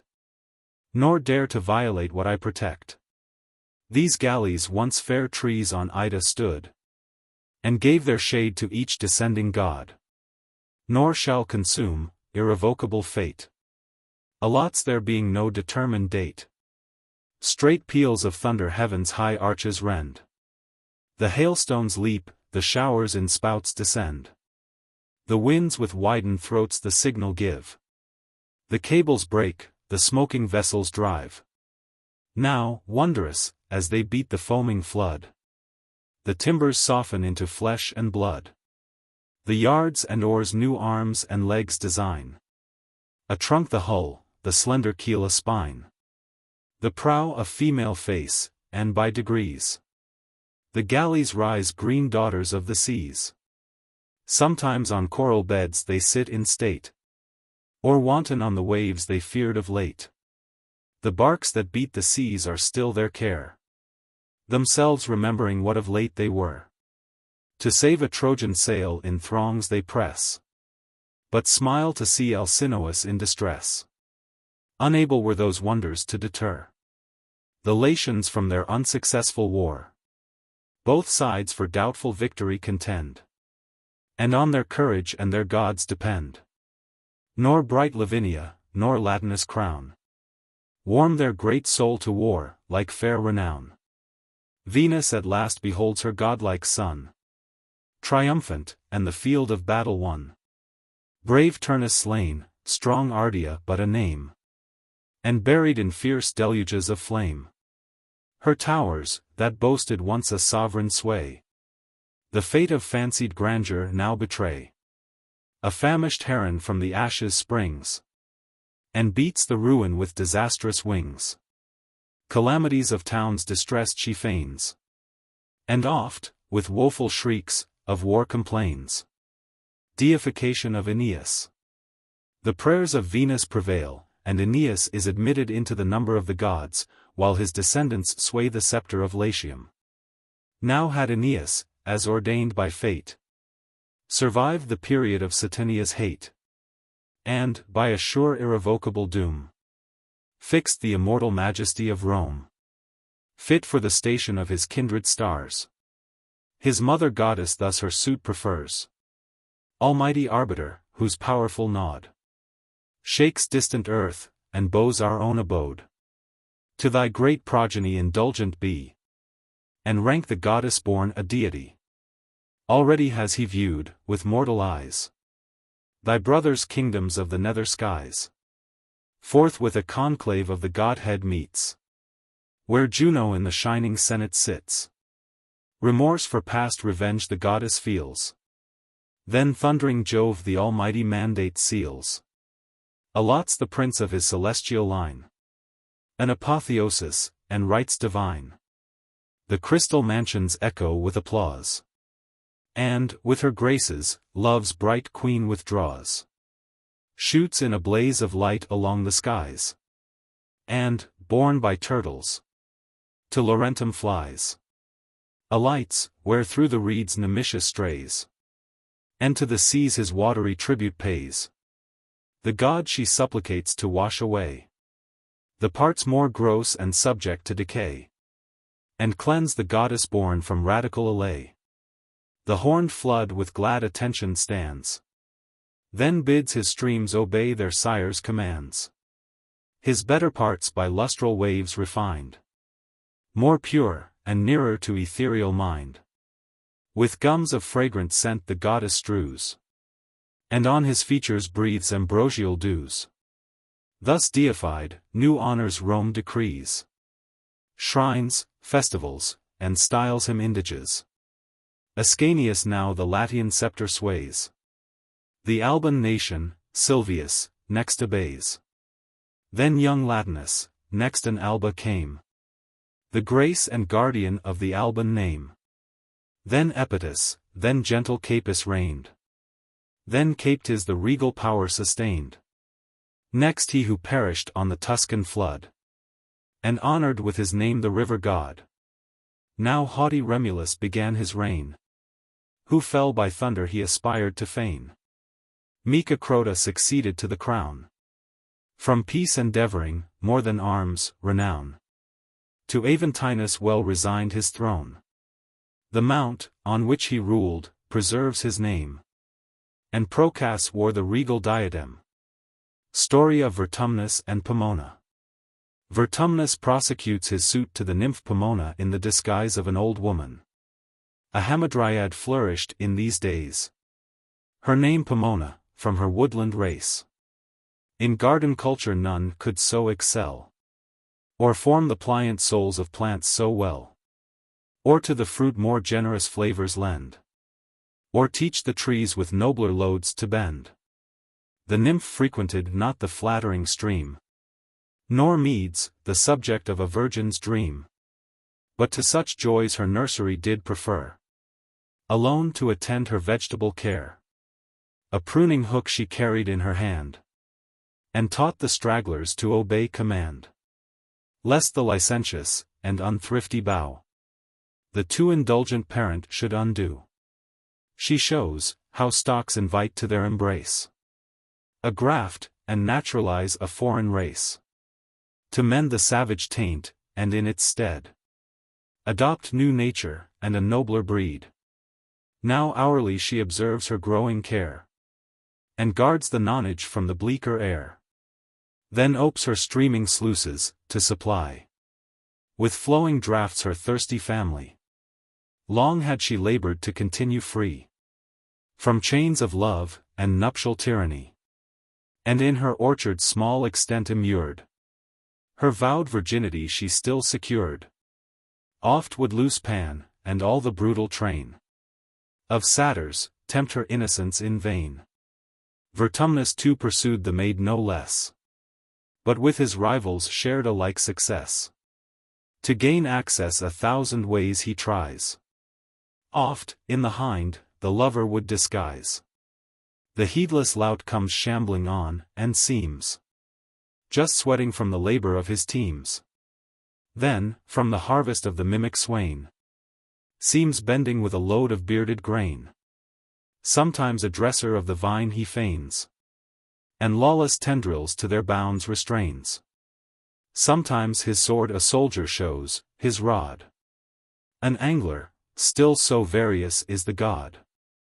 Now, in a forehead cloth, some crone he seems, a staff supplying the defect of limbs. Admittance thus he gains, admires the store of fairest fruit, the fair possessor more. Then greets her with a kiss, the unpracticed dame. Admired a grand aim kissed with such a flame. Now, seated by her, he beholds a vine. Around an elm in amorous foldings twine. If that fair elm, he cried, alone should stand, no grapes would glow with gold and tempt the hand. Or if that vine without her elm should grow, 'twould creep a poor neglected shrub below. Be then, fair nymph, by these examples led, nor shun, for fancied fears, the nuptial bed. Not she for whom the Lapithites took arms, nor Sparta's queen, could boast such heavenly charms. And if you would on woman's faith rely, none can your choice direct so well as I. Though old, so much Pomona I adore. Scarce does the bright Vertumnus love her more. 'Tis your fair self alone his breast inspires with softest wishes, and unsoiled desires. Then fly all vulgar followers, and prove the god of seasons only worth your love. On my assurance well you may repose. Vertumnus scarce Vertumnus better knows. True to his choice, all looser flames he flies, nor for new faces fashionably dies. The charms of youth, and every smiling grace, bloom in his features, and the god confess. Besides, he puts on every shape at ease. But those the most that best Pomona please. Still to oblige her is her lover's aim. Their likings and aversions are the same. Nor the fair fruit your burdened branches bear, nor all the youthful product of the year, could bribe his choice, yourself alone can prove a fit reward for so refined a love. Relent, fair nymph, and with a kind regret Think 'tis Vertumnus weeping at your feet. A tale attend, through Cyprus known, to prove how Venus once revenged neglected love. Story of Iphis and Anaxarete. The disguised Vertumnus cautions his mistress from the indulgence of an unfeeling disregard to the sufferings of her lover by the example of Anaxarete, who is converted into a statue as a punishment for her pride. The god then resumes his natural shape, and Pomona renounces her prepossessions in favor of a single life. Iphis, of vulgar birth, by chance had viewed fair Anaxarete of Teucer's blood. Not long had he beheld the royal dame, ere the bright sparkle kindled into flame. Oft did he struggle with a just despair, unfixed to ask, unable to forbear. But love, who flatters still his own disease, hopes all things will succeed he knows will please. Where'er the fair one haunts, he hovers there, and seeks her confidant with sighs and prayer. Or letters he conveys, that seldom prove successless messengers in suits of love. Now shivering at her gates the wretch appears, and myrtle garlands on the columns rears, wet with a deluge of unbidden tears. The nymph, more hard than rocks, more deaf than seas, derides his prayers, insults his agonies, arraigns of insolence the aspiring swain, and takes a cruel pleasure in his pain. Resolved at last to finish his despair, he thus upbraids the inexorable fair. Oh, Anaxarete, at last forget the license of a passion indiscreet. Now triumph, since a welcome sacrifice your slave prepares to offer to your eyes. My life, without reluctance, I resign. That present best can please a pride like thine. But, oh, forbear to blast a flame so bright, doomed never to expire but with the light. And you, great powers, do justice to my name. The hours, you take from life, restore to fame. Then o'er the posts, once hung with wreaths, he throws the ready cord, and fits the fatal noose. For death prepares, and bounding from above, at once the wretch concludes his life and love. Ere long the people gather, and the dead is to his mourning mother's arms conveyed. First, like some ghastly statue she appears, then bathes the breathless corse in seas of tears, and gives it to the pile. Now as the throng proceed in sad solemnity along, to view the passing pomp the cruel fair hastes, and beholds her breathless lover there. Struck with the sight, inanimate she seems.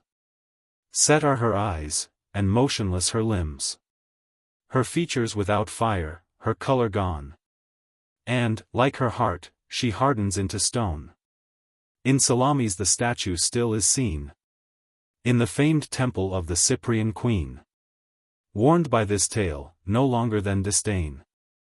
O, nymph beloved, to ease a lover's pain, so may the frosts in spring your blossoms spare, and winds their rude autumnal rage forbear.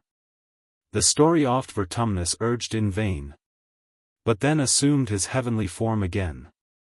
Such looks, and lustre the bright youth adorn, as when with rays glad Phoebus paints the morn. The sight so warms the fair admiring maid, like snow she melts, so soon can youth persuade. Consent, on eager wings, succeeds desire, and both the lovers glow with mutual fire. Latian line. Romulus, having restored his grandfather Numitor to the throne of which he had been unjustly dispossessed by his brother Amulius, at length succeeds to the crown. Now Procas yielding to the fates, his son, mild Numitor succeeded to the crown. But false Amulius, with a lawless power, at length deposed his brother Numitor. Then Ilia's valiant issue, with the sword, her parent re-enthroned, the rightful lord.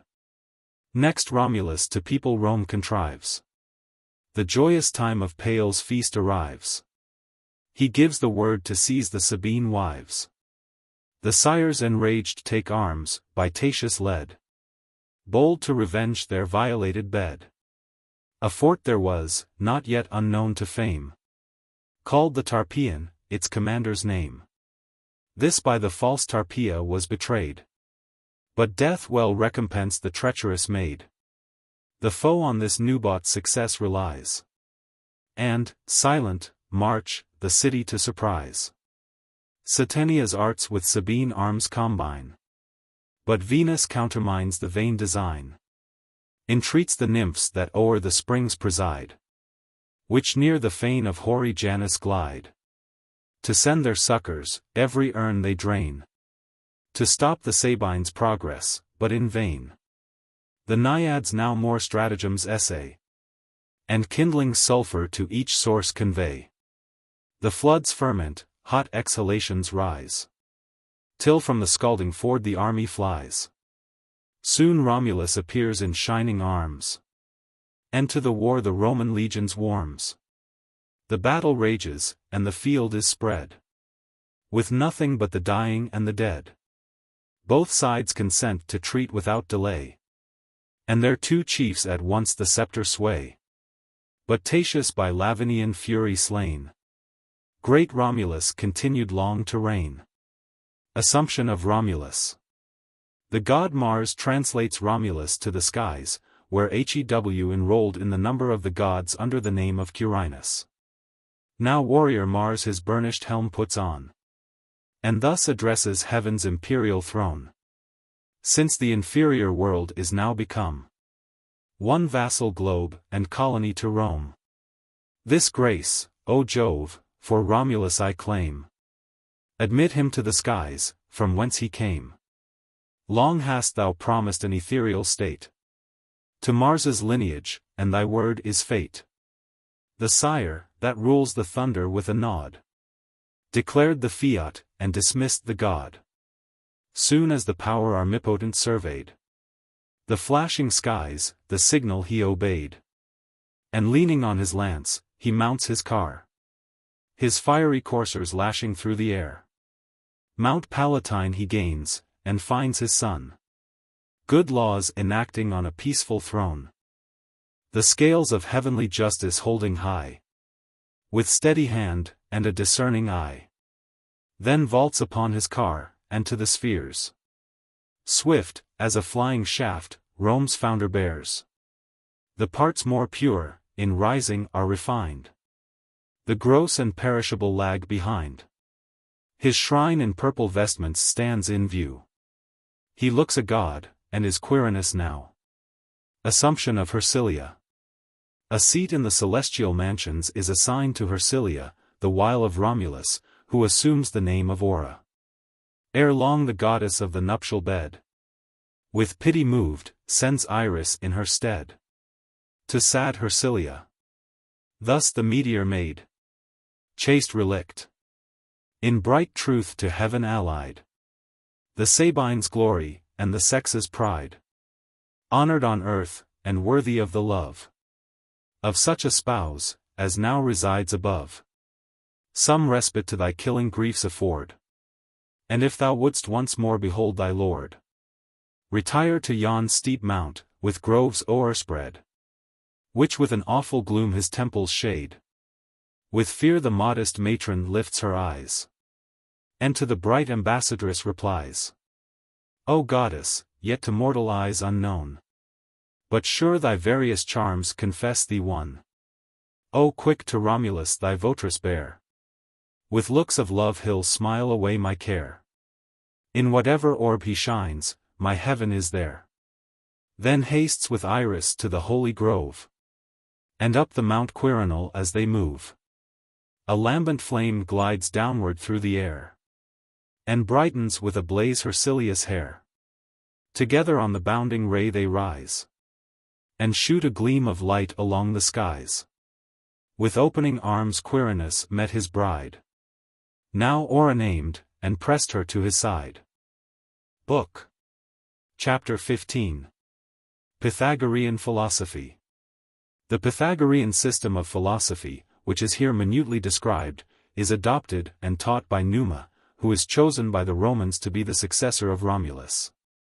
A king is sought to guide the growing state, one able to support the public weight, and fill the throne where Romulus had sate.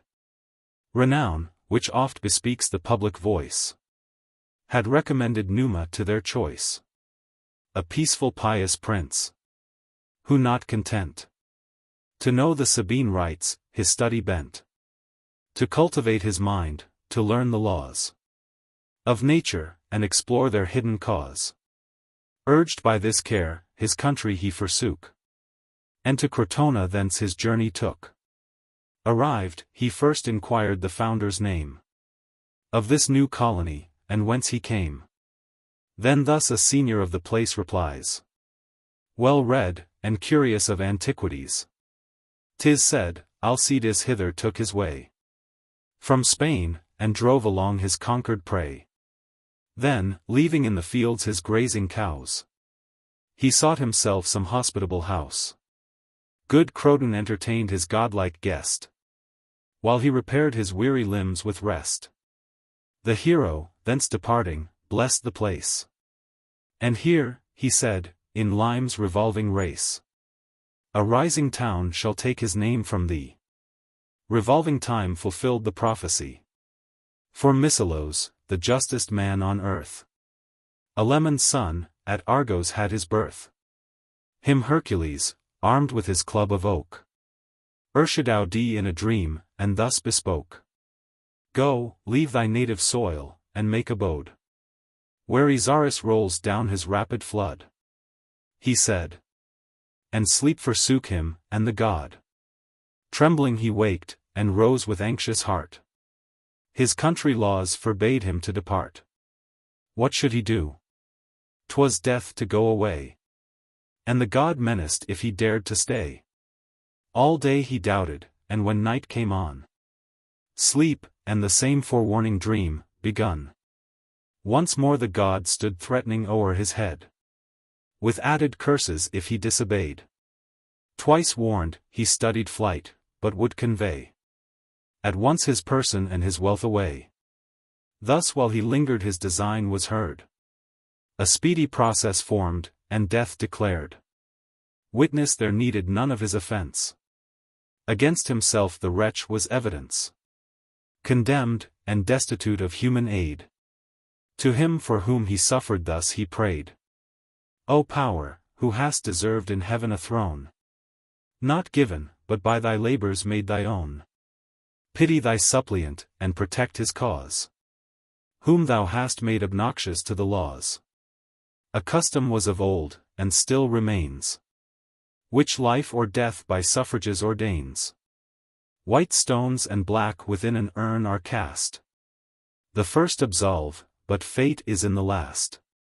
The judges to the common urn bequeath their votes, and drop the sable signs of death. The box receives all black, but, poured from thence, the stones came candid forth the hue of innocence. Thus Alemonides his safety won, preserved from death by Alcumena's son. Then to his kinsman god his vows he pays, and cuts with prosperous gales the Ionian seas. He leaves Tarentum favored by the wind, and Thurine bays, and Temes's, behind. Soft Sybaris, and all the capes that stand along the shore, he makes in sight of land. Still doubling, and still coasting, till he found the mouth of Isaris, and promised ground. Then saw, where, on the margin of the flood, the tomb that held the bones of Croton stood. Here, by the god's command, he built, and walled the place predicted, and Crotona called. Thus fame, from time to time, delivers down the sure tradition of the Italian town. Here dwelt the man divine, whom Samos bore, but now self-banished from his native shore, because he hated tyrants, nor could bear the chains, which none but servile souls will wear. He, though from heaven remote, to heaven could move with strength of mind, and tread the abyss above, and penetrate, with his interior light, those upper depths which nature hid from sight, and what he had observed and learned from thence.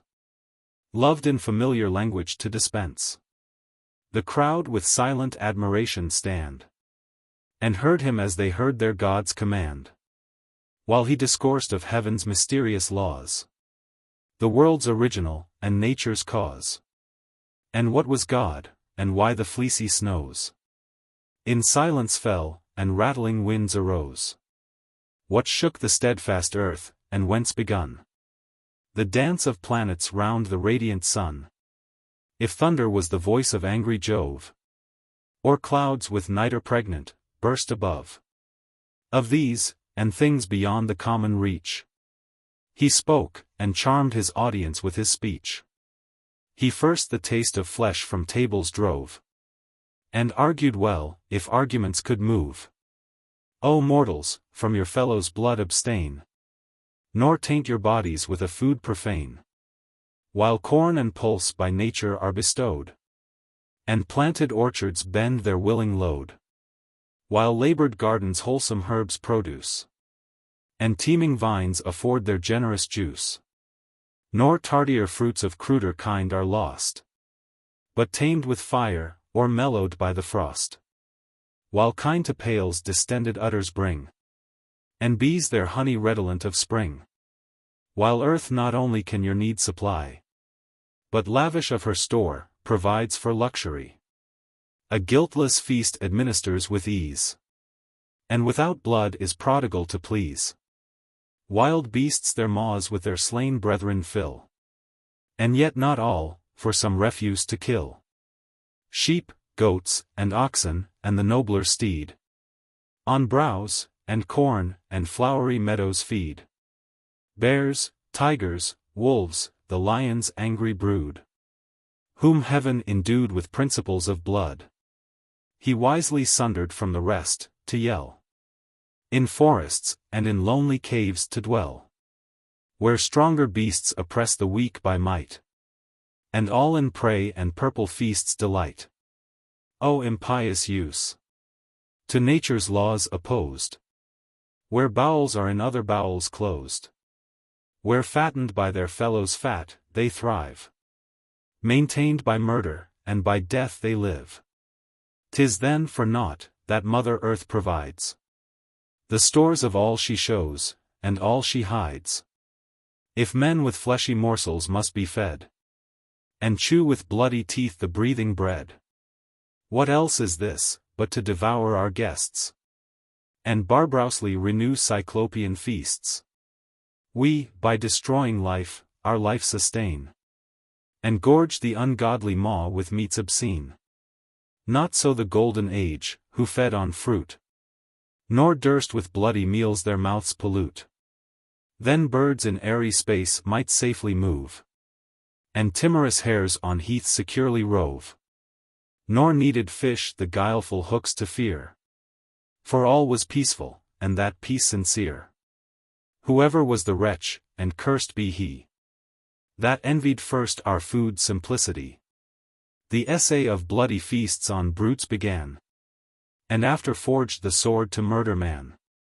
Had he the sharpened steel alone employed on beasts of prey, that other beasts destroyed, or man invaded with their fangs and paws, this had been justified by nature's laws and self-defense. But who did feasts begin? Of flesh, he stretched necessity to sin. To kill man-killers man has lawful power, but not the extended license to devour. Ill habits gather by unseen degrees. As brooks make rivers, rivers run to seas. The sow, with her broad snout, for rooting up the entrusted seed, was judged to spoil the crop, and intercept the sweating farmer's hope. The covetous churl, of unforgiving kind, the offender to the bloody priest resigned. Her hunger was no plea, for that she died. The goat came next in order to be tried. The goat had cropped the tendrils of the vine. In vengeance laity and clergy join. Where one had lost his profit, one his wine. Here was at least some shadow of offense. The sheep was sacrificed on no pretense, but meek and unresisting innocence. A patient, useful creature, born to bear the warm and woolly fleece, that clothed her murderer. And daily to give down the milk she bred, a tribute for the grass on which she fed. Living, both food and raiment she supplies, and is of least advantage when she dies. How did the toiling ox his death deserve? A downright simple drudge, and horn to serve? O tyrant! With what justice canst thou hope the promise of the year, a plenteous crop, when thou destroy'st thy laboring steer, who tilled and ploughed with pains thy else ungrateful field?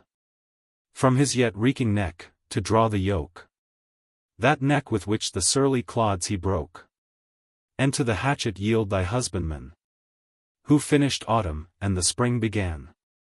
Nor this alone, but heaven itself to bribe, we to the gods our impious acts ascribe. First recompense with death their creatures' toil, then call the blessed above to share the spoil. The fairest victim must the powers appease, so fatal, 'tis sometimes too much to please.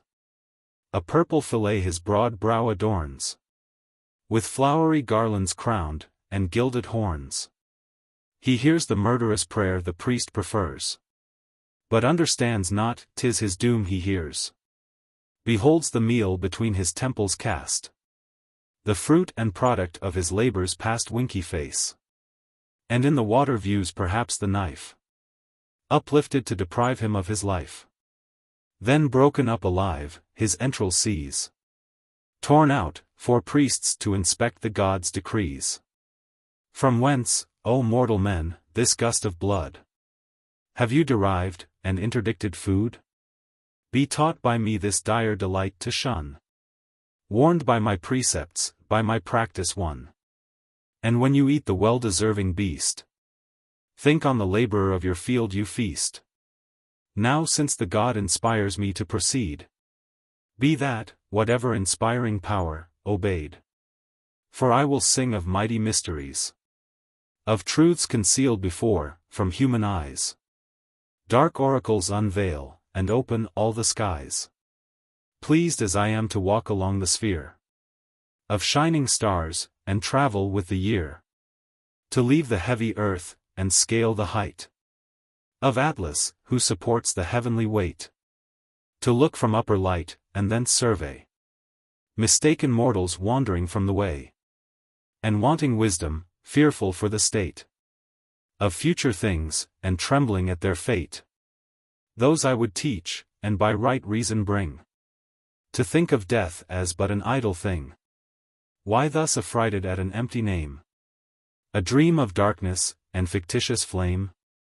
Vain themes of wit, which but in poems pass, and fables of a world that never was? What feels the body when the soul expires? By time corrupted, or consumed by fires?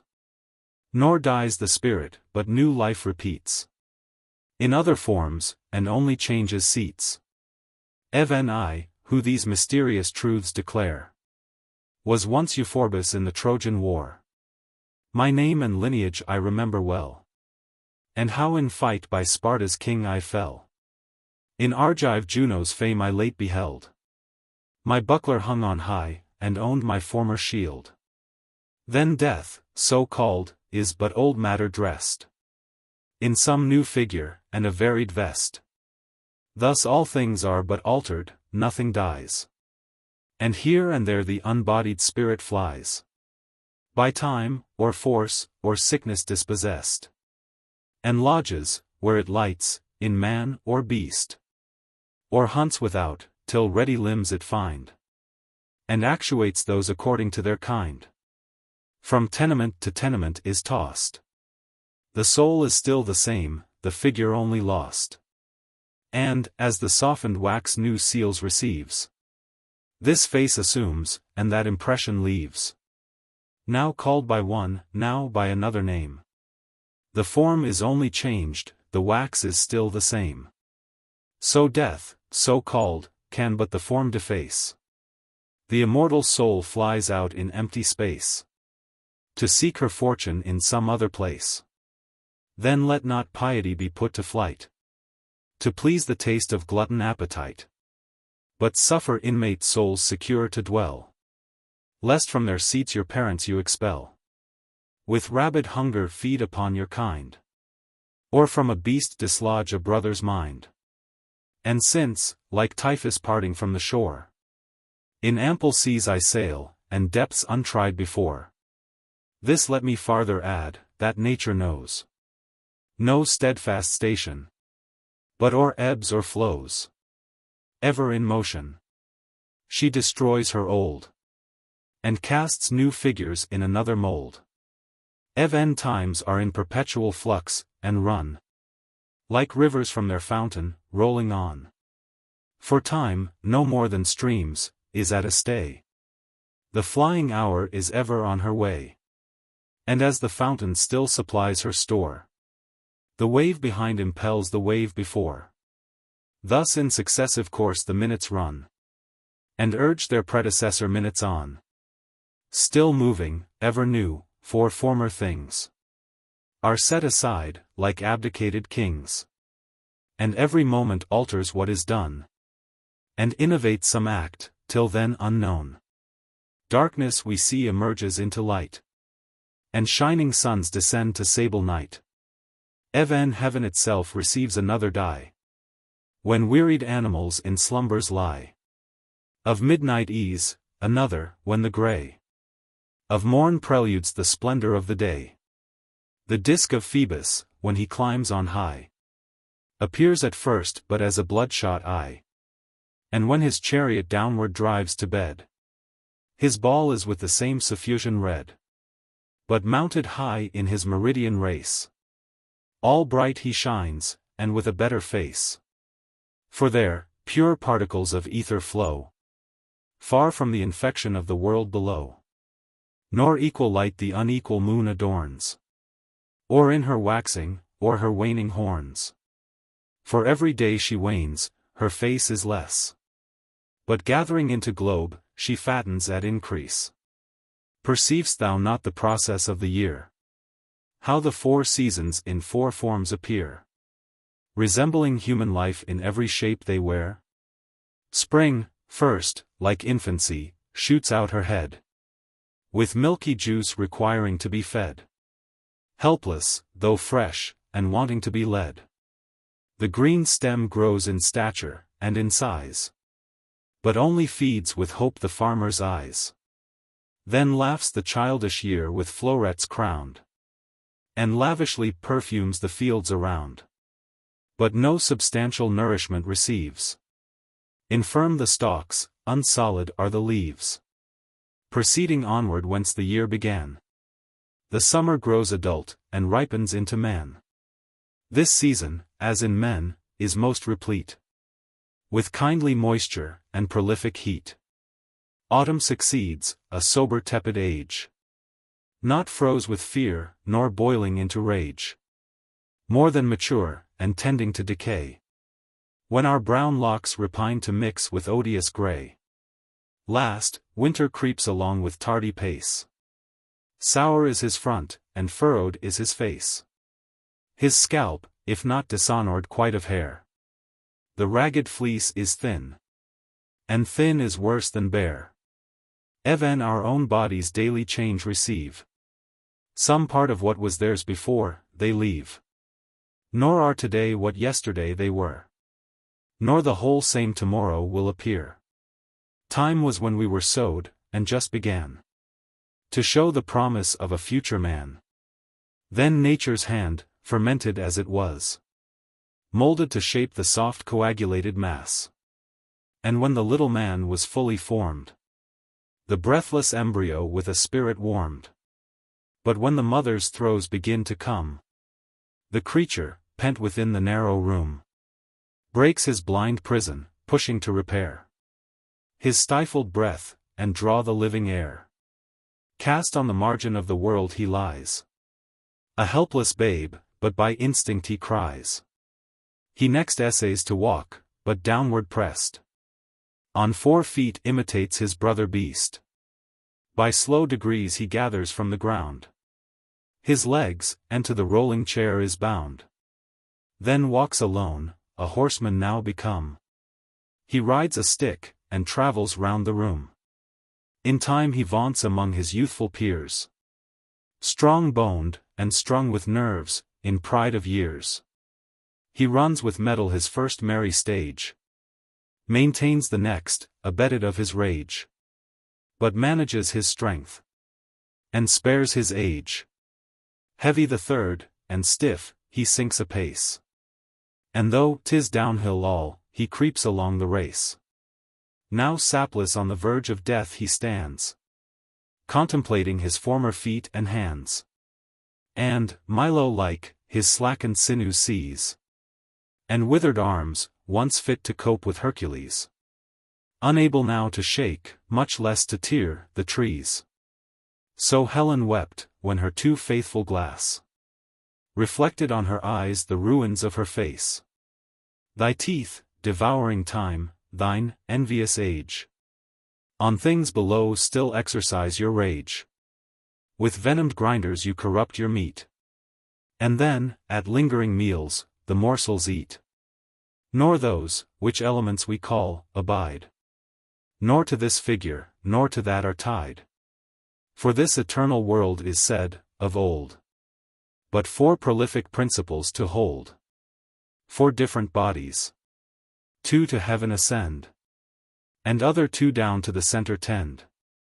Fire first with wings expanded mounts on high. Pure, void of weight, and dwells in upper sky. Then air, because unclogged in empty space, flies after fire, and claims the second place. But weighty water, as her nature guides, lies on the lap of earth. And Mother Earth subsides. All things are mixed of these, which all contain. And into these are all resolved again. Earth rarefies to dew. Expanded more. The subtle dew in air begins to soar. Spreads, as she flies, and weary of her name. Extenuates still, and changes into flame. Thus having by degrees perfection won. Restless they soon untwist the web they spun. And fire begins to lose her radiant hue. Mixed with gross air, and air descends to dew. And dew condensing, does her form forego. And sinks a heavy lump of earth below. Thus are their figures never at a stand, but changed by nature's innovating hand. All things are altered, nothing is destroyed. The shifted scene for some new show employed. Then, to be born is to begin to be some other thing we were not formerly. And what we call to die, is not to appear, or be the thing that formerly we were. Those very elements, which we partake, alive, when dead some other bodies make. Translated grow, have sense, or can discourse. But death on deathless substance have no force. That forms are changed, I grant, that nothing can continue in the figure it began. The golden age to silver was debased. To copper that, our metal came at last. The face of places, and their forms decay. And that is solid earth that once was sea. Seas in their turn retreating from the shore make solid land, what ocean was before. And far from strands are shells of fishes found. And rusty anchors fixed on mountain ground. And what were fields before, now washed and worn by falling floods from high, to valleys turn. And crumbling still descend to level lands. And lakes, and trembling bogs, are barren sands. And the parched desert floats in streams unknown, wondering to drink of waters not her own. Here nature living fountains opes. And there seals up the wombs, where living fountains were. Or earthquakes stop their ancient course, and bring diverted streams to feed a distant spring. So Lycus, swallowed up, is seen no more. But far from thence knocks out another door. Thus Erasmus dives. And blind in earth, runs on, and gropes his way to second birth. Starts up in Argo's meads, and shakes his locks around the fields, and fattens all the flocks. So Mysis by another way is led. And, grown a river, now disdains his head. Forgets his humble birth, his name forsakes. And the proud title of Caicus takes. Large Aminain, impure with yellow sands. Runs rapid often, and as often stands. And here he threats the drunken fields to drown. And there his dugs deny to give their liquor down. Anigros once did wholesome draughts afford. But now his deadly waters are abhorred. Since, hurt by Hercules, as fame resounds, the centaurs in his current washed their wounds. The streams of Hypanis are sweet no more. But brackish lose the taste they had before. Antissa, Pharos, Tyre, in seas were pent. Once isles, but now increase the continent. While the Leucadian coast, main land before, by rushing seas is severed from the shore. So Zancle to the Italian earth was tied. And men once walked where ships at anchor ride. Till Neptune overlooked the narrow way. And in disdain poured in the conquering sea. 2 cities, that adorned the Achaean ground. Burrus, and Hellas, no more are found. But whelmed beneath a lake, are sunk and drowned. And boatmen, through the crystal water, show to wondering passengers the walls below. Near Treason stands a hill, exposed in air. To winter winds of leafy shadows bare. This once was level ground, but, strange to tell, the included vapors, that in caverns dwell, laboring with colic pangs, and close confined, in vain sought issue for the rumbling wind. Yet still they heaved for vent, and heaving still, enlarged the concave, and shot up the hill. As breath extends a bladder, or the skins of goats are blown to enclose the hoarded wines. The mountain yet retains a mountain's face, and gathered rubbish heals the hollow space. Of many wonders which I heard, or knew, retrenching most, I will relate but few. What, are not springs with qualities opposed, endued at seasons, and at seasons lost? Thrice in a day thine, Ammon, change their form. Cold at high noon, at morn and evening warm. Thine, Athaman, will kindle wood, if thrown on the piled earth, and in the waning moon. The Thracians have a stream, if any try. The taste, his hardened bowels petrify. Whatever it touches, it converts to stones, and makes a marble pavement where it runs. Crathis, and Sybaris, her sister flood, that slide through our Calabrian neighbor wood. With gold and amber dye the shining hair, and thither youth resort, for who would not be fair? But stranger virtues yet in streams we find. Some change not only bodies, but the mind. Who has not heard of Salmachus obscene, whose waters into women soften men? Or Ethiopian lakes, which turn the brain to madness, or in heavy sleep constrain? Clitorian streams the love of wine expel. Such is the virtue of the abstemious well. Whether the colder nymph, that rules the flood, extinguishes, and balks the drunken god, or that Melampus, so have some assured, when the mad Proetides with charms he cured, and powerful herbs, both charms, and simples cast into the sober spring, where still their virtues last. Unlike effects Lyncestis will produce, who drinks his waters, though with moderate use, reels us with wine, and sees with double sight, his heels too heavy, and his head too light. Laden, once Phaeneus, an Arcadian stream, ambiguous in the effects, as in the name. By day is wholesome beverage, but is thought by night infected, and a deadly draught. Thus running rivers, and the standing lake, now of these virtues, now of those partake. Time was, and all things time and fate obey, when fast Ortygia floated on the sea. Such were Cyanian isles, when Typhus steered between their straits, and their collision feared. They swam where now they sit, and firmly joined. Secure of rooting up, resist the wind. Nor Etna, vomiting sulphureous fire, will ever belch, for sulfur will expire. The veins exhausted of the liquid store. Time was, she cast no flames, in time will cast no more. For whether earth's an animal, and air imbibes, her lungs with coolness to repair. And what she sucks remits, she still require. Inlets for air, and outlets for her fires. When tortured with convulsive fits she shakes. That motion choke the vent, till other vent she makes. Or when the winds in hollow caves are closed, and subtle spirits find that way opposed, they toss up flints in air. The flints that hide the seeds of fire, thus tossed in air, collide, kindling the sulfur, till the fuel spent. The cave is cooled, and the fierce winds relent. Or whether sulfur, catching fire, feeds on its unctuous parts, till all the matter gone. The flames no more ascend, for earth supplies the fat that feeds them.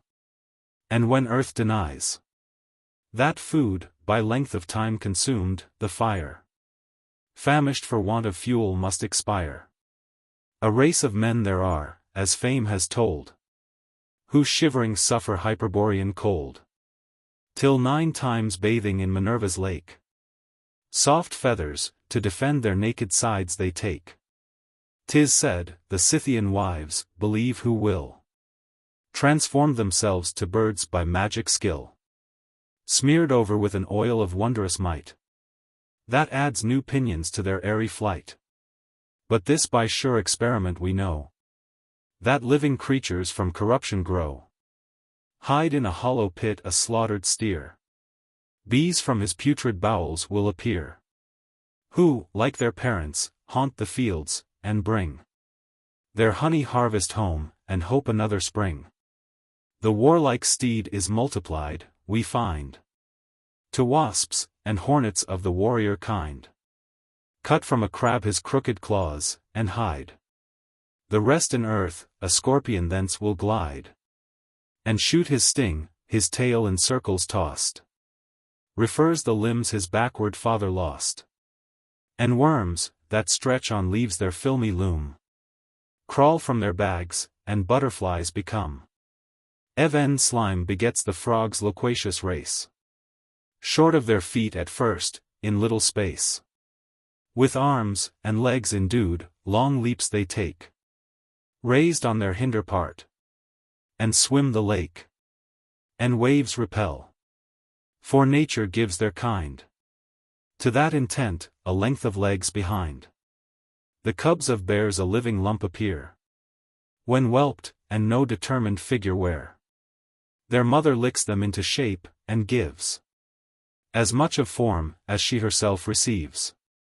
The grubs from their sexangular abode crawl out unfinished, like the maggot's brood. Trunks without limbs, till time at leisure brings the thighs they wanted, and their tardy wings. The bird, that draws the car of Juno, vain of her crowned head, and of her starry train. And he that bears the artillery of Jove, the strong-pounced eagle, and the billing dove, and all the feathered kind, who could suppose but that for sight, the surest sense, he knows, they from the included yolk, not ambient white, arose? There are, who think the marrow of a man, which in the spine, while he was living, ran, when dead, the pith corrupted will become a snake, and hiss within the hollow tomb. All these receive their birth from other things. Out from himself the phoenix only springs, self-born, begotten by the parent flame, in which he burned, another and the same, who not by corn, or herbs his life sustains, but the sweet essence of Amomum drains, and watches the rich gums Arabia bears, while yet in tender dew they drop their tears. He, his 5 centuries of life fulfilled, his nest on oaken boughs begins to build, or trembling tops of palm, and first he draws The plan with his broad bill, and crooked claws. Nature's artificers.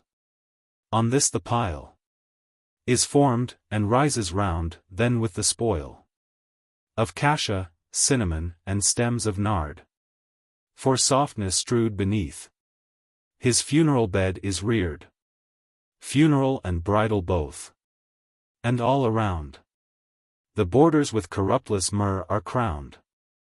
On this incumbent, till ethereal flame first catches, then consumes the costly frame. Consumes him too, as on the pile he lies. He lived on odors, and in odors dies. An infant phoenix from the former springs. His father's heir, and from his tender wings shakes off his parent dust, his method he pursues. And the same lease of life on the same terms renews. When grown to manhood he begins his reign. And with stiff pinions can his flight sustain. He lightens of its load the tree that bore his father's royal sepulchre before. And his own cradle, this with pious care placed on his back, he cuts the buxom air. Seeks the sun city, and his sacred church. And decently lays down his burden in the porch. A wonder more amazing would we find? The hyena shows it, of a double kind. The thin chameleon fed with air, receives the color of the thing to which he cleaves. India when conquered, on the conquering god. For planted vines the sharp-eyed lynx bestowed, whose moisture shed before it touches earth congeals in air, and gives to gems their birth. So coral soft, and white in ocean's bed, comes hardened up in air, and glows with red.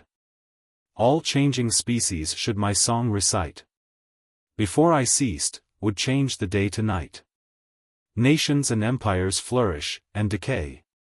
By turns command, and in their turns obey. Time softens hardy people, time again hardens to war a soft, unwarlike train. Thus Troy for 10 long years her foes withstood. And, daily bleeding, bore the expense of blood. Now for thick streets it shows an empty space. Or only filled with tombs of her own perished race. Herself becomes the sepulchre of what she was. Mycene, Sparta, Thebes, of mighty fame, are vanished out of substance into name. And Dardan Rome, that just begins to rise on Tiber's banks, in time shall mate the skies, widening her bounds, and working on her way. Even now she meditates imperial sway. Yet this is change, but she by changing thrives, like moons new born, and in her cradle strives to fill her infant horns. An hour shall come when the round world shall be contained in Rome. For thus old saws foretell, and Helenus Anchises' drooping sun enlivened thus, when Ilium now was in a sinking state, and he was doubtful of his future fate. O goddess born, with thy hard fortune strive. Troy never can be lost, and thou alive. Thy passage thou shalt free through fire and sword. And Troy in foreign lands shall be restored. In happier fields a rising town I see, greater than whatever was, or is, or e'er shall be. And heaven yet owes the world a race derived from thee. Sages and chiefs, of other lineage born. The city shall extend, extended, shall adorn. But from Iulus he must draw his breath, by whom thy Rome shall rule the conquered earth. Whom heaven will lend mankind, on earth to reign. And late require the precious pledge again. This Helenus to great Aeneas told, which I retain, ere since in other mold my soul was clothed, and now rejoice to view my country walls rebuilt, and Troy revived anew. Raised by the fall, decreed by loss to gain. Enslaved but to be free, and conquered but to reign. 'Tis time my hard-mouthed coursers to control. Apt to run riot, and transgress the goal. And therefore I conclude, whatever lies in earth, or flits in air, or fills the skies, all suffer change. And we that are of soul and body mixed, are members of the whole. Then when our sires or grandsires shall forsake the forms of men, and brutal figures take, thus housed, securely let their spirits rest, nor violate thy father in the beast, thy friend, thy brother, any of thy kin. If none of these, yet there's a man within. Oh, spare to make a Thyestean meal, to enclose his body, and his soul expel. Ill customs by degrees to habits rise. Ill habits soon become exalted vice. What more advance can mortals make in sin? So near perfection, who with blood begin. Deaf to the calf that lies beneath the knife, looks up, and from her butcher begs her life. Deaf to the harmless kid, that, ere he dies, all methods to procure thy mercy tries, and imitates in vain thy children's cries? Where will he stop, who feeds with household bread, then eats the poultry which before he fed? Let plough thy steers, that when they lose their breath, to nature, not to thee, they may impute their death. Let goats for food their loaded udders lend, and sheep from winter cold thy sides defend. But neither springes, nets, nor snares employ, and be no more ingenious to destroy. Free as in air, let birds on earth remain, nor let insidious glue their wings constrain. Nor opening hounds the trembling stags affright, nor purple feathers intercept his flight.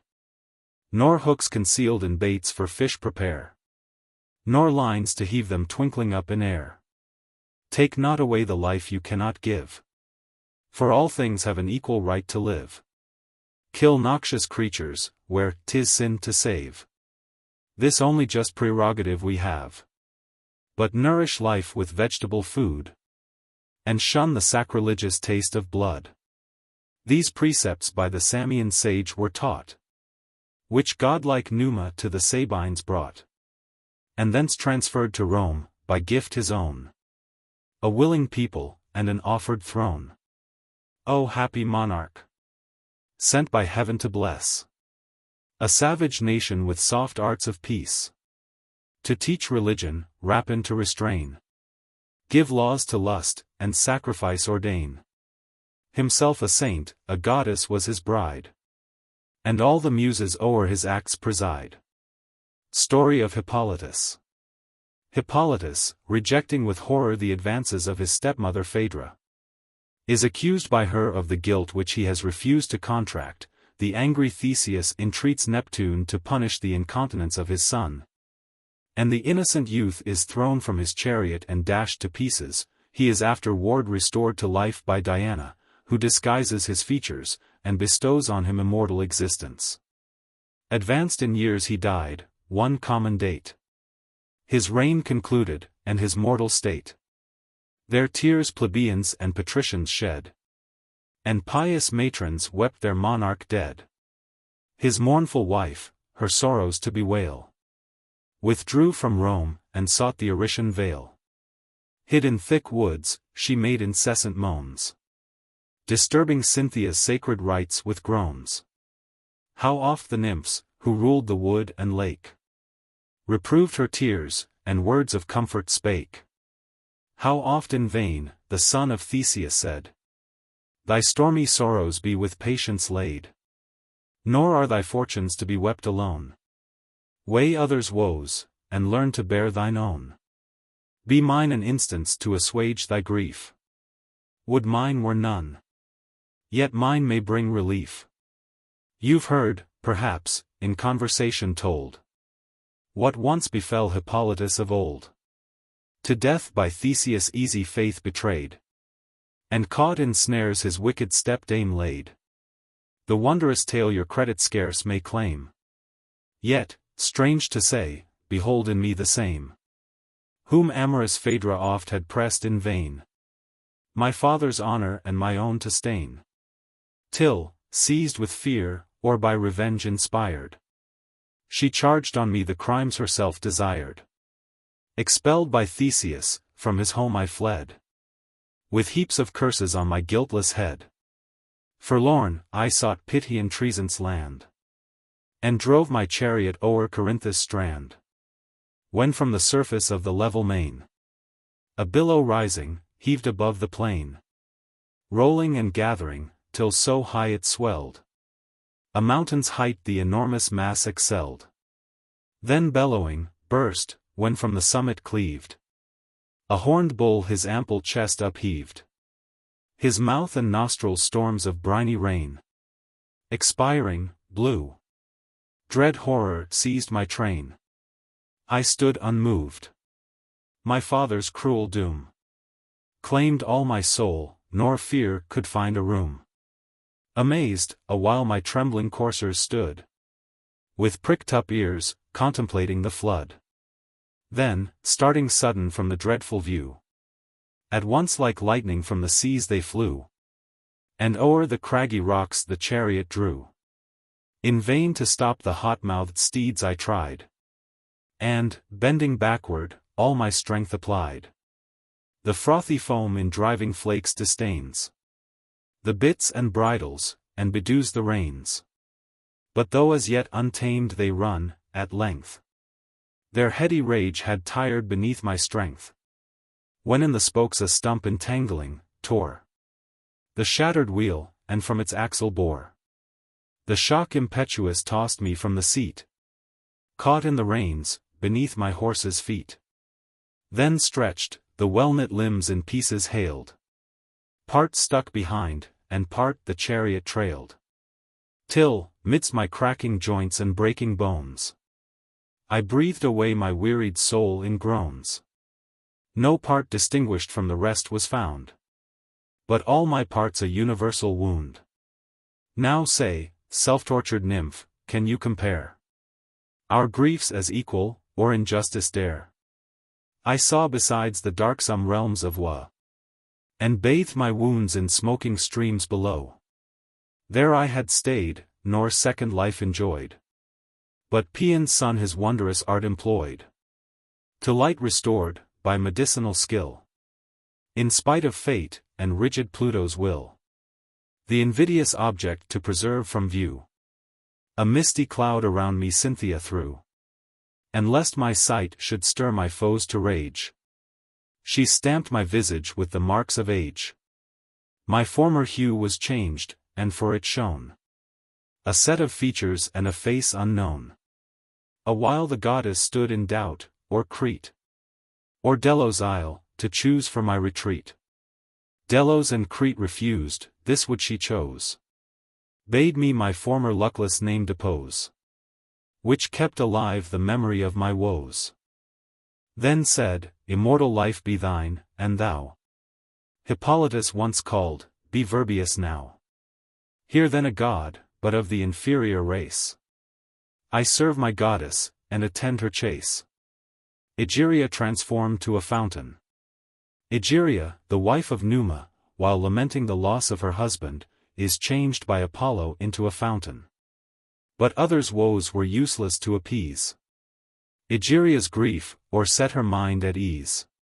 Beneath the hill Phil comfortless she laid, the dropping tears her eyes incessant shed, till pitying Phoebus eased her pious woe, thawed to a spring, whose streams forever flow. The nymphs and Virbius like amazement filled, as seized the swains who Tyrrhene furrows tilled. When heaving up, a clod was seen to roll, untouched, self-moved, and big with human soul. The spreading mass, in former shape deposed, began to shoot, and arms and legs disclosed, till, formed a perfect man, the living mold. Up at its new mouth, and future truths foretold. And, Tajas named by natives of the place, taught arts prophetic to the Tuscan race, or such as once by Romulus was shown, who saw his lance with sprouting leaves o'ergrown, when fixed in earth the point began to shoot, and, growing downward, turned a fibrous root, while spread aloft, the branching arms displayed o'er wondering crowds, an unexpected shade. Story of Sippus. A noble Roman, named Sippus, while returning victorious to the city, finds horns growing on his forehead, which are pronounced by the soothsayers to foretell his future reign. If he should enter Rome, unwilling to enslave his country, he voluntarily banishes himself. And a large portion of land without the city walls is allotted for his support by the grateful Senate. Or as when Sippus in the current viewed the shooting horns that on his forehead stood. His temples first he feels, and, with surprise, his touch confirms the assurance of his eyes. Straight to the skies his horned front he rears, and to the gods directs these pious prayers. If this portent be prosperous, O decree to Rome the event; if otherwise, to me an altar then of turf he hastes to raise. Rich gums in fragrant exhalations blaze. The panting entrails crackle as they fry, and boding fumes pronounce a mystery. Soon as the augur saw the holy fire, and victims with presaging signs expire, to Sippus then he turns his eyes with speed, and views the horny honors of his head.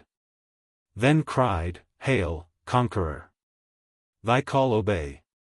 Those omens I behold presage thy sway. Rome waits thy nod, unwilling to be free, and owns thy sovereign power as fate's decree. He said, and Sippus, starting at the event, spoke in these words his pious discontent. Far hence, ye gods, this execration send, and the great race of Romulus defend. Better that I in exile live abhorred, than ere the capital should style me lord. This spoke, he hides with leaves his omened head. Then prays. The Senate next convenes, and said, if augurs can foresee, a wretch is come, designed by destiny the bane of Rome. 2 horns, most strange to tell, his temples crown.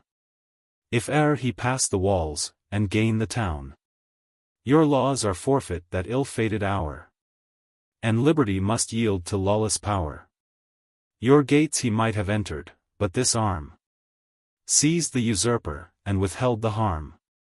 Haste, find the monster out, and let him be condemned to all the Senate can decree, or tied in chains, or into exile thrown, or by the tyrant's death prevent your own. The crowd such murmurs utter as they stand, as swelling surges breaking on the strand, or as when gathering gales sweep o'er the grove, and their tall heads the bending cedars move. Each with confusion gazed, and then began to feel his fellow's brows, and find the man. Sippus then shakes his garland off, and cries, the wretch you want I offer to your eyes. The anxious throng looked down, and, sad in thought, all wished they had not found the sign they sought. In haste, with laurel wreaths his head they bind. Such honor to such virtue was assigned. Then thus the Senate, hear, O Sippus, hear. So godlike is thy tutelary care, that since in Rome thyself forbids thy stay, for thy abode those acres we convey. The plowshare can surround, the labor of a day. In deathless records thou shalt stand enrolled, and Rome's rich posts shall shine with horns of gold. Occasion of Aesculapius being brought to Rome. The city of Rome is delivered from a plague by the presence of Aesculapius, who willingly accompanies the Roman ambassadors from Epidaurus in the form of a serpent. Melodious maids of Pindus, who inspire the flowing strains, and tune the vocal lyre. Tradition's secrets are unlocked to you. Old tales revive, and ages past renew. You who can hidden causes best expound. Say, whence the isle which Tiber flows around? Its altars with a heavenly stranger graced, and in our shrines the god of physic placed. A wasting plague infected Latium's skies. Pale, bloodless looks were seen, with ghastly eyes. The dire diseases marks each visage wore, and the pure blood was changed to putrid gore. In vain were human remedies applied. In vain the power of healing herbs was tried. Wearied with death, they seek celestial aid, and visit Phoebus in his Delphic shade. In the world's center sacred Delpho stands, and gives its oracles to distant lands. Here they implore the god, with fervent vows, his salutary power to interpose, and end a great afflicted city's woes. The holy temple's sudden tremors proved, the laurel grove and all its quivers moved.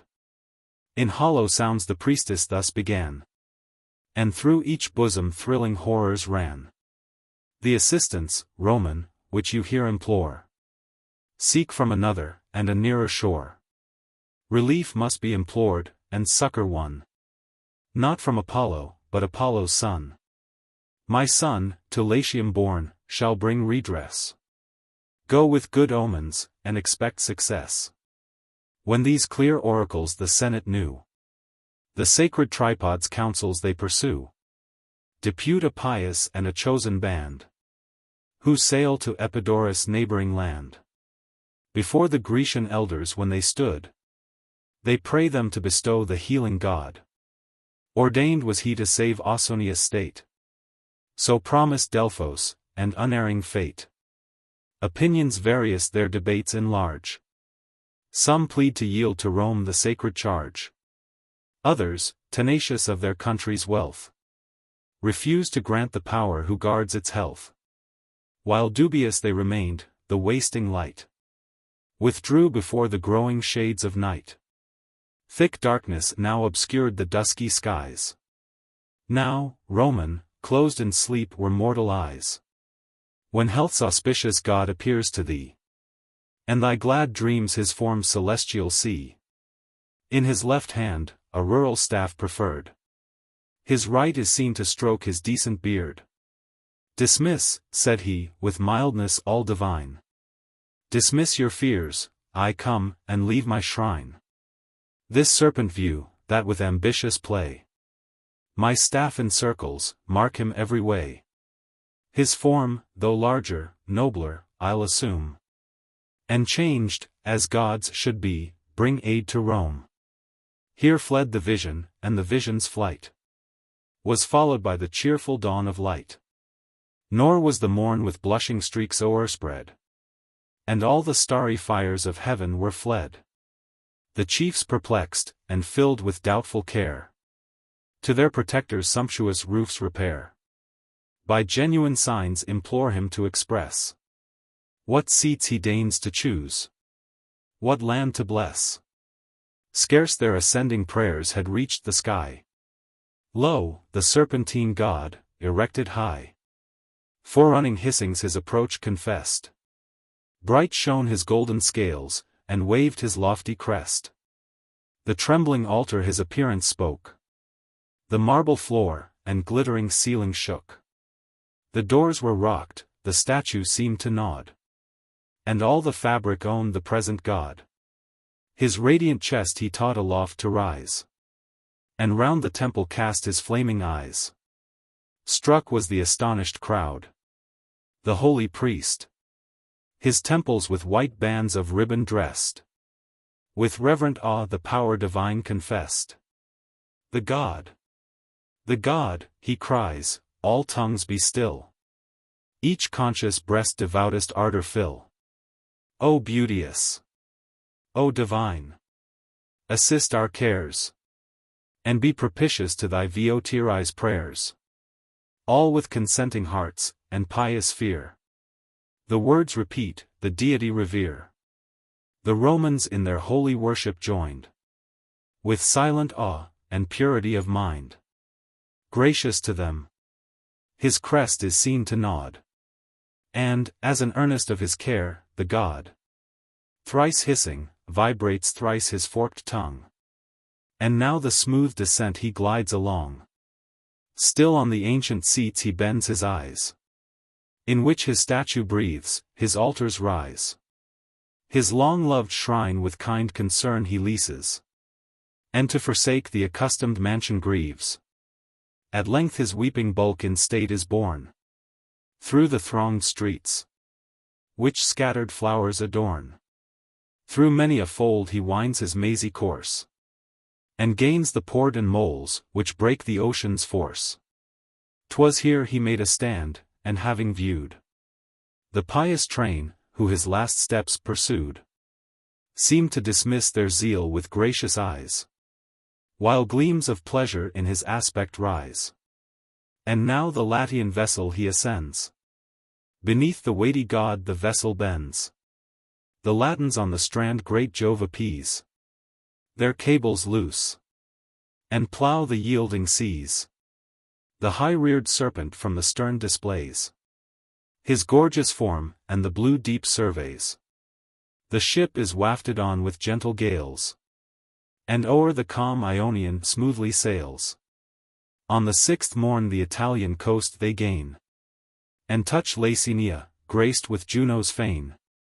Now fair Calabria to the sight is lost, and all the cities on her fruitful coast.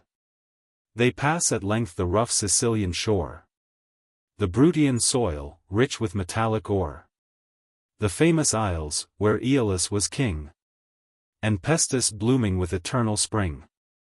Minerva's cape they leave, and Capri's isle, Campania, on whose hills the vineyards smile, the city, which Alcides' spoils adorn, Naples, for soft delight and pleasure born, fair Stabii, with Cumaean Sibyl's seats, and Baiae's tepid baths, and green retreats. Linternum next they reach, where balmy gums distill from mastic trees, and spread perfumes.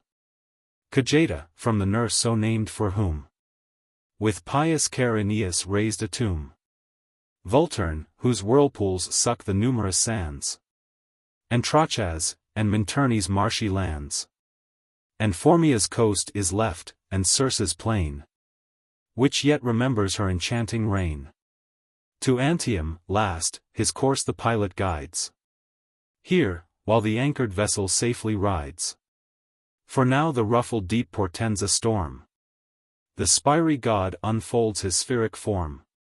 Through large indentings draws his lubric train, and seeks the refuge of Apollo's fane. The fane is situate on the yellow shore, when the sea smiled, and the winds raged no more. He leaves his father's hospitable lands, and furrows, with his rattling scales, the sands along the coast. At length the ship regains, and sails to Tiber, and Lavinium's plains. Here mingling crowds to meet their patron came, even the chaste guardians of the Vestal flame. From every part tumultuous they repair, and joyful acclamations rend the air. Along the flowery banks, on either side, where the tall ship floats on the swelling tide, disposed in decent order altars rise, and crackling incense, as it mounts the skies, the air with sweets refreshes, while the knife, warm with the victim's blood, lets out the streaming life. The world's great mistress, Rome, receives him now. On the mast's top reclined he waves his brow, and from that height surveys the great abodes and mansions, worthy of residing gods. The land, a narrow neck, itself extends, round which his course the stream divided bends. The stream's two arms, on either side, are seen, stretched out in equal length. The land between. The isle, so called, from hence derives its name. 'Twas here the salutary serpent came. Nor sooner has he left the Latian pine, but he assumes again his form divine. And now no more the drooping city mourns. Joy is again restored, and health returns. Deification of Julius Caesar. Venus, unable to arrest the impending death of Julius Caesar, procures his admission into the celestial mansions. But Aesculapius was a foreign power. In his own city Caesar we adore. Him arms and arts alike renowned beheld. In peace conspicuous, dreadful in the field. His rapid conquests, and swift finished wars. The hero justly fixed among the stars. Yet is his progeny his greatest fame. The son immortal makes the father's name. The sea-girt Britons, by his courage tamed, for their high rocky cliffs, and fierceness famed. His dreadful navies, which victorious rode o'er Nile's affrighted waves and seven-sourced flood, Numidia, and the spacious realms regained, where Cynefus or flows, or Juba reigned. The powers of titled Mithridates broke, and Pontus added to the Roman yoke. Triumphal shows decreed, for conquests won. For conquests, which the triumphs still outshone. These are great deeds. Yet less, than to have given the world a Lord, in whom, propitious heaven, when you decreed the sovereign rule to place, you blessed with lavish bounty human race. Now lest so great a prince might seem to rise of mortal stem, his sire must reach the skies. The beauteous goddess, that Aeneas bore, foresaw it, and foreseeing did deplore. For well she knew her hero's fate was nigh, devoted by conspiring arms to die. Trembling, and pale, Jove every god she cried, behold, what deep and subtle arts are tried, to end the last, the only branch that springs from my Lulus, and the Dardan kings. How bent they are! How desperate to destroy all that is left me of unhappy Troy! Am I alone by fate ordained to know uninterrupted care and endless woe? Now from Tydide's spear I feel the wound. Now Ilium's towers the hostile flames surround. Troy laid in dust, my exiled son I mourn. Through angry seas, and raging billows borne, o'er the wide deep his wandering course he bends. Now to the sullen shades of Styx descends, with Turnus driven at last fierce wars to wage, whether with unpitying Juno's rage. But why record I now my ancient woes? Sense of past ills in present fears I lose. On me their points the impious daggers throw. Forbid it, gods, repel the direful blow. If by cursed weapons Numa's priest expires, no longer shall ye burn, ye vestal fires. While such complaining Cypria's grief disclose, in each celestial breast compassion rose. Not gods can alter fate's resistless will, yet they foretold by signs the approaching ill. Dreadful were heard, among the clouds, alarms of echoing trumpets, and of clashing arms. The sun's pale image gave so faint a light, that the sad earth was almost veiled in night. The ether's face with fiery meteors glowed. With storms of hail were mingled drops of blood. A dusky hue the morning star o'erspread, and the moon's orb was stained with spots of red. In every place portentous shrieks were heard, the fatal warnings of the infernal bird. In every place the marble melts to tears, while in the groves, revered through length of years, boding and awful sounds the ear invade, and solemn music warbles through the shade. No victim can atone the impious age, no sacrifice the wrathful gods assuage. Dire wars and civil fury threat the state, and every omen points out Caesar's fate. Around each hallowed shrine, and sacred dome, night-howling dogs disturb the peaceful gloom. Their silent seats the wandering shades forsake, and fearful tremblings the rocked city shake. Yet could not, by these prodigies, be broke the plotted charm, or stayed the fatal stroke.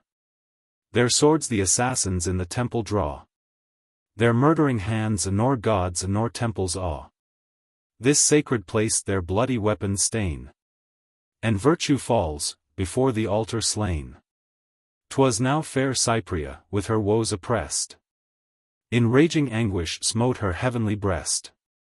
Wild with distracting fears, the goddess tried her hero in the ethereal cloud to hide. The cloud, which youthful Paris did conceal, when Menelaus urged the threatening steel. The cloud, which once deceived Tydide's sight, and saved Aeneas in the unequal fight. When Jove, in vain, fair daughter, you essay to o'errule destiny's unconquered sway, your doubts to banish, enter fate's abode. a privilege to heavenly powers allowed. There you shall see the records graved, in length, on iron and solid brass, with mighty strength, which heaven and earth's concussion shall endure. Maugre all shocks, eternal, and secure. There, on perennial adamant designed, the various fortunes of your race you'll find. Well, I have marked them, and will now relate to thee the settled laws of future fate. He, goddess, for whose death the fates you blame, has finished his determined course with fame. To thee 'tis given at length, that he shall shine among the gods, and grace the worshipped shrine. His son to all his greatness shall be heir, and worthily succeed to empire's care. Ourself will lead his wars, resolved to aid the brave avenger of his father's shade. To him its freedom Mutina shall owe, and Decius his auspicious conduct know. His dreadful powers shall shake Pharsalia's plain, and drench in gore Philippi's fields again. A mighty leader, in Sicilia's flood, great Pompey's warlike son, shall be subdued. Egypt's soft queen, adorned with fatal charms, shall mourn her soldiers' unsuccessful arms. Too late shall find her swelling hopes were vain, and know that Rome o'er Memphis still must reign. What name I Afric, or Nile's hidden head? For as both oceans roll, his power shall spread. All the known earth to him shall homage pay, and the seas own his universal sway. When cruel war no more disturbs mankind, to civil studies shall he bend his mind. With equal justice guardian laws ordain, and by his great example vice restrain. Where will his bounty or his goodness end? To times unborn his generous views extend. The virtues of his heir our praise engage, and promise blessings to the coming age. Late shall he in his kindred orbs be placed, with pillion years, and crowded honors graced. Meantime, your hero's fleeting spirit bear fresh from his wounds, and change it to a star. So shall great Julius rights divine assume, and from the skies eternal smile on Rome. This spoke, the goddess to the Senate flew, where, her fair form concealed from mortal view, her Caesar's heavenly part she made her care, nor left the recent soul to waste to air, but bore it upward to its native skies. Glowing with newborn fires she saw it rise. Forth springing from her bosom up it flew, and, kindling as it soared, a comet grew. Above the lunar sphere it took its flight, and shot behind it a long trail of light. Reign of Augustus, in which Ovid flourished. The superiority of Augustus to his great predecessor is insisted on by the courteous poet. Thus raised, his glorious offspring Julius viewed, beneficently great, and scattering good deeds, that his own surpassed, with joy beheld, and his large heart dilates to be excelled. What though this prince refuses to receive the preference, which his juster subjects give? Fame uncontrolled, that no restraint obeys, the homage, shunned by modest virtue, pays, and proves disloyal only in his praise. Though great his sire, him greater we proclaim. So Atreus yields to Agamemnon's fame, Achilles so superior honors won, and Peleus must submit to Peleus' son. Examples yet more noble to disclose. So Saturn was eclipsed, when Jove to empire rose. Jove rules the heavens, the earth Augustus sways. Each claims a monarch's, and a father's praise. Celestials, who for Rome your cares employ. Ye gods, who guarded the remains of Troy. Ye native gods, here born, and fixed by fate. Quirinus, founder of the Roman state. O parent Mars, from whom Quirinus sprung. Chaste Vesta, Caesar's household gods among. Most sacred held. Domestic Phoebus, thou, to whom with Vesta chaste alike we bow. Great guardian of the high Tarpeian rock. And all ye powers, whom poets may invoke. O grant, that day may claim our sorrows late, when loved Augustus shall submit to fate. Visit those seats, where gods and heroes dwell, and leave, in tears, the world he ruled so well.